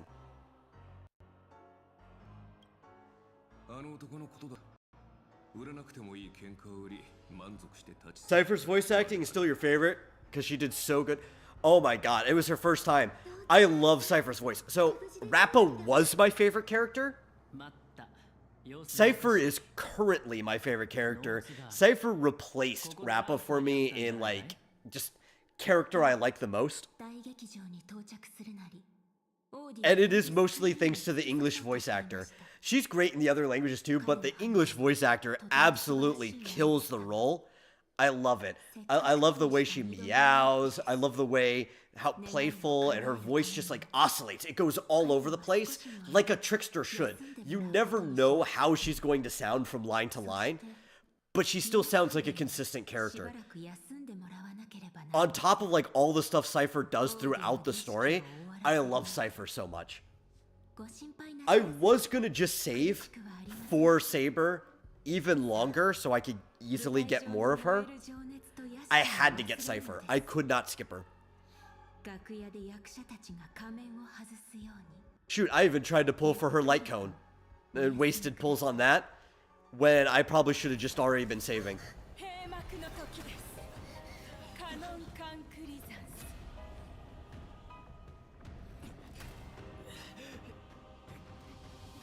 I think the scene that even kind of, like, sold Cypher to me was, like, one of the first scenes you interact with her, but it was that full animation, the cinematic that happened after you're done talking to her, and she, like, flips the coin and sweeps you away. And it's just so goofy, and it does the speedster moment so well. I loved it. I loved every part of it. And even the way she goes out so well. I love Cypher.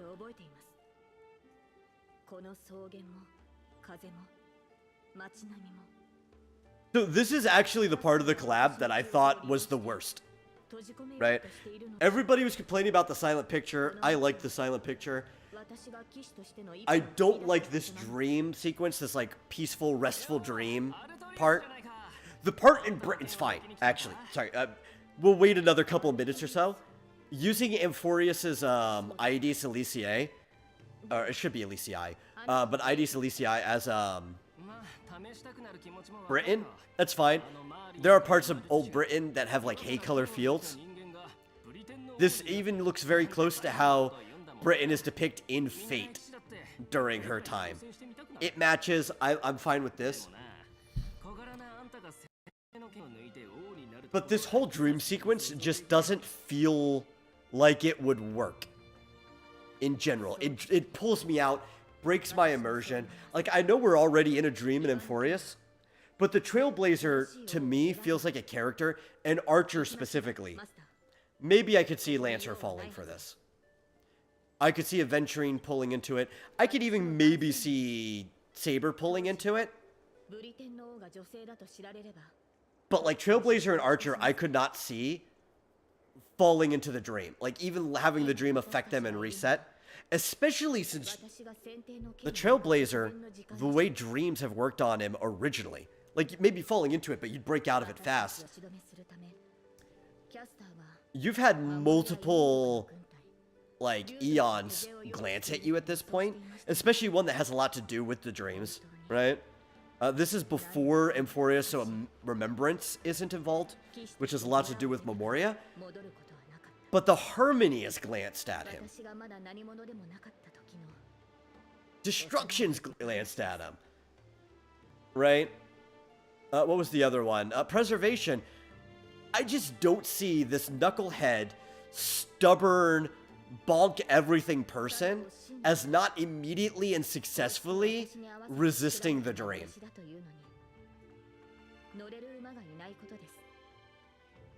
It just feels out of character. Like, I know it's written by the people who write the character.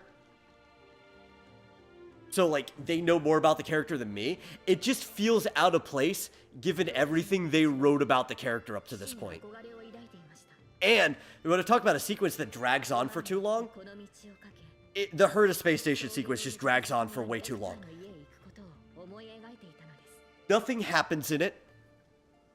It's supposed to be like this other life that you could have had if you made another decision. It's not a decision the Trailblazer would have ever made. You couldn't, I don't even think you could trick the Trailblazer into thinking he would have ever made that decision.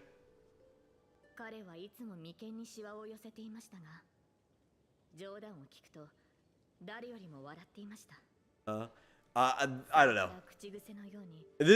This section should have been half as long as it is. Maybe I would have bought it more if it was like half as long as what it actually is. Like, I like getting to know about Saber's past as King Arthur and all this. This part is good. The very end of the sequence is good too. I don't believe the middle part of the sequence. That feels like it was just there to inflate the runtime. And even for inflated runtime, I felt like this story was too short.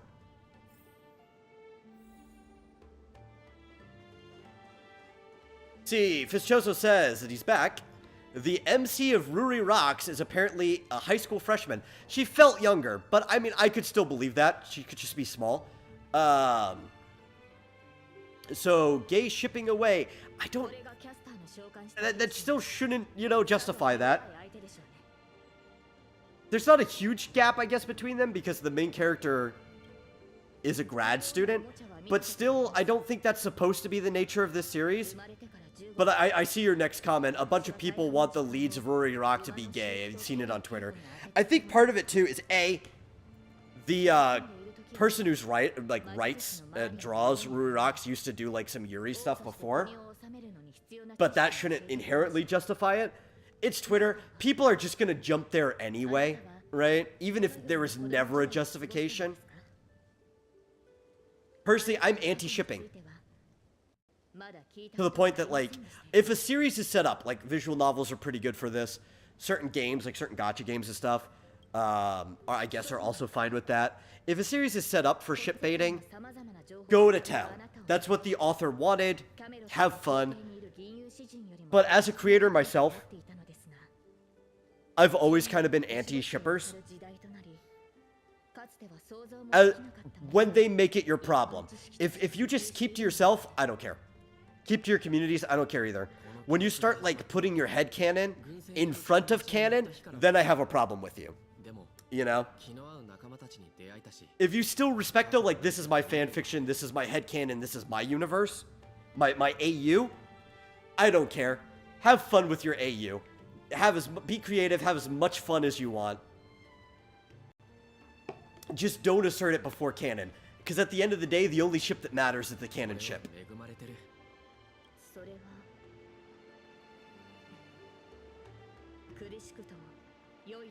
Yeah.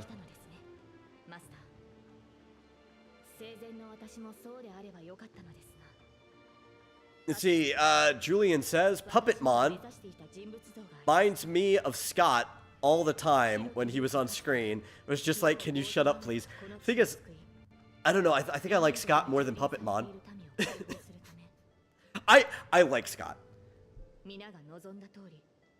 I think Scott, part of it does become more likable that he is voiced by Kyle Hebert in English, but his other voices are good too. I like Scott because he's such an infuriating person. Right? I would not like Scott if I knew him in person, but separating, like, if he was a real person from a character, I think he's a really good NPC that does his job well.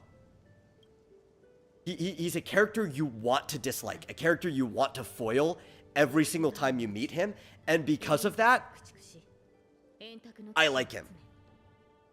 Yes, Puppetmon is a Digimon. He was one of the 4 Sovereign, the 4, like, Dark Masters at the end of the original series that they had to overdo. And he was very childish. He had this, like, really broken ability that he could turn other people into puppets and control them, but he wanted to play, and he specifically wanted to play with TK, the kid character, and he should have just defeated them. There's no way they should have been able to defeat Puppetmon because of how broken his ability was.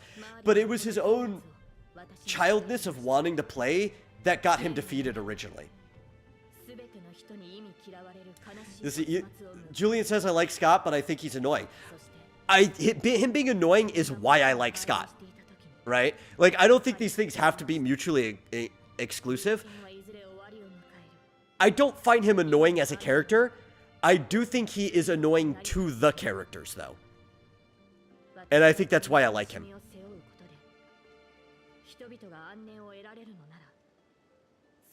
But that's also going to be subjective, right? I think different people are going to find his level of annoyance more personal or not, and that's perfectly fine. Art should make you feel things, right? At the end of the day, art should make you feel things. If it makes you feel enough things you don't want to feel to make you leave, that is a problem. But it should make you feel things. Preferably things that make you want to continue feeling the things. Now, as art for video games, the thing they should make you feel is enjoyment, right? That's like the main feeling video games are supposed to invoke. You should be enjoying yourself. You should be having fun. If you're not having fun with a game, it's probably time to leave. But yeah, you know, I think I see games as art. I also see them as products, but I also see that most things that you make by hand are works of art, right? It's a discipline of, or it's a product of human discipline. So as long as, like, see, that even becomes complicated too. If a factory made this couch, the individual couch isn't really a work of art anymore, but the design of the couch was still made by a human and is a work of art. Like, you get what I mean?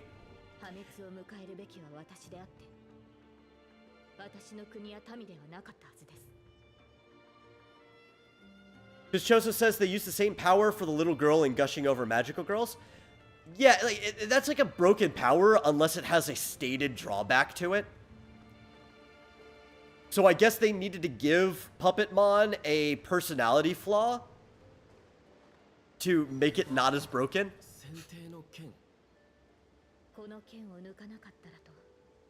Like, oh yes, I can just turn everyone into puppets. Play with me, TK. I just want somebody to play with. If I don't, I'll kill everybody, because I'm Puppetmon.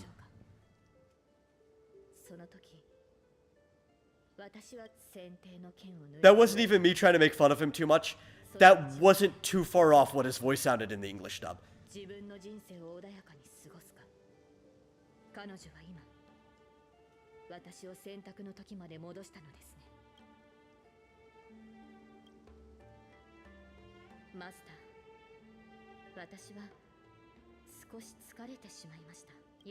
So the reason why this part, I could feel Saber fall for this.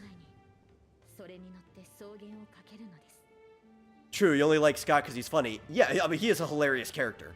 Especially all the stuff that happens to him, like him having to bark like a dog and oink like a pig, and even ribbiting in this one is like, it's fun to laugh at Scott, and he deserves it. He deserves everything that comes to him.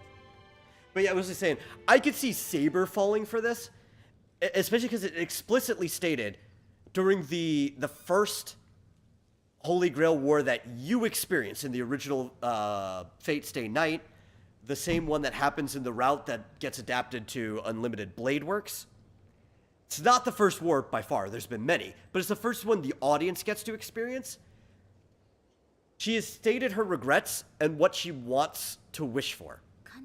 I believe in Zero she also kind of states this too. Like in Zero they kind of go over what her regrets are, but she gets over her regrets in Unlimited Blade Works. And I kind of think this is supposed to be the version they talk about it before.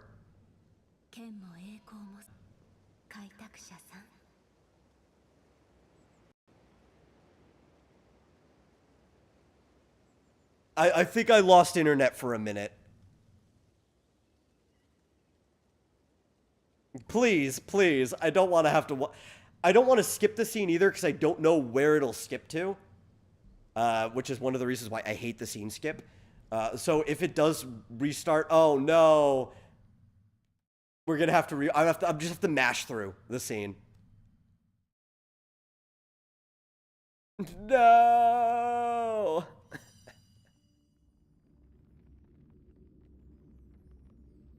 It's that darn router. It wasn't even my computer. My computer was fine. The router also sucks. Ugh. We were going good, too. Let's see. While I'm trying to get back in. I think it shouldn't have started a new one. We should still be on the same stream. Because I don't think we disconnected for that long. Let me check.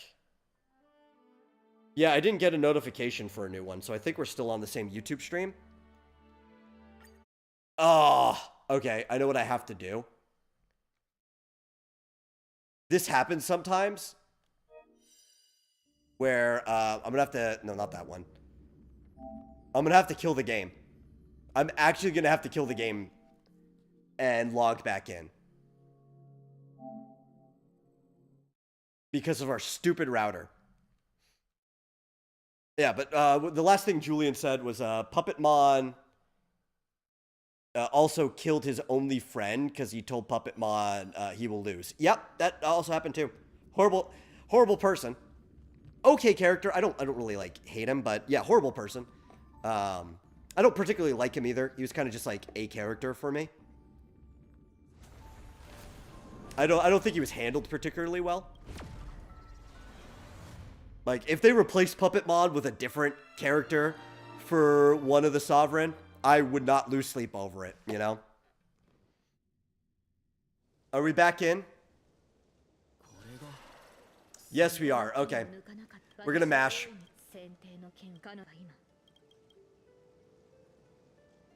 Odds are, too, the scene skip would probably take us to right inside Herta's space station. But I'm not even gonna risk it. We're just gonna mash through this scene really fast.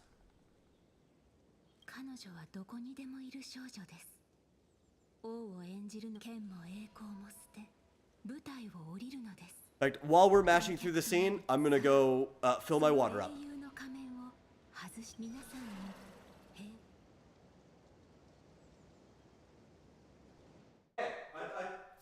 There was a loading screen, so you know what?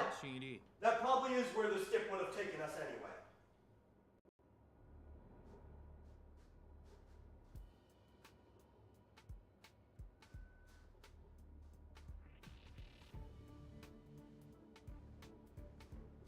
I kind of hate how long it takes water to dispense from this spring.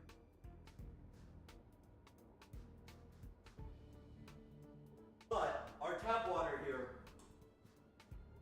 is like heavily... Oh, it turned the auto off. No wonder it wasn't scrolling. Our tap water is so lined with minerals that I really don't like drinking it unless I get it from like the fridge filter. We even have a strainer, like a filter underneath the sink with a side thing that puts it out, which I guess is a little faster. I probably could use that one instead. Because that's just how bad the water is over here.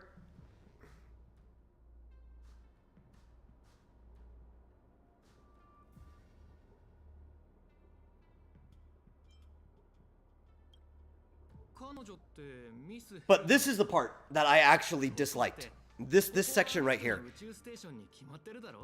I thought this Herta Space Station Dream section brought down the entirety of the story.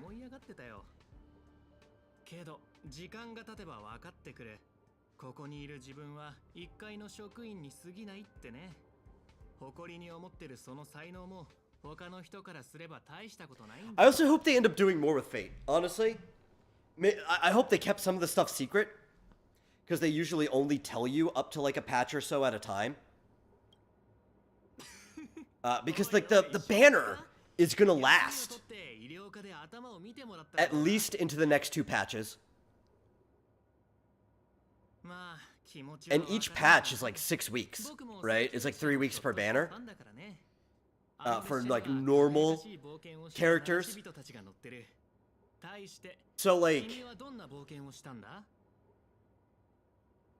that's what? 2 patches together, you're gonna get another extra month out of that. So that's gonna be 3 months, and then yeah, I mean that's gonna be most of the rest of the year. It's just gonna be the Fate banner. So hopefully, like, we'll just find out that they're gonna be doing some more stuff with Fate, even if they're like smaller side events while they're continuing Amphorius. That would be cool. But otherwise, yeah, this did feel kind of short. I hope you get Saber and Light Cone by then. If that's your priority, and I would prioritize that, that's one of the reasons why I started saving, and I didn't pull Finon on my main. It's the fact that, like, all of these other characters, we know will get a rerun. We don't know if Fate will ever get a rerun, if it will ever have events in the future or anything like that. And historically, they have not reran collab characters. One of them, though, like, okay, Aloy, we need to take Aloy out of the picture. Because clearly Hoyo didn't even want to do that. That was, like, part of getting on PlayStation.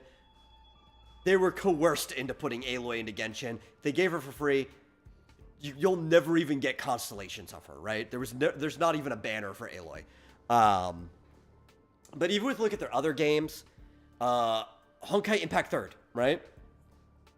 Sparkle runs all the time, but Sparkle's an in-house collaboration, and at this point, she's actually just part of Honkai Impact 3rd. She was brought in as a permanent character, and that's why she reruns. It's not even like she's a collab character. Fischl exists in there. You can build her because she's like an A rank, and actually my Fischl's pretty strong by this point. I've gotten so many fragments of her that she's like double S, I think. But Kaching doesn't rerun. You never see Kaching again, and that was an in-house collab as well, right? Her banner never comes back. The Neon Genesis Evangelion collab doesn't come back around either. Maybe it'll be different. Maybe they'll form like a really good relationship with the Fate. Maybe it'll be more like how Nikkei does it over at Shift Up, where periodically the collabs come back. But if we're looking at the pattern, there's nothing to suggest that these characters will ever come back again, and that might be why the collab lasts so long, right? It might be because they're never coming back and they're giving you a chance to get as much as you want. So I'm only pulling on the collab character. I can always get Finon again later, right? I can always get Hysolence again later. I can always get, who's the other one that's coming out? I can't remember her name.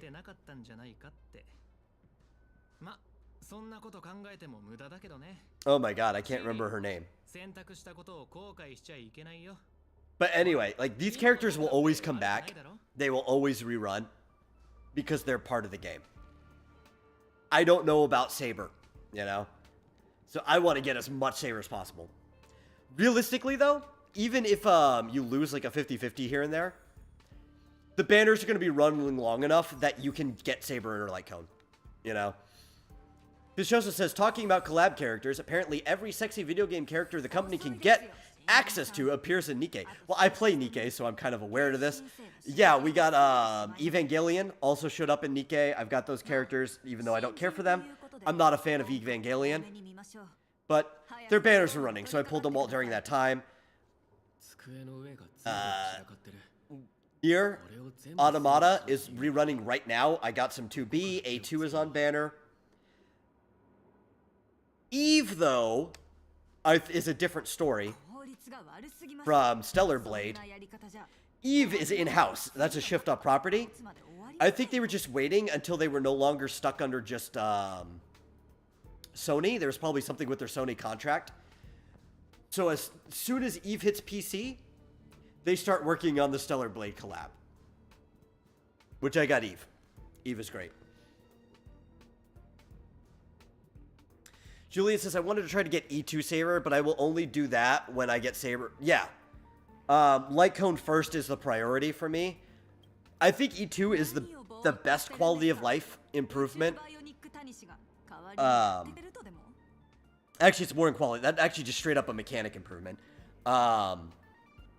It's the best improvement you can get. But you were talking about a quality of life improvement is going to be her Light Cone because of...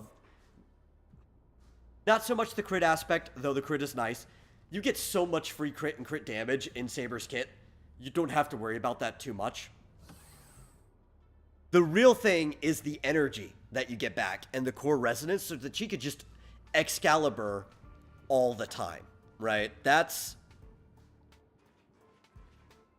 Oh, it's right here. That's the thing from the Light Cone, and that's why I want the Light Cone too.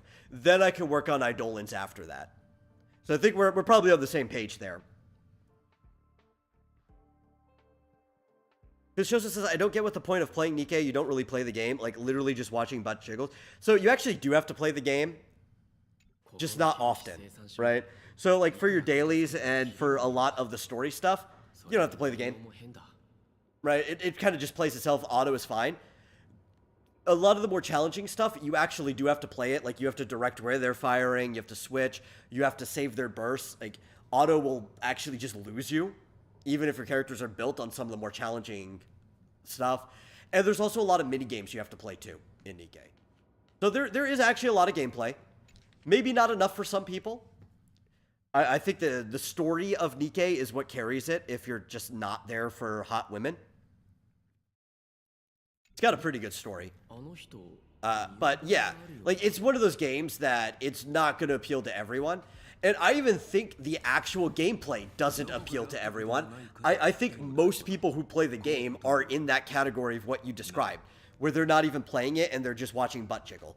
Most of them don't care about the challenging content. They will never care about the challenging content.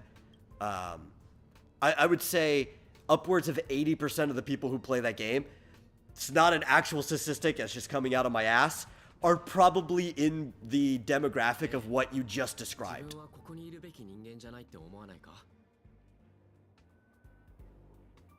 Is there a butt spanking minigame, or is that not allowed? I have not come across a butt spanking minigame. In that game. In Brown Dust, too. Like, Nikke is sexy, but it's about as... it's sexy in the way that, like, an action movie from the 80s is sexy, right? It's sexy, or even the 50s.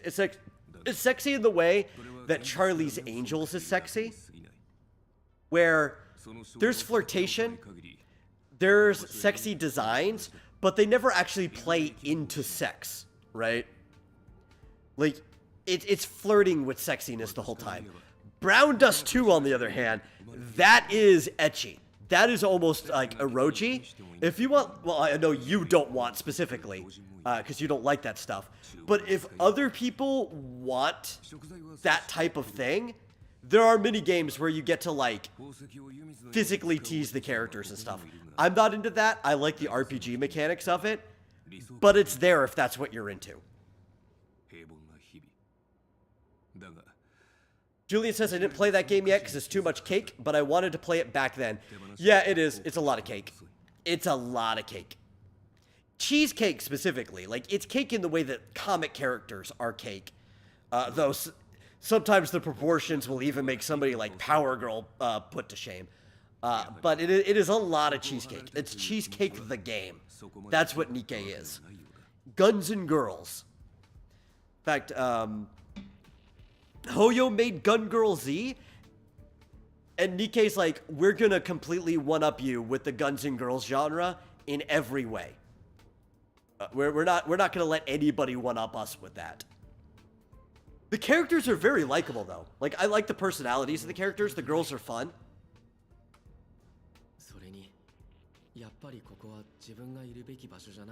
The arcade is fun, too. So the mini-games that get put into the game are, like, legit mini-games. They're not, like you said, is there a spanking mini-game or anything? No. Sometimes they're rip-off games, too. Like, Dave the Diver, not even rip-off. They did a collab with Dave the Diver. Dave the Diver exists in Nikkei. You could just play Dave the Diver in Nikkei with some of the girls. Some of the other ones, they have their own Vampire Survivor in there that is lore accurate. They've got tower defense in there that's a lot like Balloon's tower defense. Like, they make like full arcade games for you to play as mini games. There was a, I didn't like it because I don't like the way the games like this play with touchscreens, but there was like a, an Eve game for Stellar Blade where you fought 1v1 the monsters and you rolled and everything. You had to dodge and counter. I didn't find it very responsive, and that's why I didn't like it. But it was cool that was in there.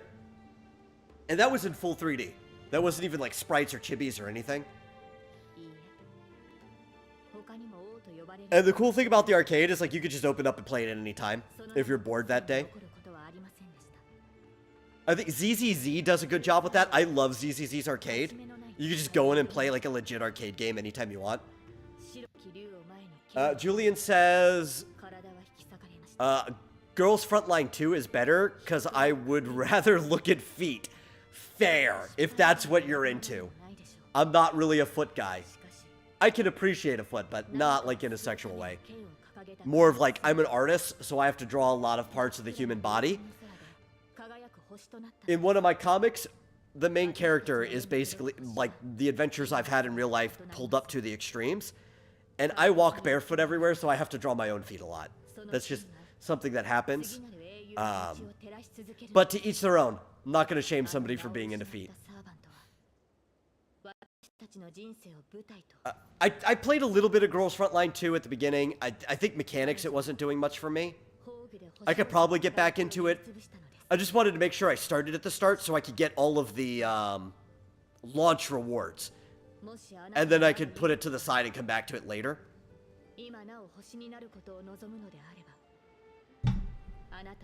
I never played the first one, so I wasn't like really invested into it. I do like the Girls Frontline 2 is basically XCOM. The gameplay style is fun. I will probably eventually set time aside and then just dive into it, catch up on the story and everything.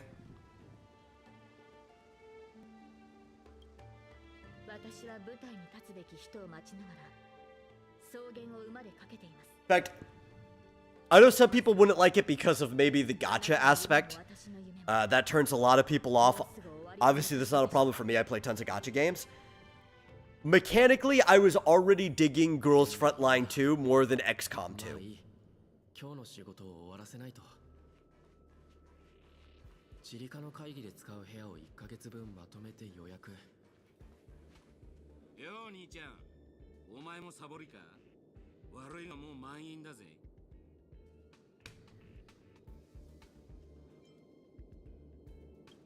Now, I don't know if it's one we'll play on stream, because I don't think you can play that on PlayStation. And with my aging computer, there's no way I'm going to be able to play it on the computer and stream at the same time.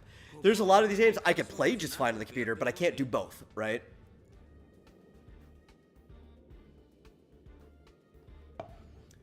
Julian says, my friend loves Fortnite, but I find it boring. But Fortnite is the king of collabs. Yeah, they are. I find Fortnite boring too. Not into it. It's not my thing. I don't even particularly like battle royales in general. like that type of game mode, even going back to like H1Z1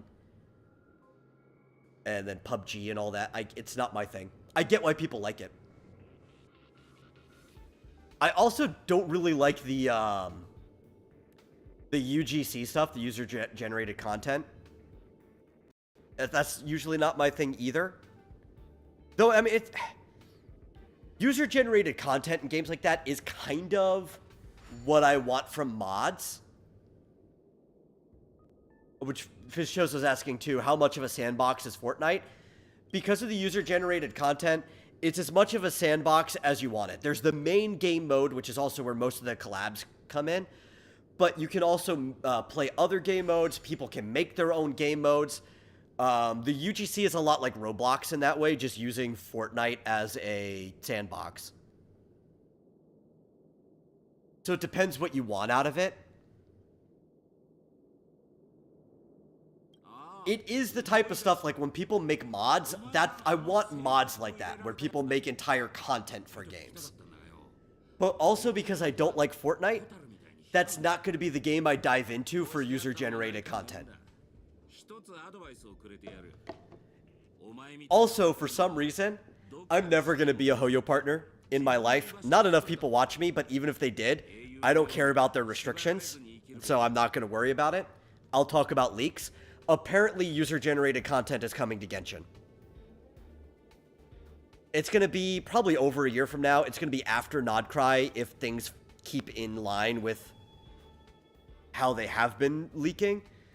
But they're going to create a completely separate mode. It's still going to use the data from Genshin, so it's not going to bloat up your PC or whatever more.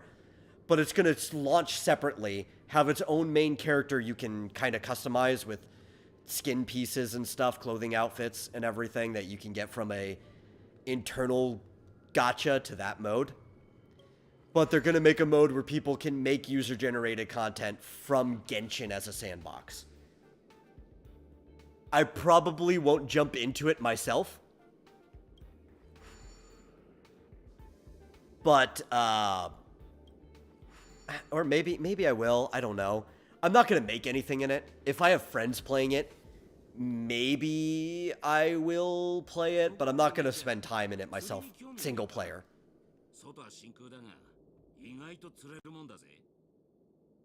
Bishoso asks, can I come up with 100 different ways to kill other players in Fortnite?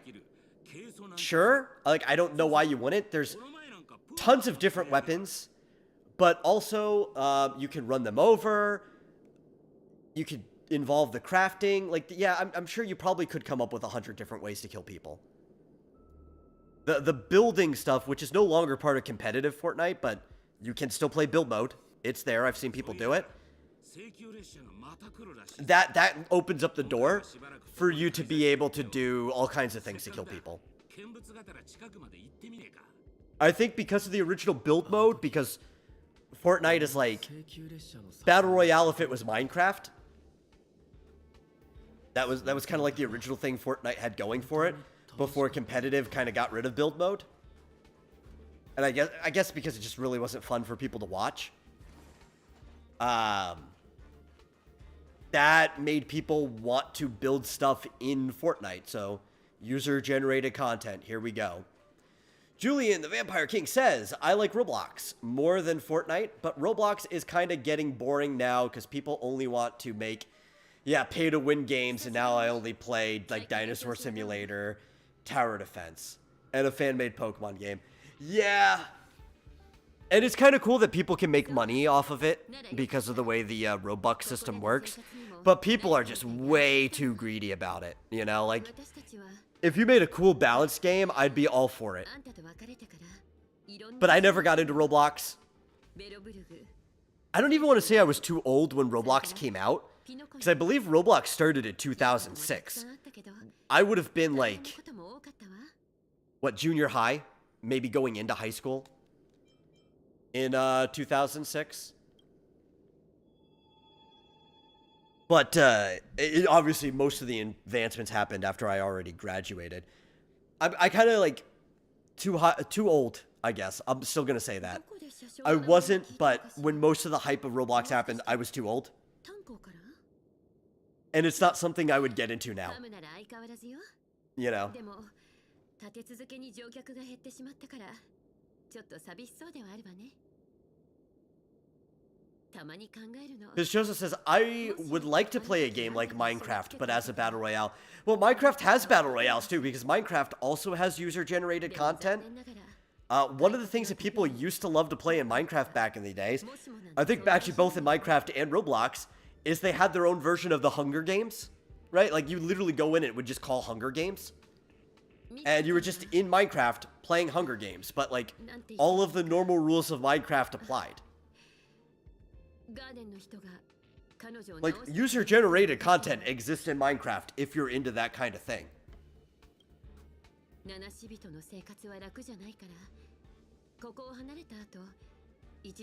Like, it's probably the success of all three of those major games is that they started leaning heavily, well, Roblox always, but that they started leaning into user-generated content.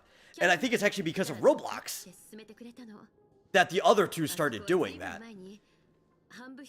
I remember at one point, it was, what, like 7 years ago, maybe? Was it? No, it wasn't even that far. Maybe 5 years ago. I think I was already on the vomitorium when that happened.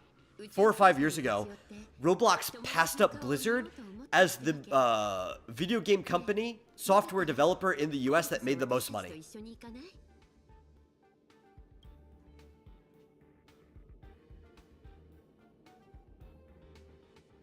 Julian says, Grow a Garden is the most popular game on Roblox with like 20 million people.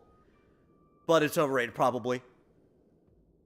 But you know, I think I've seen that one. People like Stardew Valley and Farmville and stuff like that. So, like, I understand why it's the most popular. Stardew Valley, what is it, sold over 30 million or something like that copies already, and it's still selling. I get it. I get why people like... I mean, I like Stardew Valley, but I'd rather just play Stardew Valley.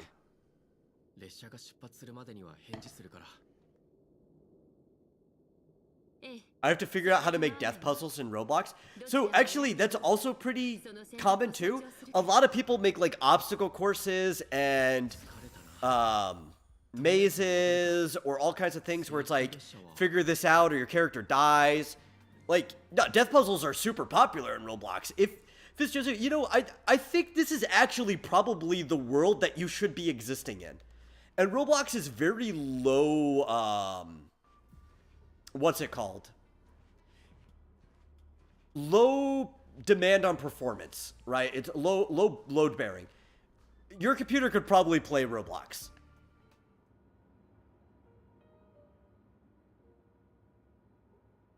People might say I'm too old for Roblox. I don't care what to say. Well, so when I said I'm too old for Roblox, I'm not saying like you can be too old.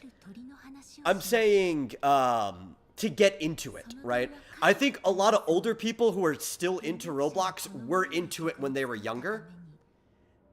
Kind of like how some people might be too old to get into Digimon, but I've been into Digimon since I was 9, right? So I don't think I'm going to stop being into Digimon.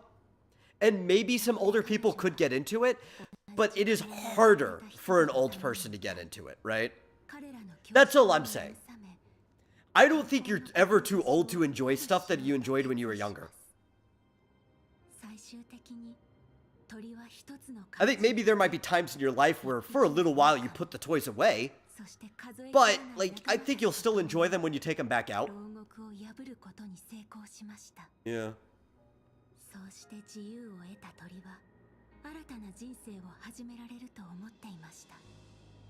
Fizchozo tested out Roblox. The controls for the level building are confusing. Yeah. I'm sure they are. I've never touched them. But you'll probably have to wrap your head around them. But hey, if you can wrap your head around the controls for Blender, you could probably eventually wrap your head around the level building in Roblox. Though, I say that, I hear Blender's a lot more user-friendly than it used to be. When I tried Blender, like, what was it, 20 years ago? It was built stupid. I have no idea why Blender functioned the way it did 20 years ago.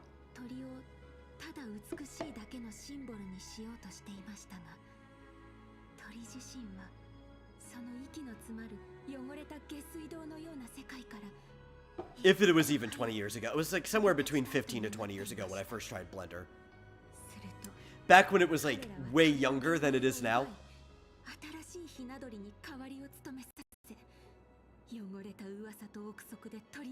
Oh, okay, so it's still confusing. Okay, it took years to understand blenders though. それであなたは自分に汚名を着せた人たちに復讐したいと思っているの？いいえ、その逆です。この世界に持ってきた時、私は復讐できる。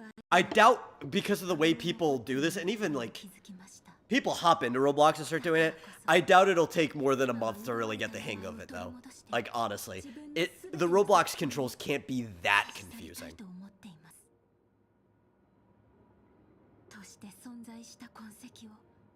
Although it is way less confusing than back when I've tried. Yeah, I might get back into it sometime. I've got so many other things to do that I've got no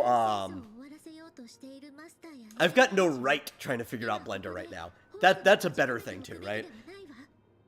Like, I've got games to stream that I've been needing to stream forever. I've got projects to work on, jobs to do. Like, I should be doing more of those. Like, I've got things I should be doing. I don't need to, like, pick up a new hobby. I should write another novel before I learn how to work Blender, you know?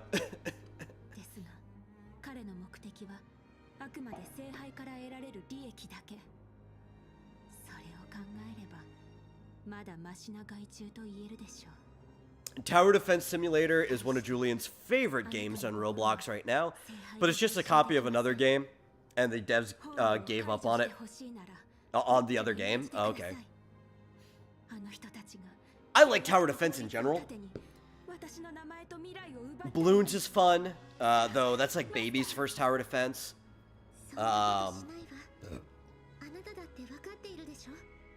I like it in a lot of other games too.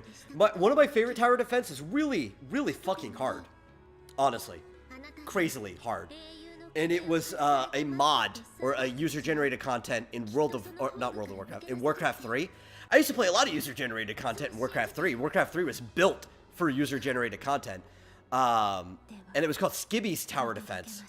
And I don't actually remember if that user or if one of the devs made that. Because the devs made quite a bit of stuff for the game to let you know what user-generated content could be. I can't remember who made Skibby's Tower Defense. But Skibby's Tower Defense was hard, and it only got harder the more people you brought into it, because up to like 5 people could play together on a single team, and you could race. You could have 2 teams of 5 playing against each other too. But I loved Skibby's Tower Defense. That was one of my favorite things to do in Warcraft 3. I liked it more than Defense of the Ancients, which the original Dota. Where are we going? Okay. I guess we're going back to work.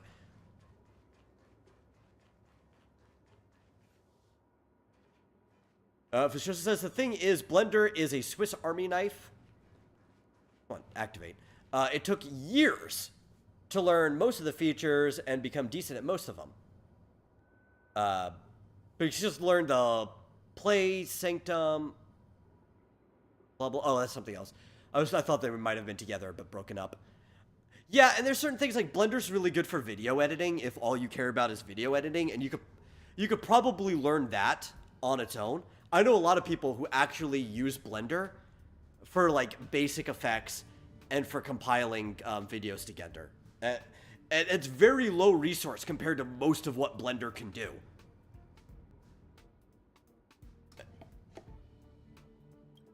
But people also use Unreal Engine and stuff like that, and Unity as a free video editor. I don't know why you would.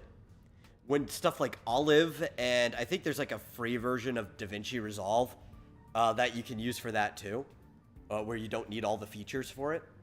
Though it like caps how long you can do things, I think, as well.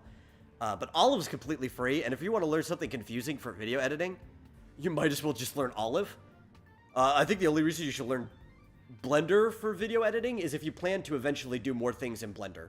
So then you don't need multiple programs, right?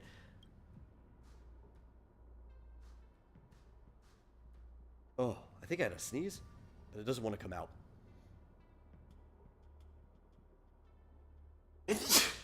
There we go. Julian says the other game it got old. It was an event from like 2 years ago, but he can't remember if it was Halloween or Christmas. Okay, here's the other thing Fizz was saying, is I still have to learn to play Sanctum, which is an FPS tower defense with tricks, towers, and trick weapons. Okay. I think I've played some FPS tower defenses. Some of the more active tower defense games can be cool. Like, what was that one? Dungeon Defenders? I like Dungeon Defenders and Dungeon Defenders 2. That was a fun game. And that's a tower defense where you place the things down, and then you, like, also actively do things. Like, you could continue to place things down.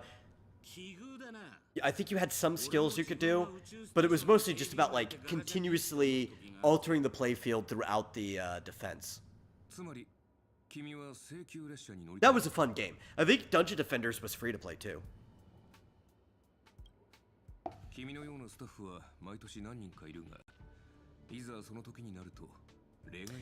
And honestly, I've been saying honestly a lot. Probably because I'm low on sugar, and so my brain just wants to default to certain words. I need to pee again. So hopefully it won't need me to interact.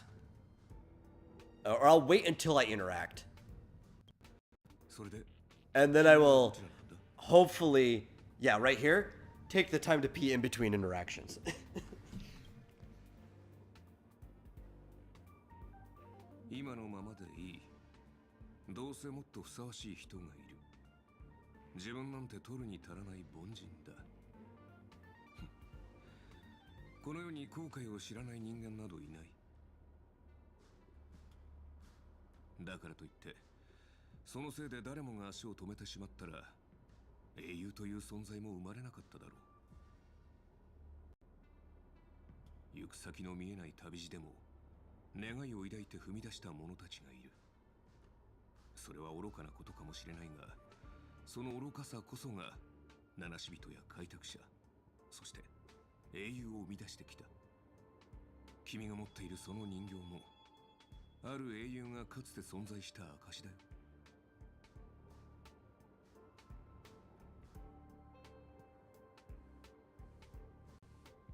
Longer than I expected.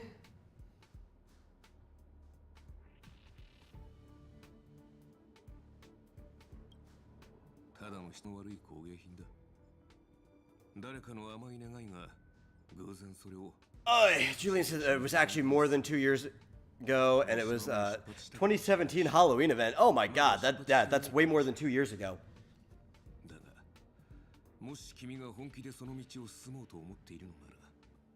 2017 doesn't feel like it was 8 years ago. It is 8 years ago, but it doesn't feel like it was 8 years ago.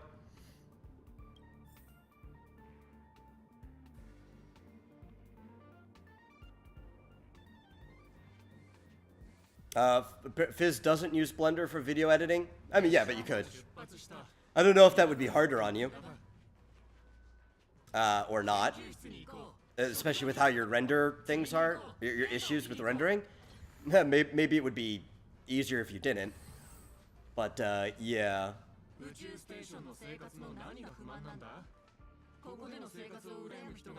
You had to learn how to sculpt, model, and texture. I used to do that, but very, very long time ago. And you probably know way more about it than I do, because I only did it for like a year.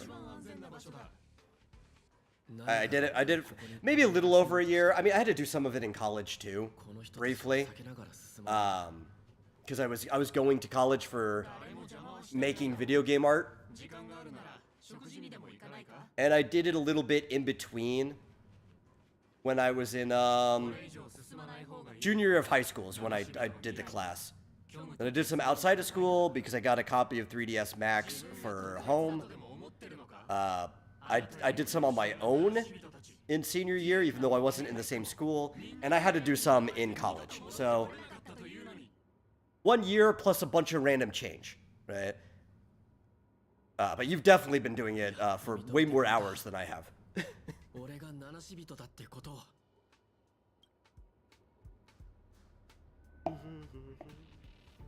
Don't see many FPS tower defense hybrids. I can't really think of too many off the top of my head.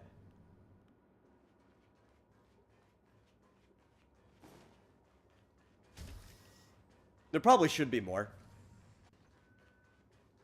But you'd have to definitely start with low budget ones, because I don't know if there's a proven market for it. Not to say that I don't think there's a market, there just isn't a proven one, right? So with like any genre or idea that doesn't have a proven market, you start with like the lowest budget version of it. And then once you realize that people want it, then you make like a bigger one, right? Tower defense is a niche genre. Yeah, it is. But it's not so niche, right?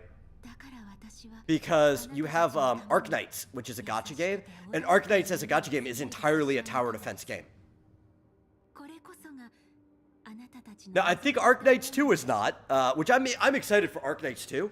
It reminds me a lot of like Final Fantasy 12, where how like your whole crew runs around with you. A little bit of like how Xenoblade plays as well.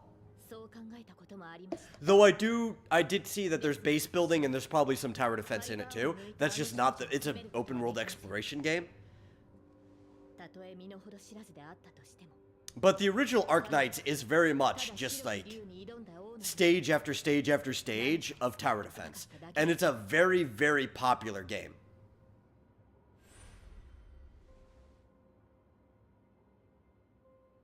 So it's still niche. It's just not that niche, right?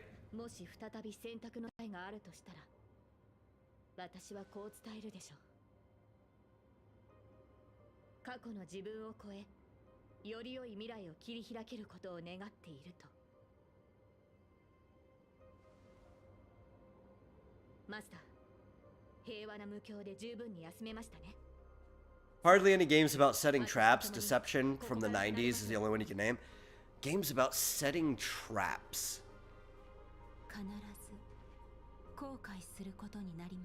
I'd have to think about that for a long time. I mean, aside from hunting games. I mean, I've played a lot of hunting games that involve setting traps, but that's clearly not what you're talking about.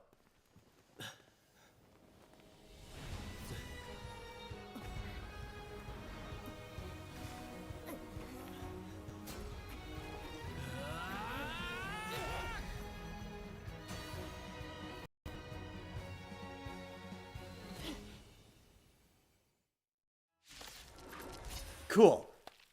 We're actually getting close to the end here. But there's still another boss fight after this, by the way.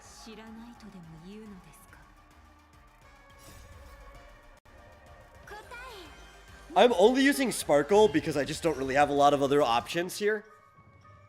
Saber is not particularly SP hungry. In fact, in her kit, she's got a lot of stuff to just get it back.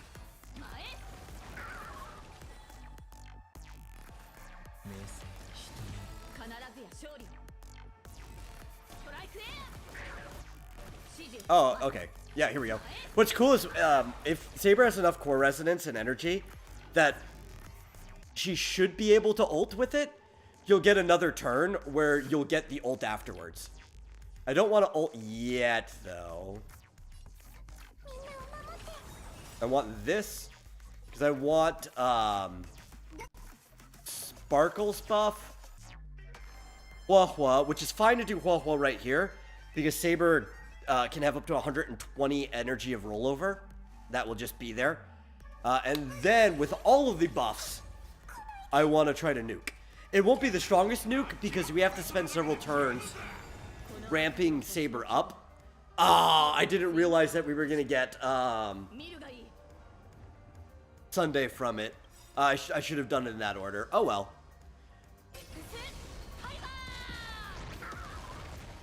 See, like, we only got just under 300,000. We could get more than that with the way they have Saber built. Because if we look at Saber here, we already have over 100% crit rate and like just under 400% crit damage. And Saber will ramp up. She's got this one thing where it takes like 8 core resonance or something like that, or to ramp up her crit damage. She'll hit harder the next time we do that. マスター、命令を。 I really like the way they built Saber.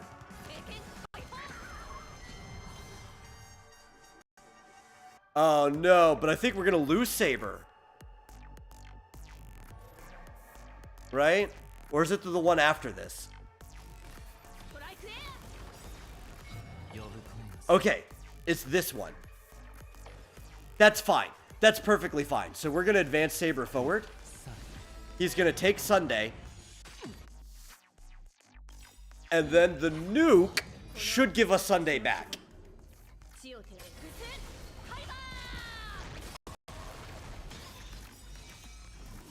私はそんな愚か者にはなれない。あなたたちの選択を認めるわけにはいきません。 Na, na, na. Which we want to use this one first. I wonder, because this enhanced attack is pretty strong too. We want to do that immediately into nuke. この明かりは星の希望。血を照らす。 This says, if you can't tell by what I say in chat, I'm very interested in boring games. I'm kidding. In strategizing different ways to kill enemies like a puzzle. Yeah, you know, people are interested in their own things. Boop. Boop. Julian says, I might try Lost Sword. It's a new mobile game, but I don't know what else you could play on. But people say it's just like a copy of a game called Sword Mastery Story. I've heard of Lost Sword. I don't know if I'll play it. I'm kind of upset that one of my favorite gacha games that I think was balanced extremely well, Dragalia Lost, shut down years ago, and I'll never be able to play it again. 明かりは星の希望。血を照らす命の証。見るがいい。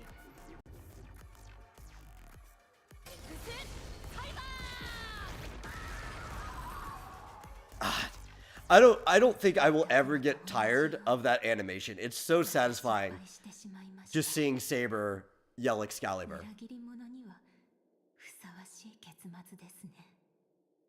舞台に立つのがそんなに苦痛だったなら、どうして牢獄を出た後も。 I'm trying to think, what games am I playing now? Obviously, I'm playing Star Rail. I actually play all 4 of the globally supported Hoyo games that are on PC.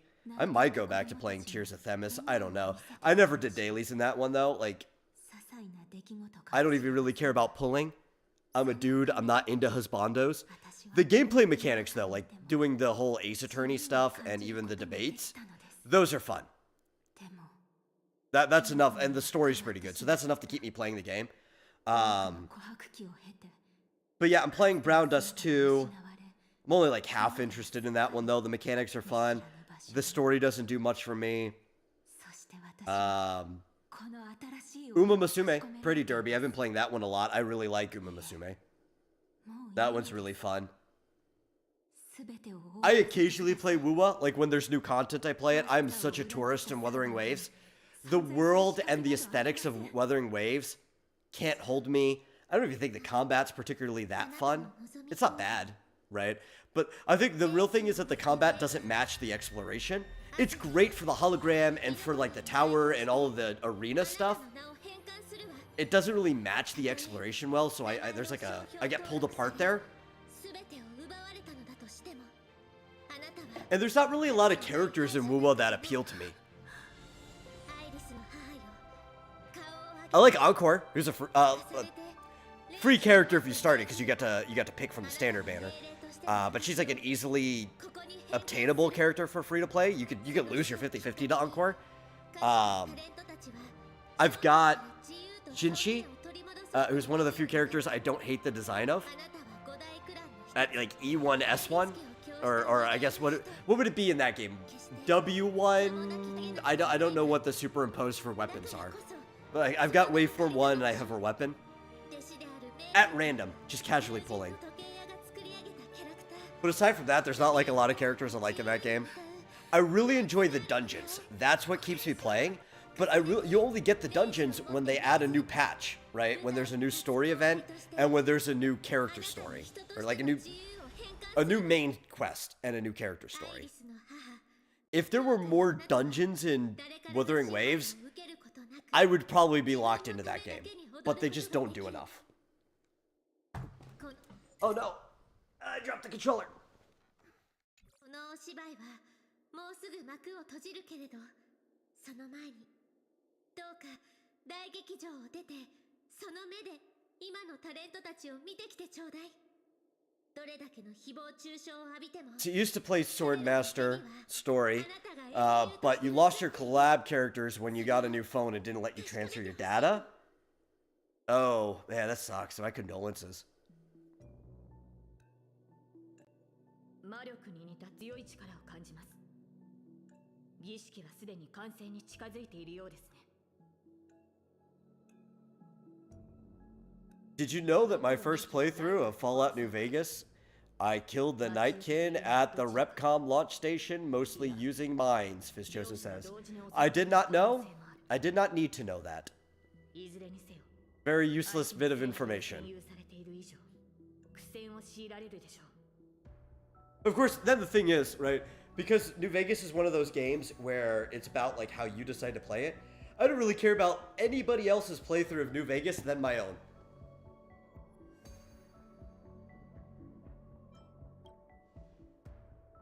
Master, この件にかけて。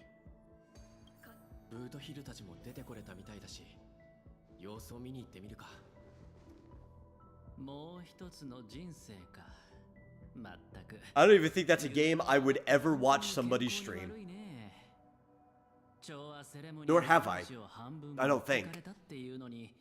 あのサーバントの幻で残りの半分まで奪われるところだった。ねえ、あんたはどこに閉じ込められてたんだ? It is a good game though. I did enjoy New Vegas. 永遠に勝てない夢。さすがの僕もそこではおとなしいウェイターになって。すっかりギャンブルをやめてたよ。ベイビーが脱ギャンブルってか、そいつはまた健全な。What is my favorite anime if I could only pick two? Well, really what you're asking is one of my two favorite anime. Well, my absolute favorite, which I did bring everybody through in our Discord last year. What is Ranma 1/2, which I'm so glad that it got a remake. There's still stuff about the original I prefer more, especially aesthetically, but the original's like 47% filler, and the remake is going to have no filler, so I'm happy about that, and it should actually finish the story this time. I've already seen season 1, love it. So definitely, if I could only watch two, Ranma 1/2 is up there. I could watch that endlessly, never get tired of it.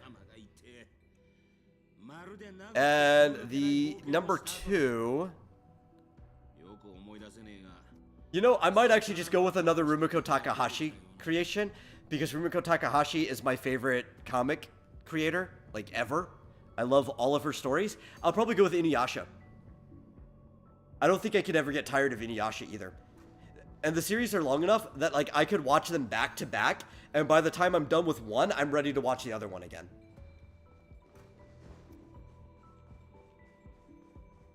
Which I'm super excited. Her current story, Mao, that she's been working on since like, I think 2019, is finally getting an adaptation in the spring. Yes. Which is a very Inuyasha-like show. I'm not going to talk about it too much while we're here, because I do plan to talk about it on tomorrow's Super Serial Showtime extensively. There is a trailer for it that you can find. I know I retweeted it on my personal Twitter, X account, whatever, but you can find it on YouTube. Julian says, my favorite anime is Beyblade. I used to watch a lot of Beyblade growing up. I used to play a lot of Beyblade growing up. And Tokyo Ghoul, but Tokyo Ghoul kind of fell off other than the seasons. I still think season 1 was the best. Tokyo Ghoul was pretty good. Not particularly my cup of tea, but good enough that I watched it anyway. Yeah, those are good ones. Yeah, I used to play a lot of Beyblade. Used to watch a lot of it too.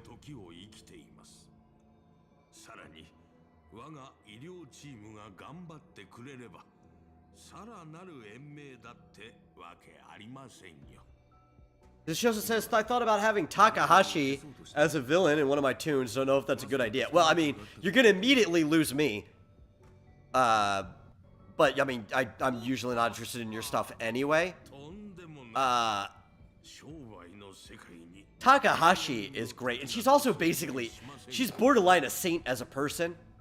She's like a grandma of manga. She encourages everyone. She is nice to everyone. I can understand not liking her stuff, but like, Rumiko is such a good person. Like, you can't dislike her as a person, you know?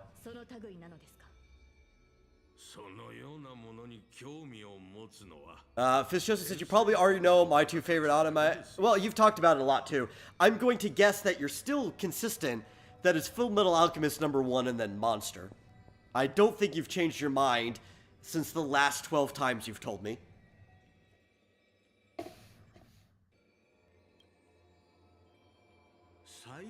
Julian says, I love Inuyasha. It was funny. I love Inuyasha too. Rumiko Takahashi just has such a good sense of humor. If you love Inuyasha and you've never watched her other stuff, you should get into it. I think the other stuff is great.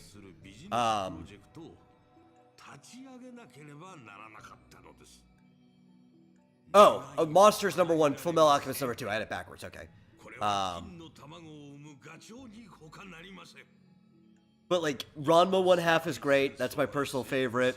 Urusei Yatsura, which they recently did a remake of. A lot of people call it Urusei Yatsura All-Stars because it's not the full thing. It's the highlights. But it's a great limited series that has like 60... Is it 60? It's like 64 episodes or something in it. It's basically 2 seasons worth. That one's great.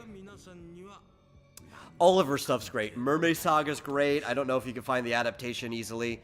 1 Pound Gospel's great. I don't know if you can find the adaptation of that easily either. Renee, Cycle of Reincarnation's also great.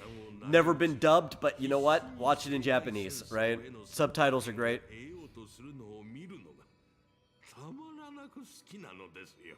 Julian also says, I like Black Clover. Black Clover's great too. I don't think the anime is as good. At least season 1. It destroys the pacing in season 1 of the adaptation. Season 2, though, I think did fine with the pacing. The manga, I like Black Clover. I like it better than its competitors at the time. Not really into My Hero Academia. Not really into Demon Slayer. I thought Black Clover was better than either of them.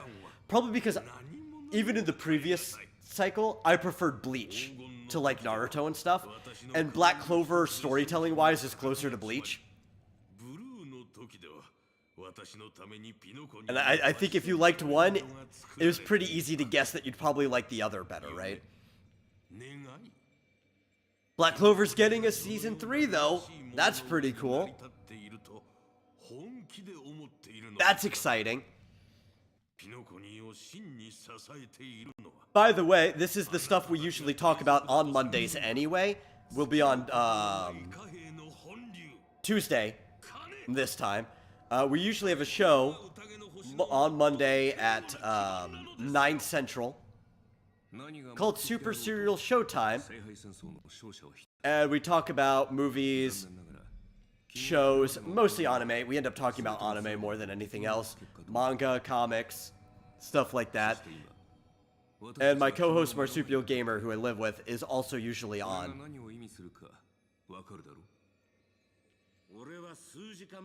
Fizzoso says, I'm really into Made in Abyss. I know, Fizzoso. I know. I swear, one day I will read the webcomic. But that is, I did not like what I saw of the adaptation. So that's, the webcomic may be the only way I could get into it. Especially when reading a comic, if you have issues with pacing, you can kind of fix it by reading faster. Or slower. Like, there's definitely implied pacing in a comic. But you can, to some degree, control your pacing when reading a comic. So, if I do ever get into it, that's probably the only way I can. Or the video game, but I heard, like you told me, it doesn't get that far, so... It's like, yeah, maybe as a starter, maybe to wet my whistle.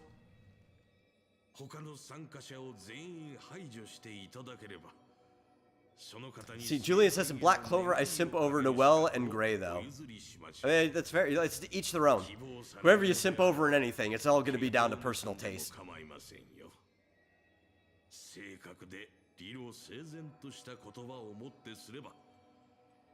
And Fizzoso is unfortunately all caught up on the web manga. I don't know if that's unfortunate. I guess because if you don't have more to read, but... That's going to be the case with anything, right? Unless you come to a series that's completely over.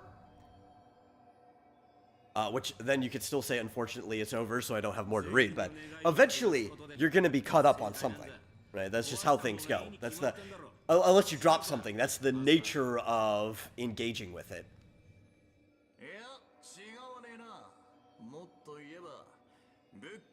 Like with this game, I could say, unfortunately, on my own account, I'm caught up with the game. Like, I don't have a single mission to do in the game. I've done all of the content. But, content actually comes so frequently with this game that, like... I'm gonna have more content in no time. Wait 6 weeks, there'll be more content. There'll probably be events in between. Julian likes Demon Slayer, but thought it was just okay. The thing is, that's just okay is what I felt about it, and I think that's why I couldn't get into it. It's not bad to be just okay. There's a lot of stuff I watch to pass the time that are just okay. Personally couldn't get into Demon Slayer. Which is funny. You want to talk about things that are less than okay. For a period of time, Demon Slayer, by itself, was outselling, like, all of the big two in American comic industry. I think there was stuff that was still outselling it. Like, I think, there was maybe some Scholastic stuff that was doing better. Like, maybe Dogman. I think Dogman was, like, the highest selling comic, period. But Demon Slayer was the only thing that was coming close.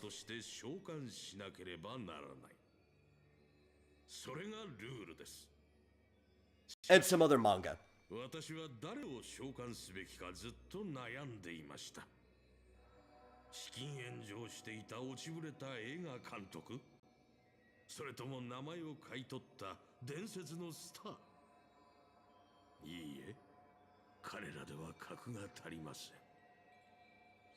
Yeah, I would figure that Fizzoso would find the premise of Demon Slayer boring. Julian's favorite character is Daki. I don't remember. I actually do not remember the name of anyone in Demon Slayer. But people hate on her because she's kind of a crybaby. I'm not a big fan of crybaby characters myself. There's some good ones. It depends how it's done. A crybaby can, narratively, and as far as like group dynamics go, can be pretty good and valuable in a group. There's usually like a crybaby character in every series of Digimon, right? Like TK starts out as the crybaby. In Frontier, the one that we're watching in Call, Tommy's the crybaby. Especially if you grow out of it, like there can be there should be good character growth with a crybaby. Fishosa says, it's not that the premise of Demon Slayer is bad, it's how it's executed. I'll be real, I don't think there's a difference between Demon Slayer's premise and how it's executed in this case. If you were to execute it differently, you'd be altering the premise.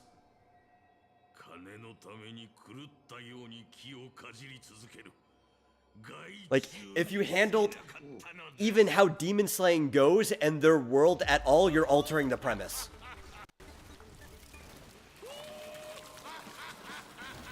Oh, cool. Now we're actually close to the end.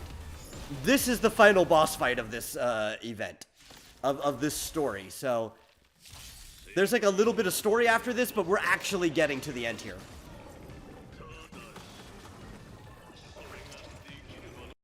Wow.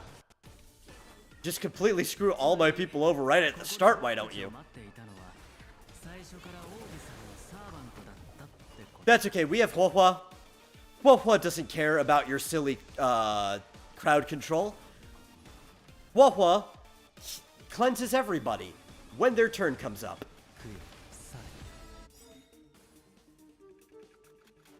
Okay, but what if I don't want to activate the command now because I'm going to get to... Okay, I guess I have to. But I was going to get to ult anyway.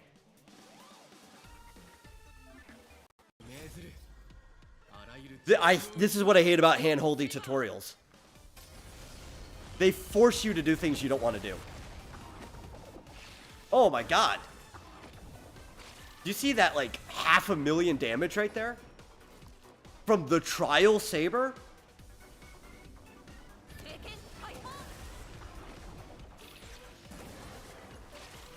Trial characters normally don't have that type of power.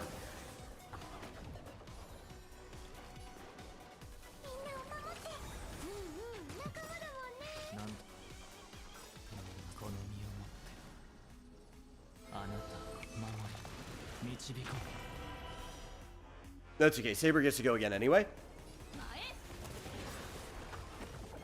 I'll want to wait till Sparkle comes up.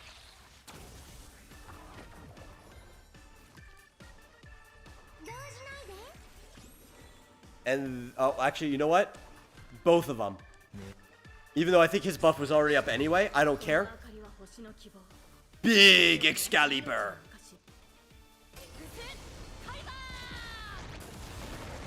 Oh! 650,000 damage.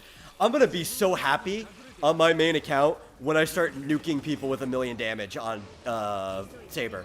It's gonna take a while to build her that way, but it's gonna be happening. See, Julian says, all the time Daki lost a fight, she would cry to her brother and ask him for help, but kind of cool the way they did that fight because you needed to attack Daki and her brother at the same time to kill them. Oh, okay.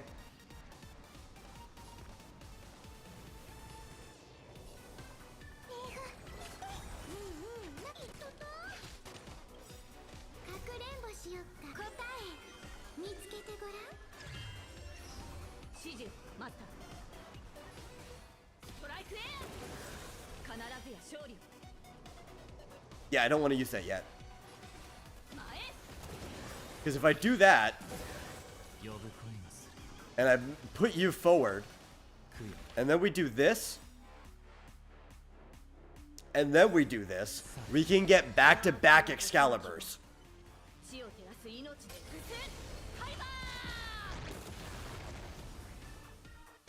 Aw, you don't let me actually kill him, you just end the fight? Lame, I forgot about that. I had another Excalibur ramped up. You can't do that to me. I wanted to blow you up.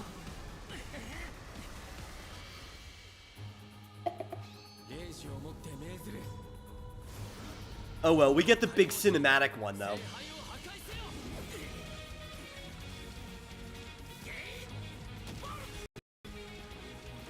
Also, Nasu approved this, but you don't need to use a command spell to make them use their Noble Phantasm if they're willing to use it anyway. Like, you don't have to waste one of your 3 command spells on that. This is the end anyway. It's not like he's going to need it for anything. Also, I'm not even sure earlier when Robin used her command spell, those are things that command spells can even do. All they do is they make your servant do things they don't want to do. Right? Like, in a limited Blade Works, Rin had to use her command spell to get Saber to use Excalibur, but that's because Saber didn't want to kill Rin, who was still in the blast wave, like the area. She got out in time, obviously. Saber like resisted the command spell as long as she could, but like you don't need to use a command spell to get Saber to use Excalibur if she wants to use her Noble Phantasm already.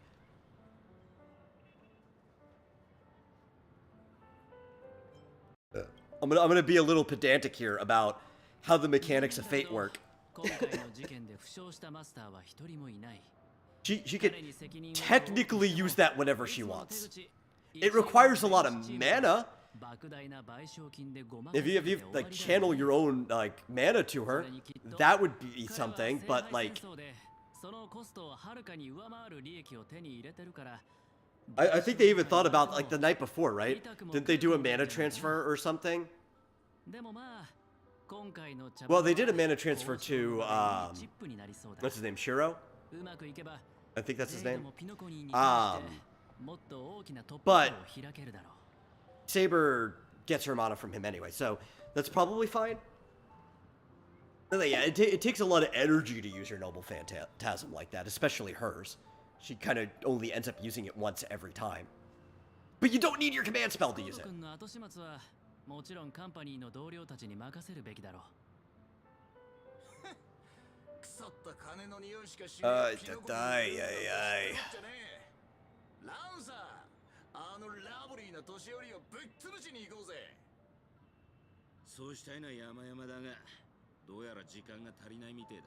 I love the way Boot Hill talks. I've said this before, but as somebody who grew up in Texas, like, I know people that talk just like him. He's not doing it on purpose, right? He's got that, like, chip in him that's changing his voice. The AI that, like, is part of his cybernetics is censoring him. But, like, I unironically know people who say things like Muddle Fudger and stuff like that, or, they'll say things like Biscuit Eater. Right? Instead of saying son of a bitch, they'll say son of a biscuit eater. Because, you know, they can't swear. Even though they're swearing in their heart, they can't swear. Yeah, it's just like... Especially the English Boot Hill. I could have English Boot Hill narrate the whole game, and I'd be fine.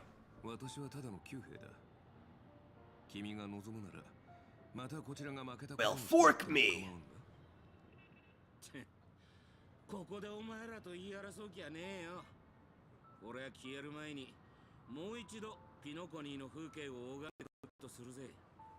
Like, I've literally, in real life, heard someone in Texas say, "Well, turn me over and butter my biscuits."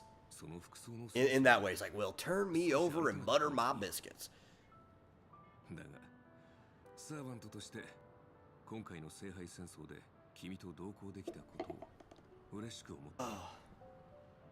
I'm not there now.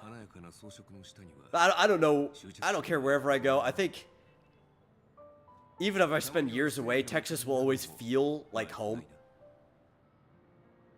And it's hard not to because, like, I didn't just spend 30 years of my life in Texas. I spent my most formative years in there, right?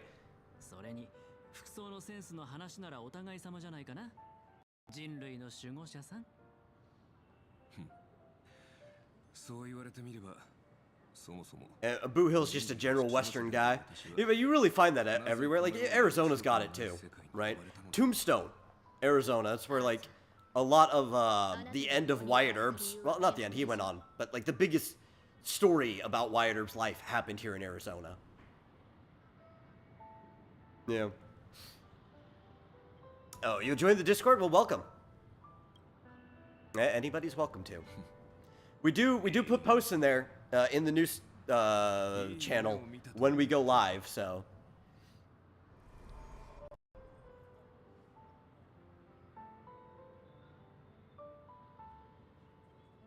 It's just, it says, I've lived in Georgia since I was 3, since my family fled from Katrina. I have a lot of friends that I met because their families fled from Katrina. A lot of people came to Texas, but like, yeah, Georgia too. Like just that whole, any neighboring state, right? Wherever you could get refuge. あなたの召喚に応じてこの不思議な世界を旅することができてとても楽しかった。 I think Katrina like almost doubled the population of the town I was in. Like it was never too small, I guess. But I grew up in a cow town, right? I wasn't born in Texas, both my brothers were. I was born in New Jersey. Came over when I was 1.5 years old. And we moved to like a... Actually, I think even Lancaster was small at the time. But I think it was bigger than Cedar Hill.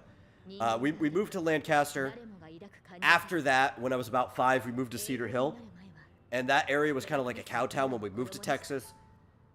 And it just surged. Like, now it's a full-on suburb. I think it dropped a little bit. At its peak, it was about 50,000 people, which is still not that big of a city. But for a suburb that used to be a cow town, it's pretty huge. But I loved growing up in a cow town. It was cool.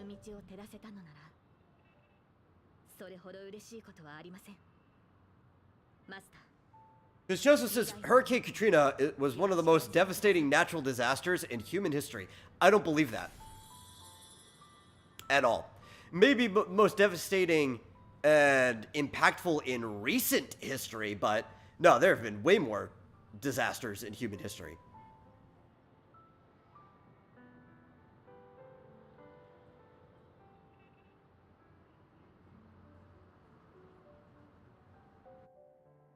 Will not let me join. Can you send a link in chat? That invite might be so old that it may not work anymore. The one in YouTube. I might need to change it. So thank you for bringing it up. I will definitely do that after the stream. And change it for the pre-scheduled upcoming streams. But yeah, I can get you a fresh... I can get you a fresh one. I just got to walk over to the computer for a second.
Okay, sorry that took so long. I don't have a mouse plugged in right now because I'm like using all of my USB drive.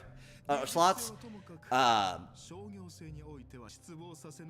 So I had to try to navigate Discord with my touchpad, which doesn't have a scroll wheel on it, and keyboard, right? And apparently I was interacting with one of the servers much further down on my list, because I'm in like 50 servers. And yeah, I had to like shift tab to get it back over onto the panel. I had to like use the arrow keys to get up, and then eventually get back to the vomitorium. But we got it. That link should work. That's a new link. It's set not to expire. If it doesn't work, then it might be an issue with your browser, and you might need to try to, or just copy and paste the link or the last few letters into the discover area where it says like join a server. If you just take the last letters on there, that would also discover the server.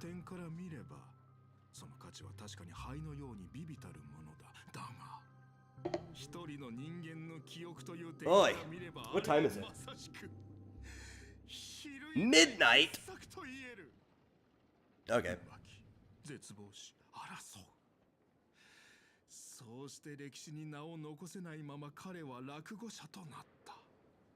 Yeah, it's fine. Okay.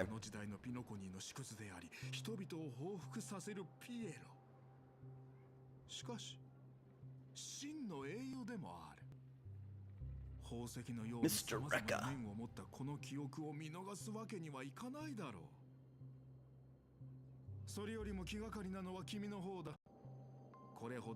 I'm glad though, like, I was able to get this done in one sitting, because wanting to play other things too on stream, I don't know when the next time I would get back to this if I didn't, and I still do need to get back to the main story.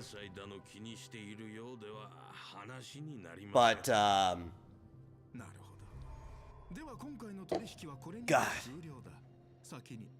It's just too unpredictable. Being able to finish stuff in one sitting is great.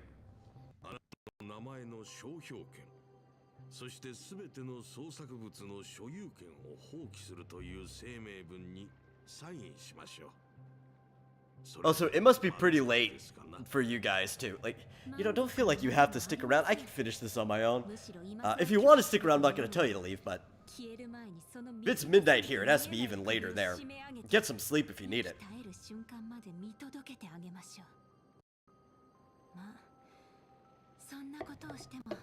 The frustrating thing would have been if this took all the way until dailies. Because I would probably at least do the dailies for this account on stream.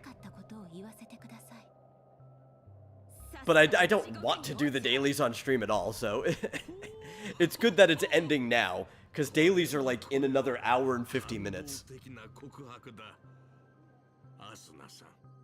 Yeah, it's fine giving others watch time. I mean, I appreciate it. It's not a requirement, but you know.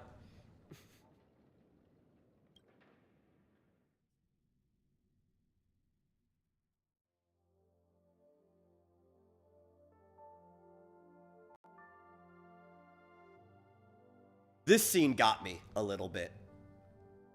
For people playing the game who went through Penacony.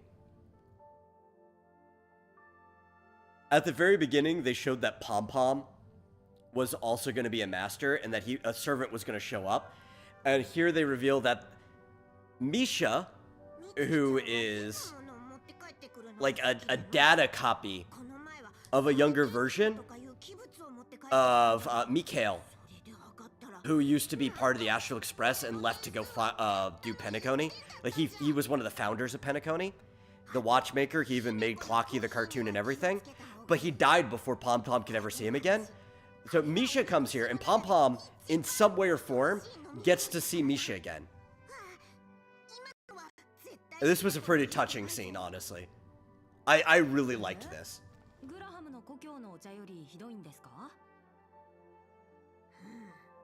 Like, I'm perfectly good now because I've already seen this scene. I think I did actually tear up a little watching this scene because this type of friendship reunion thing is the particular thing that tickles that spot of me, you know? Like when Cloud's friends all show up in Advent Children. That also got me. Well, you gotta go. Thanks for stopping by. It was great having you around. I enjoyed the company. But yeah, this was the type of thing that particularly tickled me.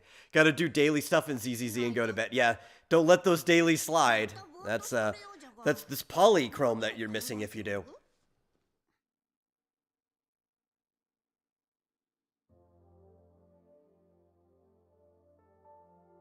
車掌さん、またお別れの時が来たようです。I think the reason scenes like this get me though is just because of like how close I was to my friends growing up.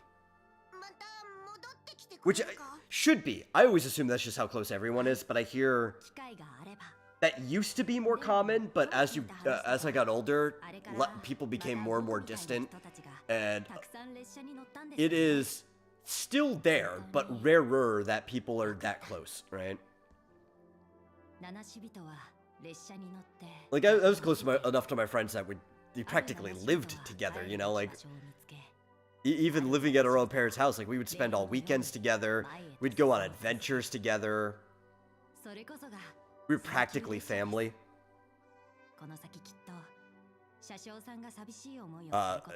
Me adventuring with my friends are like a very big influence onto everything that I write. I draw a lot from real-world adventures. So I think this is why stuff like this really gets me. You're just happy that reset is like 5 a.m. your time, because in some games they reset like 8 p.m. so you don't get time to do it. Yeah. Yeah, for me it's 2. It's like 2 a.m. is when it resets.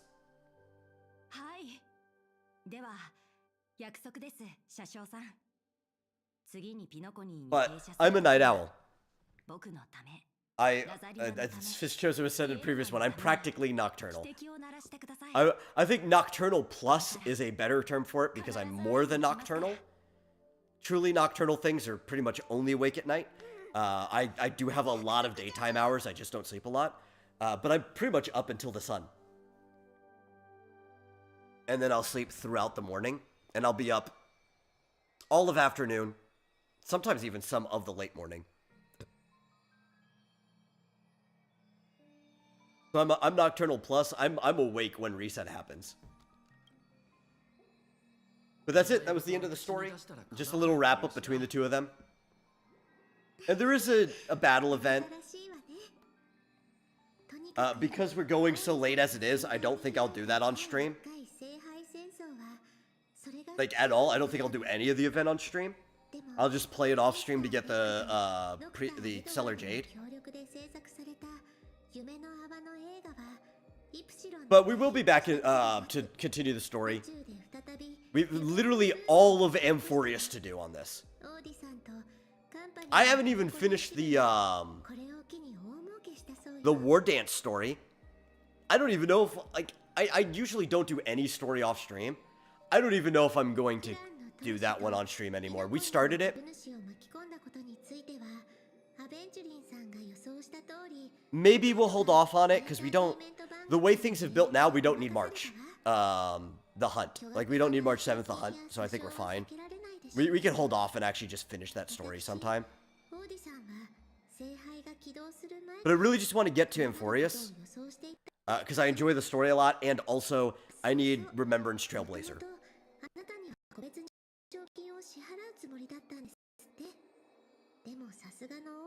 Fitzjoseph says, I never had friends growing up. Stayed inside doing homework all day for most of my childhood. Yeah, that's becoming more common too, and I think even a lot of people who have friends, friendships are getting looser. People even when I was growing up, I always thought this was weird. People use the word friends a lot looser than they used to. right? 聖杯の中に何か入っているわ。 And I think maybe social media started changing that, maybe a little bit before that. But I think of school, right? The nature of school, where somebody was your friend if they were in your class. It's like, well, no, I think I have to be closer than somebody than that to be a friend. The word friend has been diluted too much.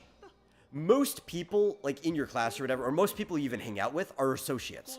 They're people you'd be willing to associate with. Friend is closer than associate. I always said, to me, a friend is somebody that I'd kill for. I think that's a little too harsh. But that is like the highest form of friend. I think a friend, the real definition of it, is somebody who you would do like a serious favor for, and vice versa. Like they would do a serious favor for you. That's a friend. An associate wouldn't necessarily do a favor.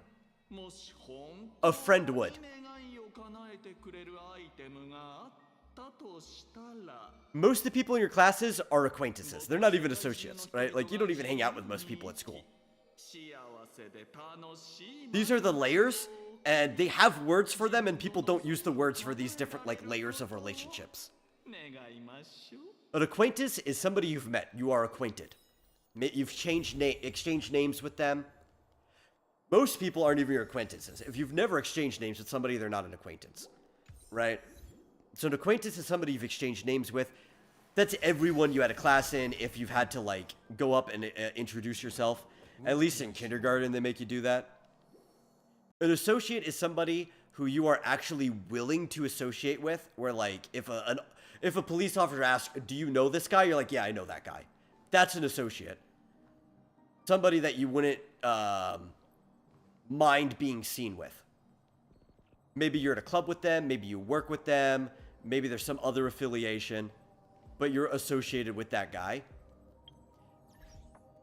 Then a friend, like I said, that's somebody you're actually willing to exchange favors with.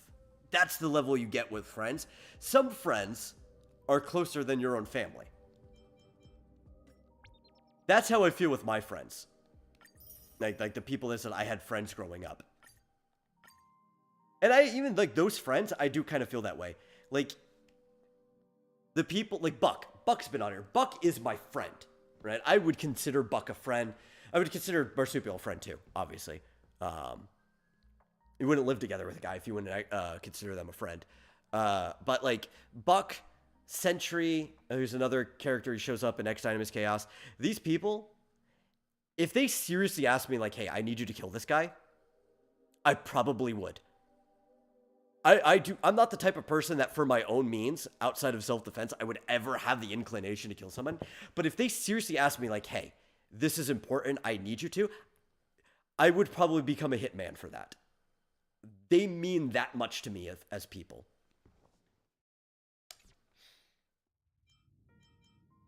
That's why I mean, like, I think scenes like that, or like when Cloud's friends come to help out against the Bahamut and Advent Children, I think that is why those hit me so hard, because that's the type of, like, relationship I have with those people. Oh my god. Here we go. Look at all these achievements. We probably won't have a lot, but I think we'll be able to at least do a couple pulls on Saber's banner before I leave.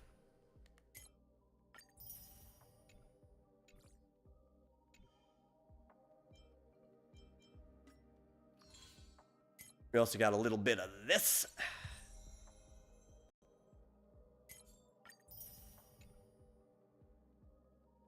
Why does Pokemon have so many banned episodes? Different reasons. Each one. Part of it, like some of the ones here, is just because American sensibilities are a little too strict. I think. But a couple of the other ones, it's like there's the one that literally caused seizures, and we're like, we can't air this anymore. Like, there's a lot of various reasons. That's like 3 pulls, I think. So, yeah, we could do 3 pulls. We're not going to get Saber in 3 pulls, but we could do 3 pulls. Like, that type of luck would be irrationally ridiculous with how no pity we have if I got Saber in 3 pulls. So that's not happening. But we'll work towards it. Heck, one of the main reasons I should come on and do the story is just so we have more currency to pull Saber. But we have fine on to play through the story anyway, so it doesn't matter.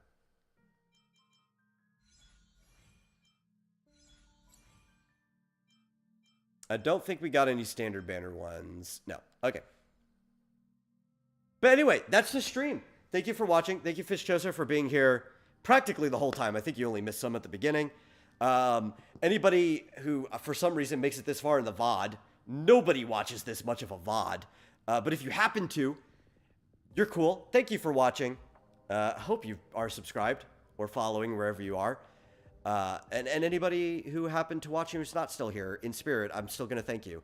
We'll see you guys tomorrow for Super Serial Showtime. It's going to be a fun one. There's a few announcements. I get to talk about Mao. Sorry it's on the wrong date, but we still got to stream anyway. Take it easy. Now I got to actually get up awkwardly and walk over to the computer to close the stream out. Isn't that weird? Okay, bye.